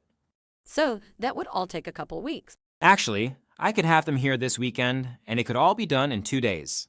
I know it sounds like a lot, but really it all comes together really quickly. Okay, what else do you recommend? Let's get the paperwork signed and get the appointment with the stager, landscaper, and photographer booked. Remember, I need to list in the MLS on a Monday morning so that I can begin the Coming Soon campaign. So, whichever week we go live, I will need the photos that weekend before Monday. Okay, let's get this paperwork signed so we can get this going this week. I am excited to be listing with you. Would have been very nice to know. All right, welcome back, everyone, from your little quick breakout session. Let's start with the class as a whole. Were you able to get through the whole video? We were. Okay. Barely, barely. You Yes. you hit get out of the break room right as we finished. Does anybody need more time to be able to debrief on this before we talk to you in your groups? How much more time do you need? Raise your hand if you need more time. Or like your real hand so I can see you. Because I'm only seeing 3 hands. So if there's only 3 of you that needs more time, which raise your hand if you don't need more time. Okay, well, the class has voted. All right. Let's ready or not, here we go. Group 1. We'll let again as a group. This is a real scenario, not a made up one. So everything you heard was a real scenario. My screen is flickering. Okay, a real scenario. What do you think about what you saw? My group liked it, liked the approach, liked the positivity at the very beginning. You know, basically said complimented the house straight off the bat to put it in a good mood. That's one takeaway. And I'll pause there and let other people talk. He was like totally organized and ready and had everything laid out for her. Like she only had 2 things to do at the end, 2 or 3 things to do. It came definitely off sounded very like everything you confident. taught in our class today. It sounded exactly like almost verbatim what you said throughout the entire day, which is, like I said, it's just keeping people knowledgeable about how to go about the situation. He never was negative. He was positive the whole time, and he never disagreed with her. He went over information, so he obviously was knowledgeable, and he was very respectful of her and the house. I like that. Always. Always respectful of the people, always respectful of the house, no matter what the scenario is. Always, always, always. It's us against the world. That's what a real estate agent's supposed to do is, we are an us and we're going to figure this out and it's our problems that we're going to figure out together. And 100%. That is one of the biggest takeaways that I've ever had in real estate is that it's us, it's our problem, it's our solution. Brandon, I see your hand up. I think to kind of add on to that, he's like educating the client as well or the customer as well. Like it's not just spewing information, but it's educating with the questions that are coming along with naturally in that conversation. Thank you, Brandon. Wells, I see your hand up too. I just liked how she was included from the get-go. She's part of the team. He made her a part of the team. All the questions seem to go back to her so she can have like the last response. And I thought that was really great. Andy, sir. Yes, thank you, Jack. The biggest impression, and I think it comes out unconsciously, is the great confidence. Very well prepared and really high confidence. That's always one of the biggest sellers, I think. Site, of course, what the other people said too, of course. If, nervousness is the last refuge for the ill-prepared. If we've done our homework and we know the numbers and we know our profession, it's about getting them up to speed with what we can know so we can share with them the good news about how to sell a home and get them on board with it. And they always are because they can tell. I mean, they can tell. All right, so let's start with group 1. My big question is, are you going to be able to do this? Who's my group captain out of group 1? Angela and Darlene Kyle Wells. Yeah, it was me. What was the question? Sorry, I have a lease opportunity live. Oh, nice. Are you going to be able to do this? What was the question though? Are you going to be able to use this listing presentation and be able to take what you just heard and duplicate that? Absolutely. Yeah, I love this. All right, awesome. Group 2, Gabriel, Indu, Jeff, Robert, Yana. What were your thoughts? Are you going to be able to implement this in your business? And how do you think that's going to affect your listing presentation? How do you think that's going to help your success as a real estate agent? Who is my captain from group 2? I guess I'll volunteer on that one, Jack. I mean, I think from just in a whole, it definitely is going to put us in a better position to show our competency and our confidence level by educating them what's going on in their neighborhood, in their area, and by properly explaining to them the strategies that we were going to be doing to implement their listing on how to properly get it, prepared to get for listing, and the things that we will do to try to get as many eyes on their listing as possible to try to get to that 100%. And what's beautiful about this is that video is there for you and it's always there for you, and you can go back and you can watch it as many times as you want. So if you need to refresh it right before you have a listing appointment, you can just watch the whole thing. And I think it was Phyllis. She said, Jack, I thought my listing presentation was good. She's like, after I've watched yours, I've changed everything. And she came and talked to me about how her next listing went. And she said the feeling at the listing was just so much cleaner and easier and less adversarial and, consensus building. And the relationship she had with her client after that was so much better. And it just changed everything. And that's just how I've always done it. So I don't know how other people, how they do theirs. And I don't know exactly what it was that she was doing. But apparently, if you guys implement this, it's going to absolutely change things for you. Because, I mean, if the relationship that you're building with this client should be that of respect and, I mean, admiration and helping each other. And I mean, at the closing table, they're coming and giving you a hug and looking you in the eyes and grabbing your hand and saying, thank you. Thank you. That's the reaction that you should be getting from your clients. Gabriel, I saw your hand go up. I had a question in terms of, I know that video said that in terms of listening to MLSs, it'll send it to Zillow, Realtor, and other sites. If they were to question, how does that, I guess to me, I'm trying to put myself in their shoes. How is that an advantage in terms of doing it 2 MLSs when you go on Monday and then when you go on Thursday or Friday? All right. So the reason that we're doing it has a very specific advantage.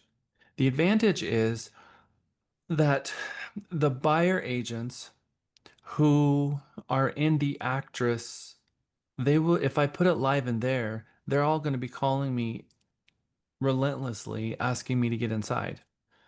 And so I don't want to give it to them. I don't want to give it to the 30%. I want to give it to the 70%. Not that I want to hide it from the 30%. That's not what I'm doing. It's that I'm giving it to the 70% before.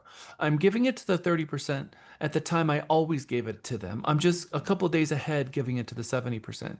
But if I give it to the 30% at the same time, what happens is they start getting mad. They start getting frustrated. They feel like they should have been able to get into the property already. I have agents calling me and telling me their client's only in town for 1 day, and if I can't let them in today, then they're never going to buy the property, and they're just causing all this drama. So also, I'm going to show you something that's going to change your mind about the beauty of what this is forever. How many of you have heard of List Hub? Not List Track, that's something completely different. List Hub.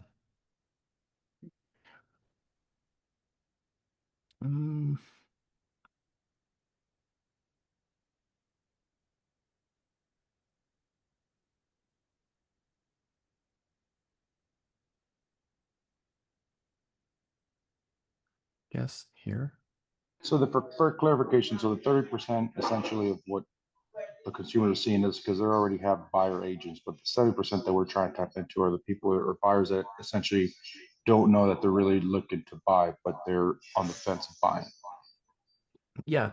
So the biggest reason is because List Hub, when you look at the data of when you look at the technology of where the MLS is sending the data, and I look at how does Actress syndicate data versus how does CTX MLS syndicate data, one is far, far better than the other. So I'm just going to log in. I'm going to take you to our Awesome Board of Realtors account.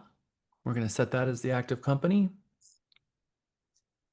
And how many publishers do you see? Publisher network, where does List Hub? This List Hub is connected to the MLS and is where the MLS data goes. How many publishers do you see here?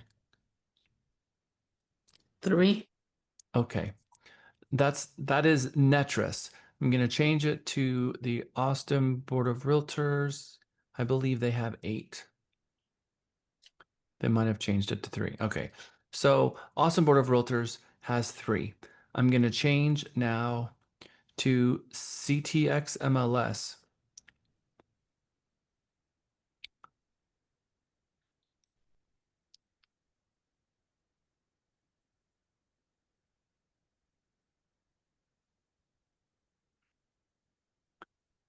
$44.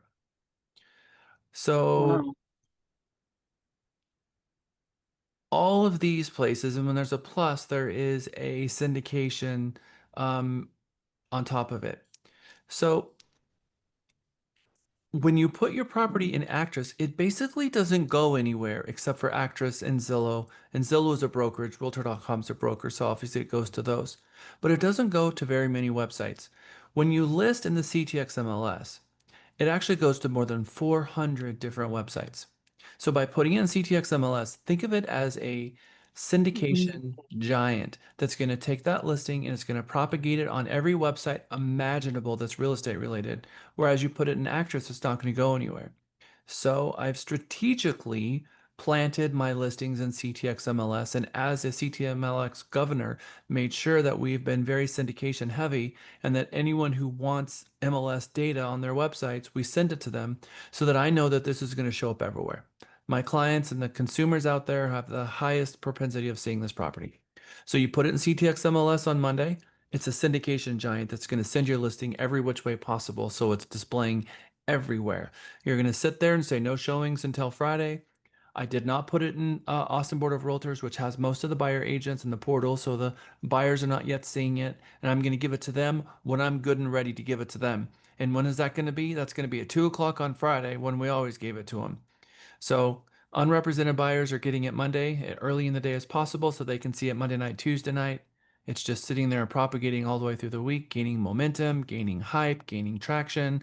And then, so the 70% is all showing up because they're the slowest to respond to all of this. And all they have to do is show up to the open house, which means you're going to be standing there waiting for them to show up. And Friday's class is all about the conversations that you have when they show up. And Friday is all about putting into practice what we've promised the seller that we were going to do during the listing presentation of the grand open house day. In any event, there's a huge difference between CTX MLS and Actress to answer your question. Actress is great for, it's got a lot of buyer agents. You put something in the portal, it's going to go out to the agent. It does a really, really, really good job of marketing to the 30%, which is what I need it to do in that moment. Because all I need Actress to do is to market to the 30%. And Actress does a horrible job marketing to the 70%. CTX MLS does a fantastic job marketing to the 70%. So the MLSs that I chose and how I helped craft these MLSs to do what I needed to do was, part of me creating an MLS is because I needed one that was going to be a syndication giant. And we accomplished that. And I'm still on the board this day, and we're still adding new syndication partners every single day. So CTX MLS is a statewide MLS. No matter where you are, whether it's Houston, Dallas, San Antonio, Corpus Christi, put it in this one and it will put it everywhere for you. And then put it in your local MLS, whatever that is, on Friday at 2 o'clock, and you're going to have the same result every single time. Okay. What other questions do we have? That was group 3. Group 4 was Brandon. Group 5. Who's a group captain out of 5? Is that mine? It is yours. Awesome.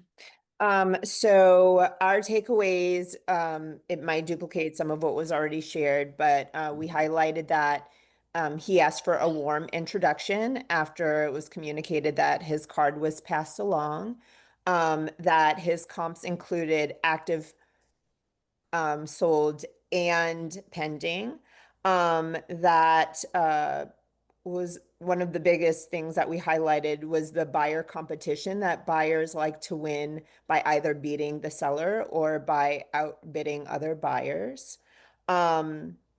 We definitely highlighted the listing on Monday to give, to your point, people more time to see the listing, to have a bigger party, a better open house, 5 days to capture the attention of the 70%. One of the things that stood out to me with the vendor referral, I know you've mentioned that we don't have to give more than one referral. I like to give several referrals so that they don't come back to me and wag their fingers if things don't go according to plan. We like that he focused on the importance of photos. Um, uh, Personally, I mean, uh, with my listing last year, the photos did the trick, like with a lot of competition at the time. And with the Airbnb that I manage, when I first posted, I posted photos that I took with my iPhone. They were terrible. But as soon as I got my listing photographer out, I've been booked solid since. So the photos matter. It really, I mean, I cannot write enough exclamation marks after that statement and underline. It matters so, so, so much.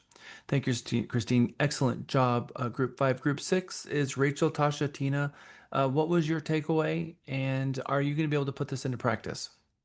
Yes, so for group 6, everything's kind of already been talked about, but to kind of summarize everything, he used a lot of keywords of like, we're going to saturate the market. I'm going to pay. I have a list of vendors. He had the data, he had the pictures, had the paperwork, everything ready to go and prepared, and he really showed immediate value to the client. And yes, I think we are going to be able to do this as well. Good. My goal is to arm all of you with the confidence that you can do it. You just have the right scripts and go out there with the right attitude, the right data, the right information, the right plan, the right everything, and go out there and kill it, and you will obliterate your competition. Andy, sir. Yes, sir. Thanks, Jack. What I want to say is I was overjoyed to see that you actually put this down, and I love your scripts. I've mentioned that before previously. So this was great for me. I know how valuable this is. It's going to be extremely valuable for me because, you know, I've done sales and scripts are scripts. They work. They're scripts for a reason. And you know, they've been tried and true. So yeah, thank you for this. Would be really great if you could do that with all your knowledge, but I don't know. That a lot of work. Yep. So I have got lots and lots of these videos that we played over the last 2 classes of me kind of doing the same thing. So, yep, exactly what I've been doing is getting it and putting them in a script so you can actually see the skit in front of you exactly how it plays out real time. So, awesome. Thank you. All right, group 8, Denise, Isa, Kelly, and Mohammed, and then we have groups 8 and 10, and then we're gonna actually look at the written scripts out here so you can see them as they're written down again and make sure that we understand um, how to explain the 70% and the 30% and what questions you may have after it. You've already heard that you have questions, obviously regarding the 2 different MLSs. So I want to make sure that all of your questions are answered in this last hour. Who is the captain for Group 8? That would be me. We liked how thorough and simple he made the prices look for the homes that were already closed, those that were pending. She asked about, you know, what were the chances of her being under multiple offer situation. And I love how he emphasized, like, sure, if we list it from this number to this number, it's likely that you'll get multiple offers. But if you stick to this other number, which was the lower one, then I'm pretty confident it's gonna happen. So he just had the wheel and he just took charge and confidently, you know, singled out one number for her. He then was very thorough with his laser focus on marketing, specified about Facebook ads. We thought that was very valuable. And also how he explained putting it on the different MLSs at different times. What else? What else was else? He was organized, and oh, this is a big one. He immediately assumed that she was going to hire him. He never asked if she was going to hire him. He just waited for her to ask, what's next? And he's like, we just got to sign the documents and get started. He made sure to tell her that they can get everything ready within 2 days, which is pretty cool, in my opinion. Okay, thank you. Awesome. All right, and group 10, Luckinson, Fong. I guess that is my overflow room, so we don't have a group 10. All right. Does anybody else have anything before we jump into the next couple of slides? Anything you want to add? Andy, your hand is up, but I think that was from before. Yeah, it was before. All right. The process, there's two pages on here that's going to be very helpful for you. It is the first one, which is the 11 things, and then it's the things that all the paper that I bring with me when I take what I take out there with me, and then how I approach the actual conversation I have with my client, which is the last document we went over in order. Then you've got the video to follow. So here is the listing appointment dialogue written out. In previous years, this is how I went over it with my mega class. We actually didn't have the video. Mega 13 was the first one. It might even been 14 was the first one we did this way. And so since then, you have the video. Before it was just the slides. So my icebreaker is always to jump right into letting them know that I've researched the homes I've sold in the subdivision for the last 6 months. According to the MLS and the tax records, your home is 2,210 square feet. Is that right? And they say, I think so. And you purchased it for, 215,000 on August 1st. Is that correct? And take them through. On Monday, I showed you reminding them of what they purchased it for and when they purchased it. That's a great place to start. And verifying their square footage and having that conversation out the gate is a really good icebreaker and a way to start the conversation. And then letting them know what you think their payoff is and how close you are from doing that analysis. Just takes a little bit of extra work to go to the tax records, figure out the date that they had a mortgage and what the mortgage was amount, figure out kind of what the interest rate was at the time they took that out, and then take that to an amortization schedule and kind of figure out kind of what you think that their balance is going to be. We did that on Monday and throw that number at them. It's very, very helpful. Then I pull out the comps and I usually have them in a couple packets. I have the actives in one packet, the pending and the sold, they're separate. And then I have my grid sheet view with all of them. I turn the grid sheet upside down and show it to them, and then I walk them through the 3 sections as you saw in the video. And I explain to them that that these are the comps that are most relevant to their property and why, that they're single stories in that subdivision that are between a certain square footage and that have sold in the last 6 months. I explained to them that the active is their competition, pending is what's trending, and that's probably going to be our greatest comp, and that I've called the pendings and had a conversation with them, and this is what I've learned, and that the sold is what's going to derive the range, but we have to then take that range and filter that against what's currently on the market. Because if the value range is X, but the current inventory on the market is less than that, and if we come on market higher than them, then that means we're not positioned to sell. And how important it is that the first 10 days on market, that we exploit the first 10 days as much as possible, because the first 10 days on market is the most important time. Sometimes you'll have a client that says, well, I really just want to test the market. And what you're really doing is wasting the first 10 days. And you can't waste those days. They're the most important time. Much time and research and effort is going to go in to making sure that all of your I's are dotted and your T's are crossed so that you come on market strong and that you take advantage of those first 10 days and that you give the information to the 70%, give it to the 30%, and the order in which it's going to help both of those groups descend upon the property at the same time. Because if you can get them to the property at the same time, that is going to drastically improve your chances, improve the propensity of going into a multiple offer situation. And at that point, the buyers are negotiating against each other instead of against you, and that puts you in a very good strategic position, very good negotiation standpoint, put you in a powerful position, however you want to put that to them.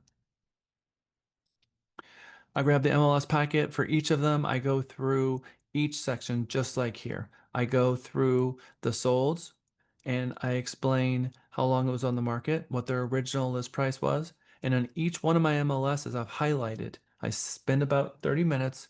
I staple each one of the MLS sheets together. So I've got the first MLS sheet, which is the MLS page full. I got the photos behind it, and I highlight the original list price and the days on market and the list price and the square footage. And I tell them the story. I tell them this one at 203 Main Street was originally listed for 215,000. It sold for 204,000 after 18 days. And then I'll let them know if they had any closing costs paid or if there are any repairs amounts. And then I go on to the next one and I explain each one and I show them the photos so that if there are 6 solds, I take them through the 6 sold and show them the photos. And then I have the packets sitting in front of them where they can reach them if they want. But now everything that's in my grid view, I've shown them the actives and the pendings and the sold. If they want to grab it and thumb through and find the one that we're talking about on the grid sheet, they can because they know where they are. They know how to find them in the group and the packets. And I take them through and then I explain to them exactly which one of the most relevant comps, how that affects their property, and what my recommended price that they go on market for. And then I explain how they can be successful in selling their home. We need to properly price the home, properly prepare the home for market, get the absolute best listing collateral and marketing that money can buy.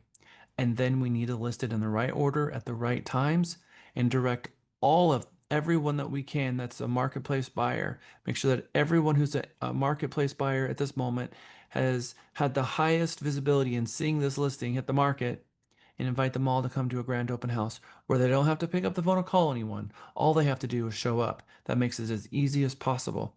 It also makes it easier for the seller because they're not going to be fielding so many appointments because you're going to try to funnel all of those appointments into the smallest amount of time period possible. The afternoon on Friday, 2 hours on Saturday, and 2 hours on Sunday. And by Monday morning, I have maximized my time and I've funneled everyone through the property. And usually, I mean, we've had grand open house weekends in Sun City that had 40 people come. I had a grand open house weekend that had more than 60 people come. Suzanne Gantner, one of our, and this was not in the height of the market, by the way.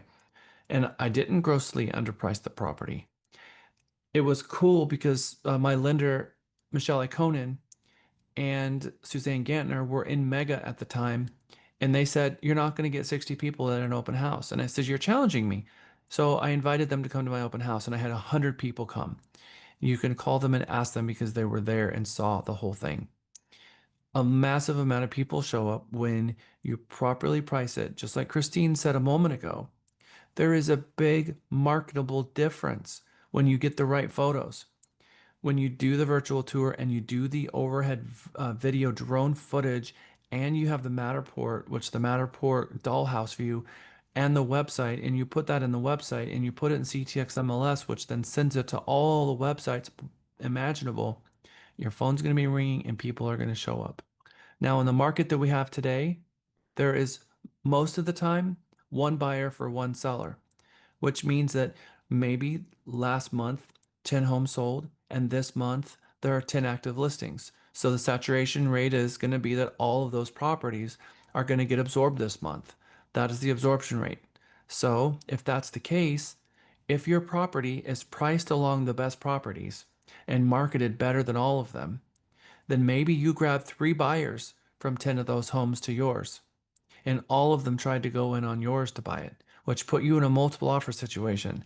And that's how I'm saying you can craft and create a multiple offer situation because people don't want to have the house that has the dirty carpets and that wasn't professionally cleaned and the yard is a mess and the floors need to be replaced.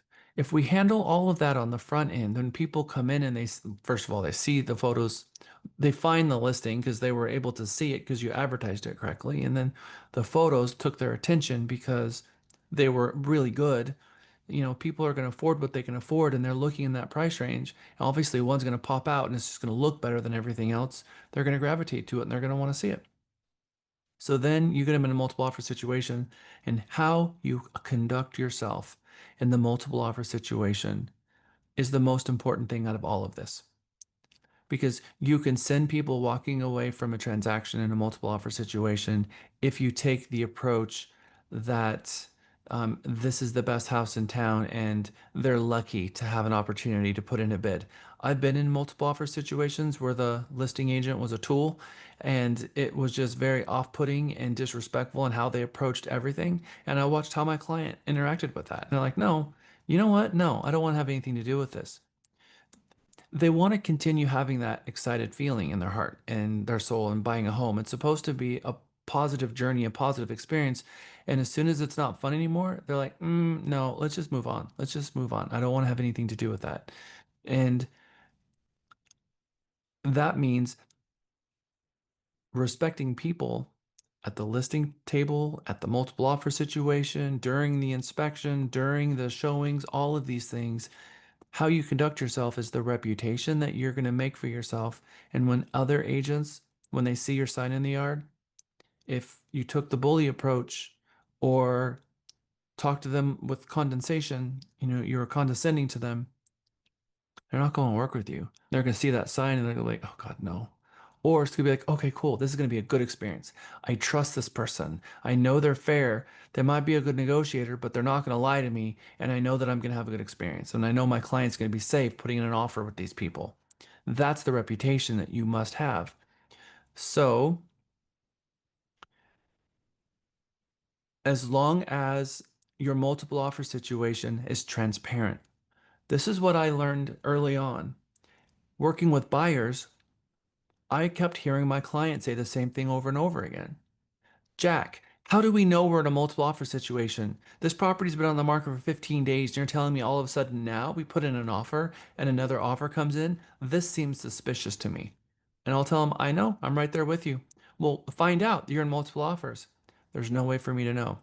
Wait, we just have to believe them that we're in a multiple offer situation? Maybe they're just pulling the wool over our eyes. Maybe they're making us out to be a fool. And I will tell them, well, that's a lot of risk for someone who's licensed. They're putting their license in jeopardy for one transaction. I would be very surprised that an agent would do that. I'm not saying that's not possible, but, um, you know, I would be surprised that an agent would put their entire legitimacy and their license at risk for one transaction. I had to tell my client something. Now, there was an agent who's no longer an agent. He moved himself to Florida. And I knew him well because my mom actually worked at a brokerage before I started this one with him.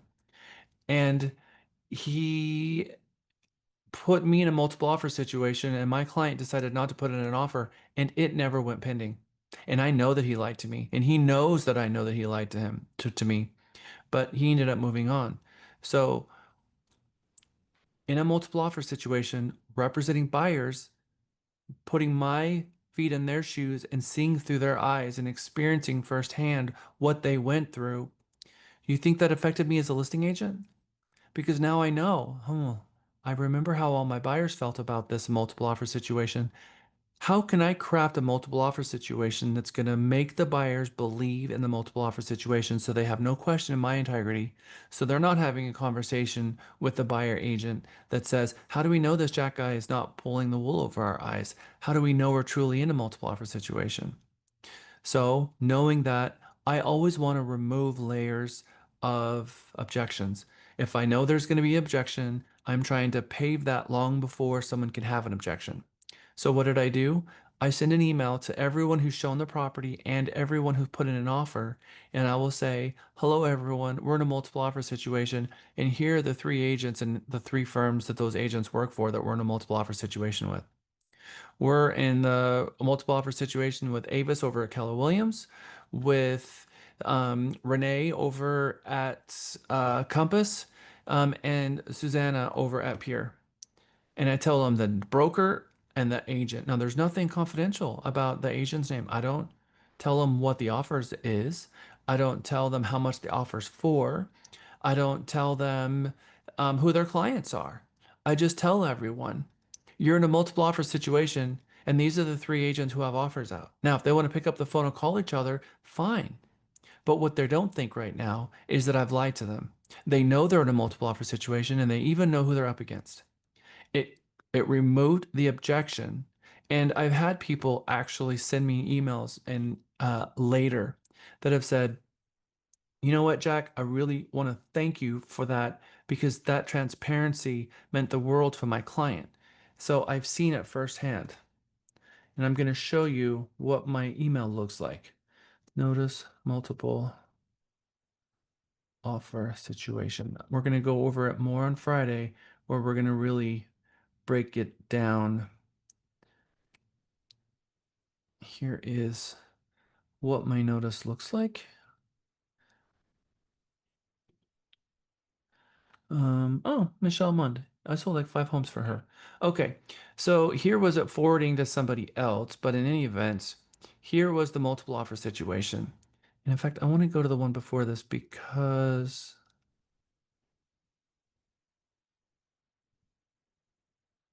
I think it's this one. Yeah. I want you to see my BCCs because the BCCs is what's really important here. I don't know why this one is not showing a photo. Okay, there it is. All right, you're able to see this? This is a actual real, I mean, all of this is real, but this was a transaction that I closed in 2022. This was a multiple offer situation that I was in for a home that I helped my client purchase. So this is kind of how it goes. First, I BCC it, I email it to myself and I BCC everyone else. Why do you think I email it to myself and BCC everyone else? Why would I go to a point to tell you how important this is? Who wants to raise their hand? Gabriel. So you have record of it and it goes strictly to you and there's no ands if or buts of somebody deleting it? Not a much more important reason. Earth-shattering important reason. That like take down my entire multiple offer situation kind of reason. Kelly. So that people don't do a reply all. Yes, because what I don't want to do is someone reply all and say, okay, well, if we're in a multiple offer situation, we're out. And then I'm sitting here with this thing melting down in front of me. I don't want that. So I don't want them to reply all. I want them to all receive it. So I sent it to the 5 or 6 agents that showed this property, and I was in a multiple offer situation with these agents. Saturday with Dreams, Alana with KW, Tim with Better Real Estate, Diane with All City, and Hash with JPAR. So I always, to whom it may concern, Michelle Lund, the sellers, asked me to thank you for all your hard work and time in showing her home at 21008 Rihanna Lane. She's loved their property. And then I put a website and I put a photo because I am not writing this to the listing agent. I'm writing this to the buyer, but I'm sending it to the listing agent. And I know the listing agent is going to send it to them, and they're, emotionally attached to this home. And I know it's the eye candy of the house that's got them interested. So I would show a picture of the home because I want to keep them engaged. I don't want them to get the bad news or in a multiple offer situation. I want them to be like, I want it to have a different feeling. So I wanted the photo in there, and I've always added the photo. And then there's a link and when you click the photos, it actually takes them to the See the Property website, which is the Twist Tour website of the property. So they click this and it'll go back to the virtual tour. I've met with the seller regarding the offers this morning and presented them. She's asked me to share the following information. We currently have received 5 offers and the following agents in order of receipt. And then please provide your final and best by 5 p.m. today, and Michelle will review the final offers and make her decision today. Please let us know if you'll be revising your offer or if you will be leaving the offer as written. And then if the seller has any special requests based on all of this, I'll put them there. And I thank them for the time and the effort that they put in. And then I send every single one of these agents a handwritten thank you card, and I send them a gift card for Starbucks for putting in an offer on one of my listings and a thank you from me. Because I know what it's like to be an agent and put in an offer and not get your offer accepted, and the clients are disappointed and they're moving off to something else. So I send them a $5 gift certificate for a coffee. Nothing huge, but just a little thank you. And it helps, with reputation management and all of that. So the multiple offer situation, how you handle that is really, really important. And we're going to go over that in more detail. So again, I go through the comps, the active, pending, the solds, and walk them through the comps. And then I explain to them what the buyer trends. And I put in a link here to the NAR website, which is the buyer trends website, which I can grab. Hyperlink. Open. And I will put that in the chat. According to, and so this is the script, almost verbatim of what I tell them every single time. And I explain to them why that we're going to use multiple MLSs and how I'm going to get their property sold. And I get them excited about it. I'll say most agents, when they list your property, they're going to put it in the MLS and it's going to be presented to real estate agents who already have clients. But that's only 30% of the marketplace buyers. What about the 70%? How do we get our listing in front of them?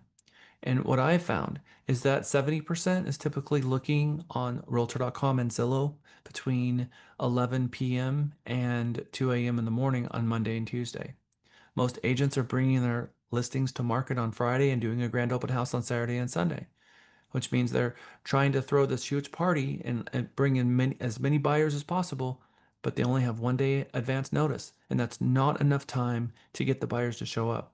And the buyers that don't have an agent yet, they're slowest to respond because no one's picking up the phone or calling them. So they need more time. So I'm giving the listing to them 5 days ahead of the time of me giving it to the agents. Because if I can speed up the online buyers that don't have an agent who are slower to respond, and I wait and I wait to the very end to slow down the agents who have buyers, I can get both of those groups to come together and descend upon the property at the same time during the open house on Saturday and Sunday. That gives you the highest propensity of going into multiple offers because you have everyone descending upon the property at the same time. Before I put this into practice, I would get an offer, and then 5 days later, I started getting a whole bunch of calls from people who were interested in the property, and there was this delayed reaction. And as I did research and trying to figure out why that delayed reaction, it was because the agents who had buyers were coming out and getting in an offer, and then the unrepresented buyers were eventually finding about the property, but they were displaced and they were getting into the picture far too late. So by flipping it and giving it to the unrepresented buyers first, and then giving it to the represented buyers, that gets the groups to all show up at the same time. Now we have a larger audience, and a larger audience means a higher percentage that the property goes in multiple offers. But in order for that to happen, the buyers have to have an emotional reaction to the property, which means it needs to be fresh, clean, and properly prepared for market. And I can help you with that. That's the explanation in a nutshell, which you heard in the video. And voila, these are them. These are the elusive buyers that we've been talking about. Hanging out, 2 o'clock in the morning, kids are asleep, and they're looking at the property saying, hey, honey, let's go see this one this weekend. And they're thinking, okay, yeah, let's do that. And those are the people who you are going to put in all of this extra effort to put in as many signs as you can all over the neighborhood to grab them and passerbys and the agents to get everyone showing up as often and as quickly as possible throughout your entire open house weekend. So how buyers buy? 70% of buyers in the marketplace don't have an agent. Then the two questions that should come to your mind would be, how do you engage them as a buyer agent? And how do you market to them as a listing agent? And this is a very compelling thought. If you know that 70% of the buyers don't have an agent yet, and that marketing to them by a listing is the very best way to get them to react to you, buyer agents should be calling the listing agent saying, can I do your grand open house and just stand there and have them all come to me?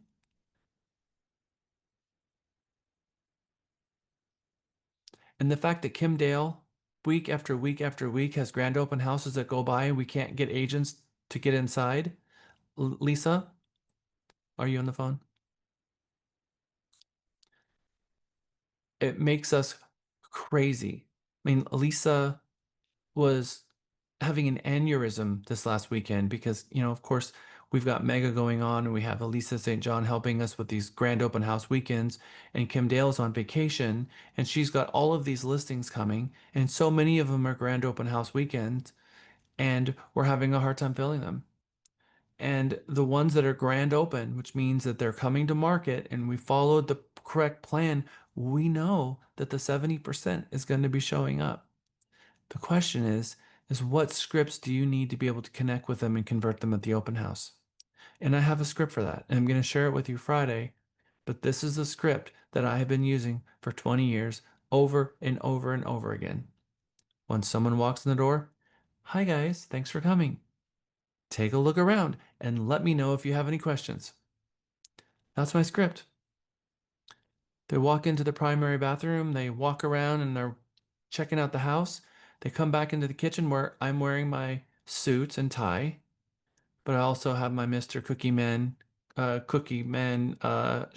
apron over it. That's Realty Texas Blue. And I'm cooking cookies in the kitchen. I get permission from the seller to do it. And I'm just, heating the Toll House ones that are already created for me. All I do is throw in a cookie sheet and put it in for 11 to 13 minutes and it's done. But the house smells like cookies, and you're showcasing the utility of the kitchen, which is the most important room of the house. And they come back into the kitchen and I offer them one and I ask them the big important question, what do you think? And that's a question that people love. That's in fact, I think across humanity since the beginning of time, if you were to boil down to what is people's best and favorite question to be asked, what do you think that question would be? What do you think? And Cooking and eating. that's right. Cookies and what do you think? And I don't ask them, do you like it? I'm not asking them a false positive question. I'm not trying to lead them or any of it. I'm just, what do you think? And they are going to word vomit all over me. And that's fine. But I'm learning so much and I'm listening for some key things. I'm listening for 5 specific pieces of information that's going to tell me what is their max price, what is the square footage of the home they're looking for, what area are they looking, do they care if it's a 1-story or a 2, and how many bedrooms do they need. And if they can tell me those 5 pieces of information, I can put in a gateway for them and show them homes. And so I'm trying to learn those 5 things, and they're telling me 3 or 4 of them without even me asking. And then after they've word vomited all over me and told me what they like and what they don't like in circles, and I'm missing a couple, I'll say, does a single story or 2-story home matter? They don't know why I'm asking, but I'm going to fill in the blanks. And then usually they're going to tell me all of this. And after I ask that question, I'll say, so what are you looking for? And then they tell me all of it. I learn everything that I need to know. I put a little gateway for them in the MLS because I will have determined that this is not a fit for them. If it is a fit for them, then I'm answering questions about this property. But if I determine it's not a fit because what do you think and what are you looking for, which is 2 open-ended questions where they tell me everything that I need to know and they don't even know why I'm asking, at the end, I'll repeat it all back. So it sounds like you're looking for a house in Round Rock that's a 2-story, that's about 3,000 square feet, that's a 4-bedroom. Is that right? And they look at me and they shake their head. And I've just completely active listened to them, and I've proved my commitment by just having that dialogue. It is so incredibly powerful to have a conversation with someone, ask them 2 questions, and then be able to explain back to them what you just said. They will not want to work with anybody else. So here I am standing in a grand open house that somebody else paid for the photos, paid for the marketing, paid for everything else. I showed up early, knocked on the doors, probably grabbed a listing from one of the neighbors from the hard work of the agent because they couldn't do their own grand open house. So now I've got the neighbor's listing, and now I'm talking to all the buyers that come in, and I paid $0 for any of it, and I am soaking in 100% of the rewards of all of their hard work, and maybe even represent the buyer too.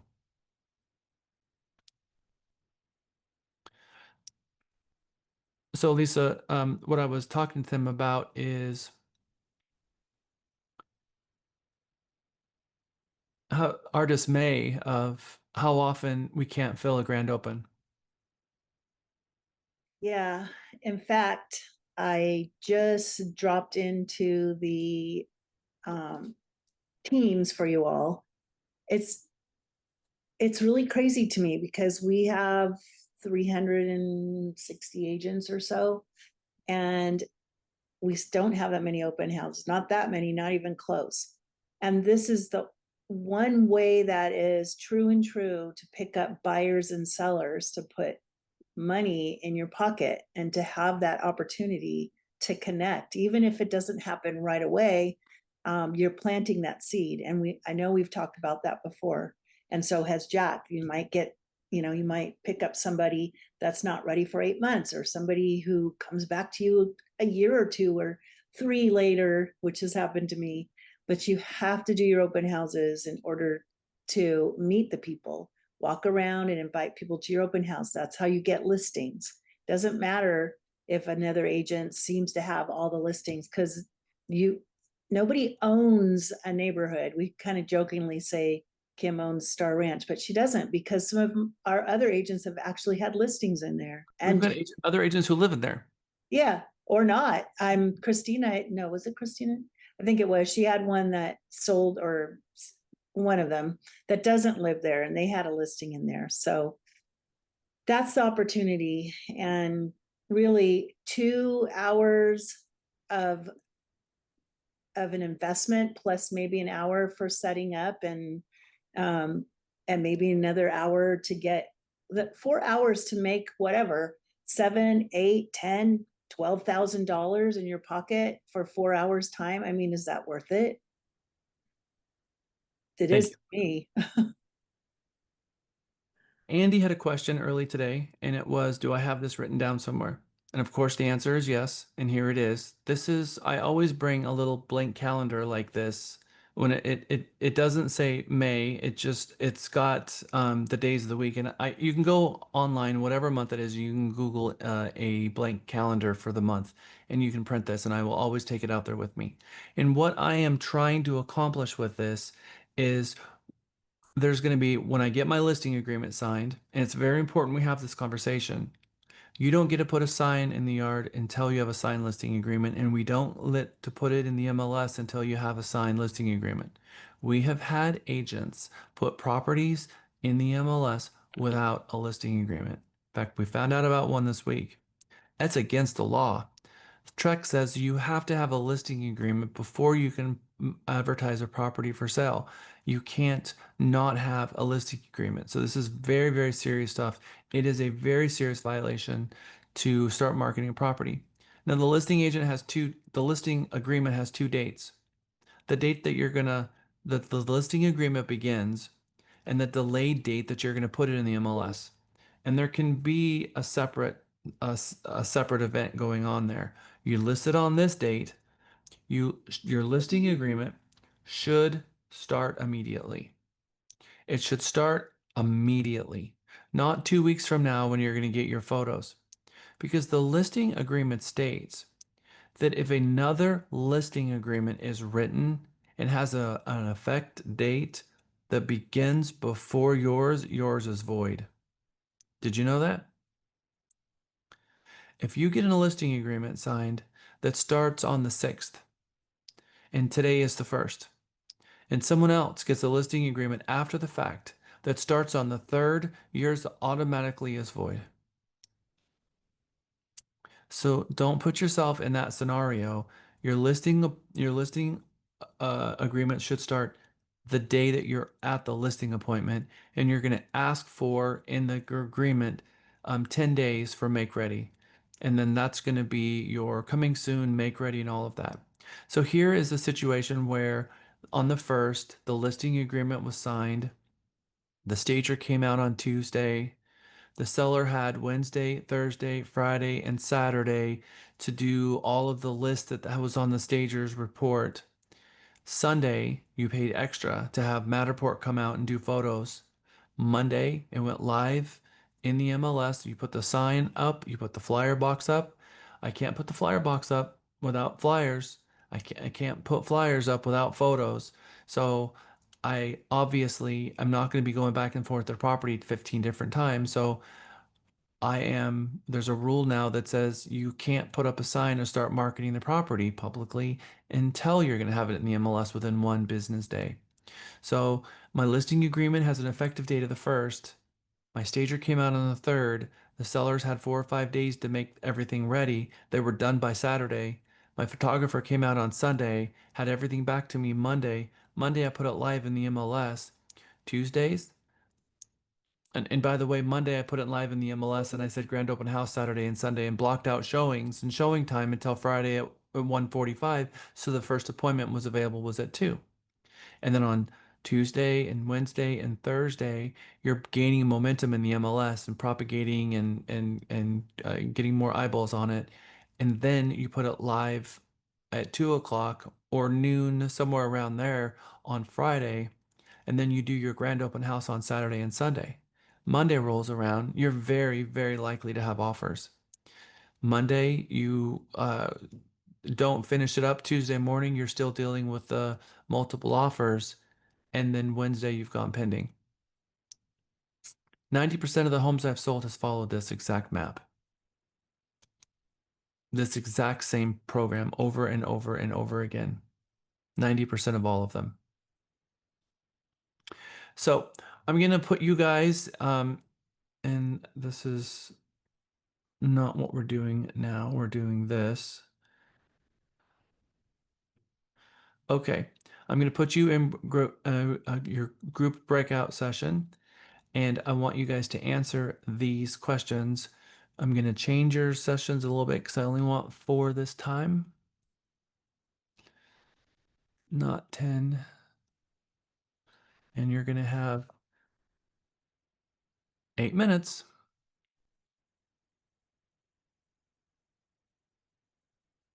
Pick a captain and come back, and we're going to see who, Lisa, you're going to be watching because you're the one that's going to award the points for this one. All right, I will see you back in 8 minutes.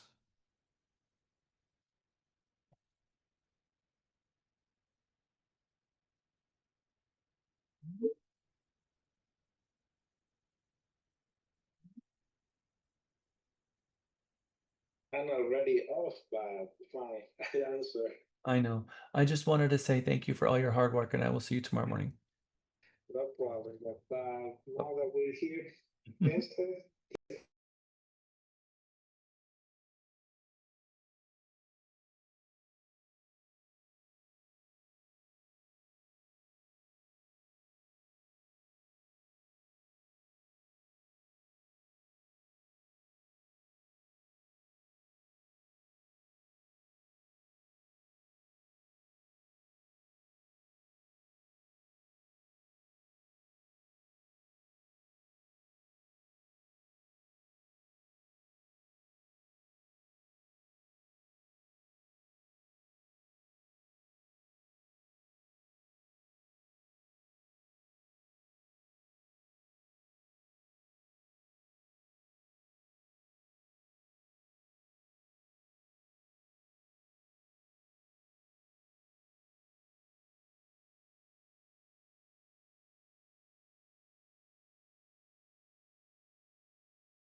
All right, let's start with group 1. I think, was that group 1? Tasha, no. Okay. Tasha, you're in group 2. Group 1 is Okay. Brandon, Charlie, Corby. Okay. I took notes for it. So okay, do you want us to say the aha moment, or do you want us to talk about the what days we put down? Hello? Well, what I really want to know is what 2 days of the week are most listings added to the MLS? Do you remember? Because it's a test question. Okay, we put down Thursday and Friday for the most listings added. Thank you, And then Charlie. Group 2, Christine, Jennifer, Kyle, Luckinson. What did you get for the next one? Which 2 days of the week is customary to hold an open house? You said Christine, but I wasn't in that group. I was in Tasha's group. Oh, it No, says no, he said group 2, which is us. Okay. Group 2, which 2 days of the week is it customary to host an open house? Saturday and Sunday. Yep. So I have a question. Have you ever held an open house during the week? I have personally not. I have. I Christine? have. Yes, on like holidays. Not even on holidays. What happens if maybe it's near a school?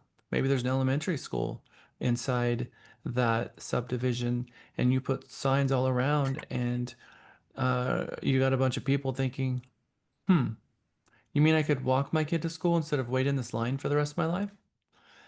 Great way to pick up a buyer, because if you've sat in that line, you know exactly what I'm talking about. So that question was more about to spur dialogue about just because people have been conventional about doing open houses on Saturday and Sunday doesn't mean you have to follow that. You can also do an open house during the week. Just don't do it during your coming soon. So if you've got a property, maybe you'll pick up an entirely different group of people on a week open house of someone who works weekends, and they would love to see an open house during the week. Okay, thank you, group 2. Group 3 is Angela, Darlene, Jeff. What did you put for which 2 days of the week do most listings go pending? We actually came up with Monday and Tuesday. Okay. Most listings go pending on Sunday and Monday. Ours? Here's the thing, that was the third day. You only said 2 days. That's why we just went with the Monday, Tuesday. Yeah, but for us, it's true. For us, it's Monday and Tuesday because of the way we go about it. All right, let's see, Jeff, you were group 3. Group 4. When do the 30% of unrepresented buyers see homes online first? Typically? Group, this is Andy, Iris, Kelly. Oh, yes, sorry. Yes, we said Friday. Okay. Most of the 30%ers see it on Thursday, Friday, something like this, because that's when it was listed. So when do the 70% of unrepresented buyers first see homes online? Group 5, Alicia, Andy, Gabriel, Isa.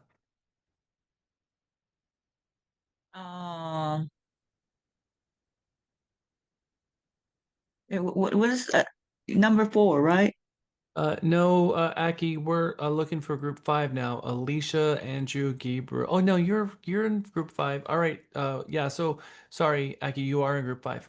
So when do the 70% unrepresented buyers first see homes online? The 70% now. Okay, immediately? Yeah, immediately, Tuesday or Wednesday. Okay. He's asking you a question is number 5. So when do the 70% of unrepresented buyers first see the homes online?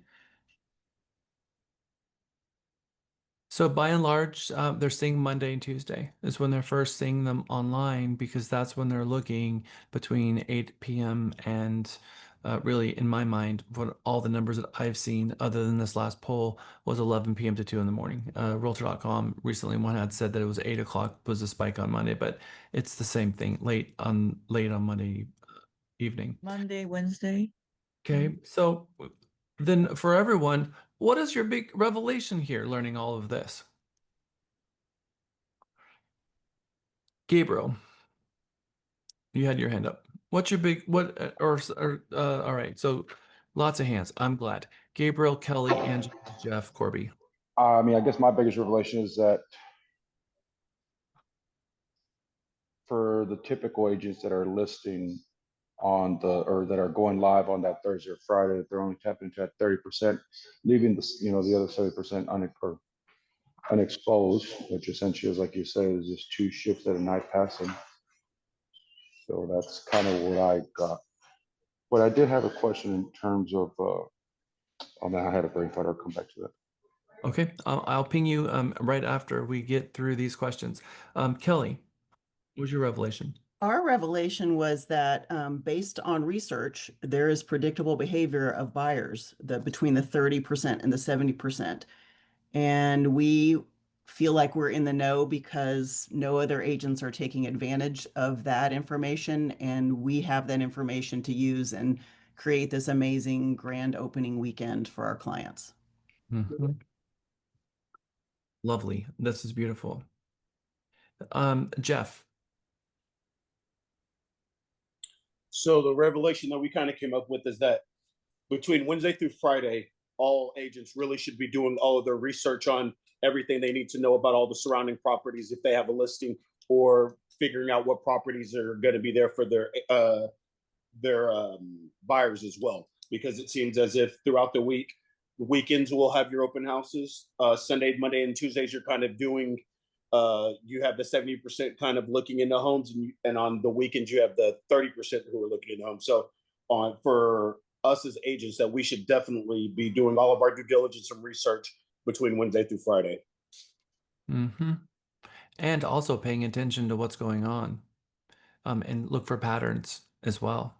Because if we're looking for patterns, we're going to start finding patterns. And that's how you build a business, is by paying attention to what your customers like and don't like, paying attention to what's going on in the world around you. And that's how you start building listing and marketing programs that span the test of time. Excellent, Jeff. Thank you. Corby and then Charlie.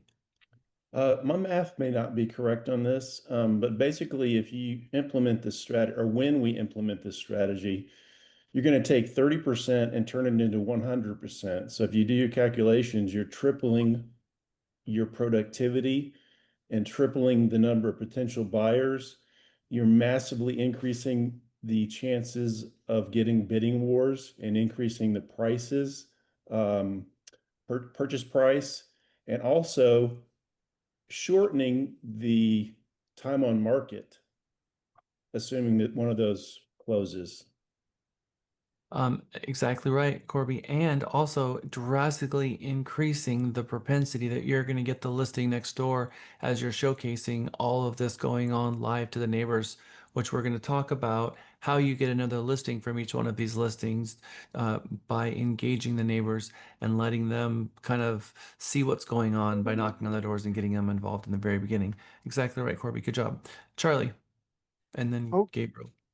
Okay, the two ahas we have is as a seller side, it's good because it filters out unserious buyers, and from the buyer side, as buyer's agent, it is important to communicate with the buyer client to confirm the interest in property, because of situations like this can happen.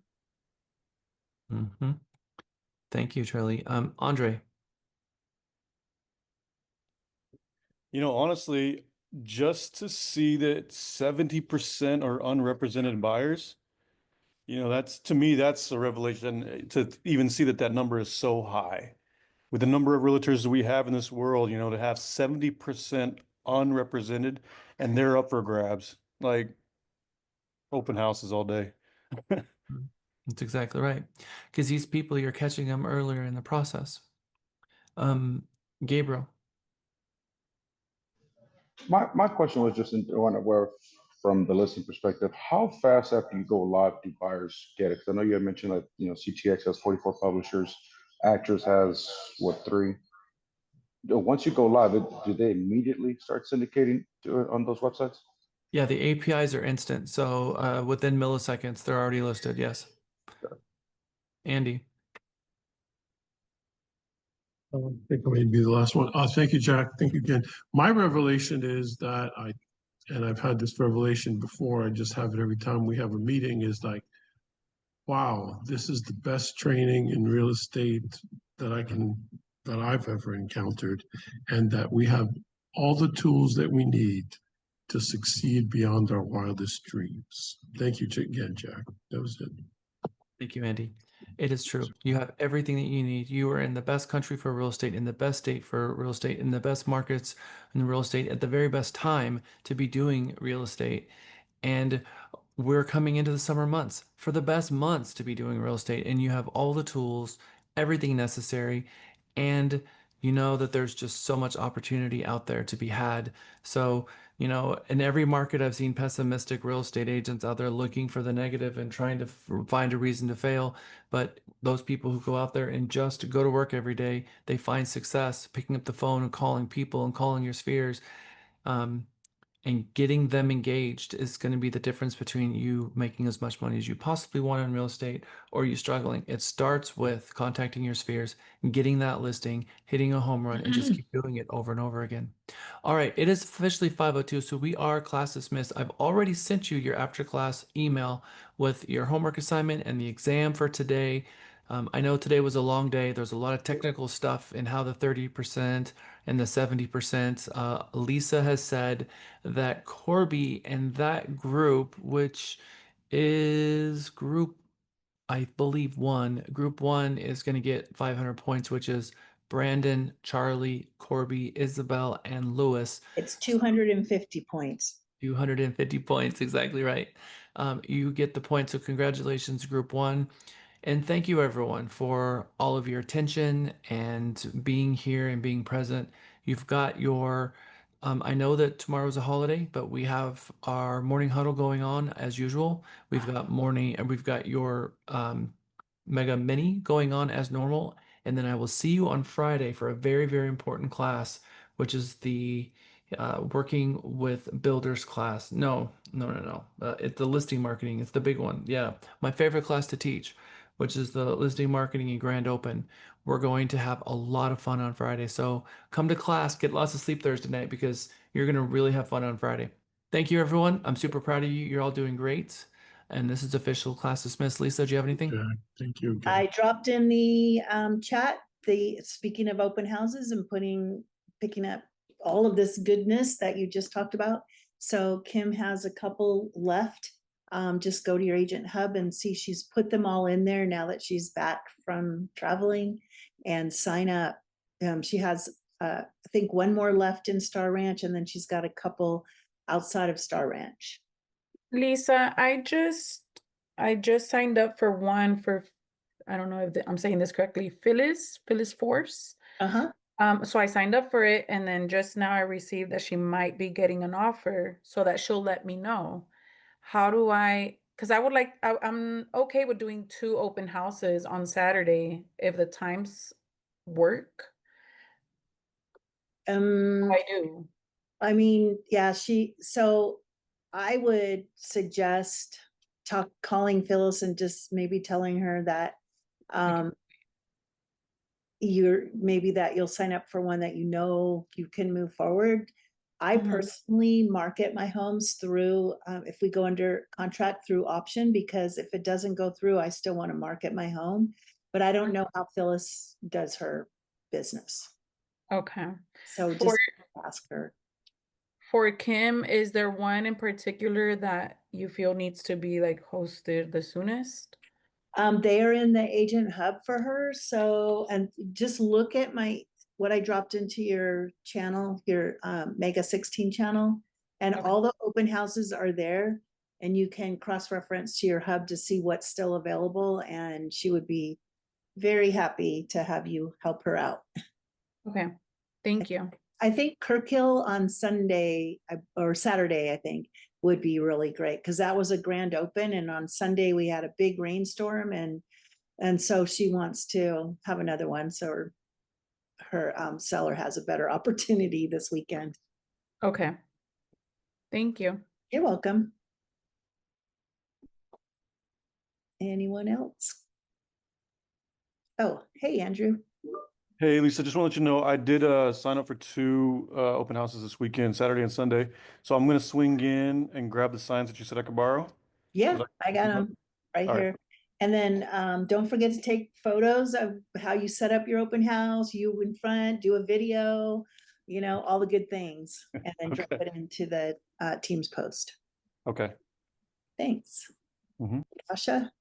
Yes, ma'am. I just got access to the Belmont board I today. saw that. Oh. So yes, hallelujah. Okay. Like I didn't have RPR, I didn't have nothing. But my question is, I have a house that of course is listed and it's been on the market for a long time. Who can help me with rebranding it and putting it under now, which is gonna be you guys? I mean, I did an open house for it before. I want to say twice before, and it's just nothing. Reach out to Andrew. He's really good at helping you reset all of that. He's going to give you some great ideas. And he's not in Mega this time, so he can really concentrate on giving you all the good answers that you need for that. Great, thank you. You're ready. I'm so excited for you. Oh, you know what? I do have another question. So, or a statement. Is there something I can do to earn these points that all of these awesome folks are earning that I can on these open houses? Well, we've talked about that. So, well, first of all, you have a listing. I do. Okay, well, hold it open. Well, that's the one I'm talking about that I wanted to rebrand. Okay, so this is now, I mean, do it now. It's Wednesday. It's not too late to get it. Like, call Andrew. I'll let him know that you're going to reach out. Okay. But yeah, we need to get you out there. So in the MLS, just put it up for open house so that it's starting to populate out. For sure. And builders, remember, go find builders in your area and ask them, can I hold your inventory? That's huge.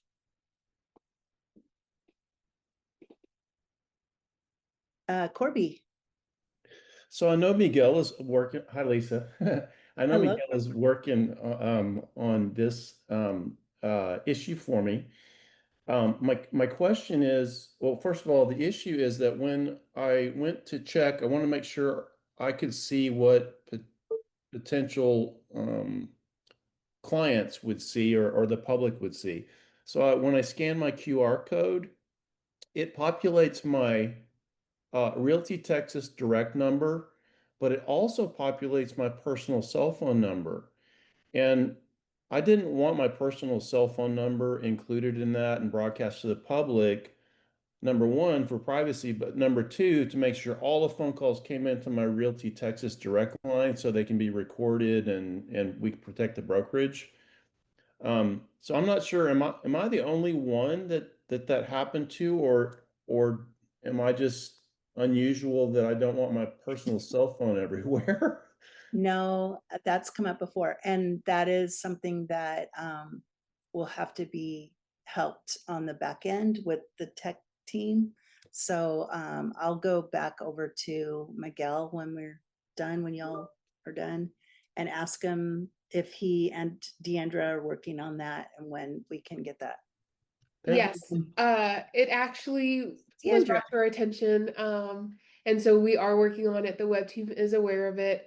It should be a pretty quick switch from my understanding. I'll remind them of it. And we'll update you, either me, Katie, or Miguel. We'll let you know. Thank you, because I want to order my yard signs, etc. So I'm holding off on that. Yes. Thank you so much. You're welcome. See, ask and you shall receive. I mean, just set her in like a genie. I love it. Hey, Lewis. Hey, Lisa. So yeah, just a heads up. I noticed y'all did an update on the Samsung version of Realty Texas. I do want to say that even with the update, there are some features that are completely blank.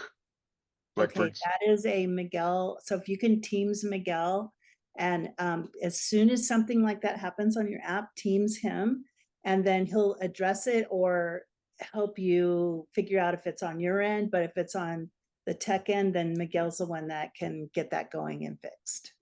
Okay, thank you. You're welcome. I wish I was that smart, but I'm not when it comes to that kind of stuff. I'm just a button pusher. All right, guys, we'll see you tomorrow. Have a great rest of your evening.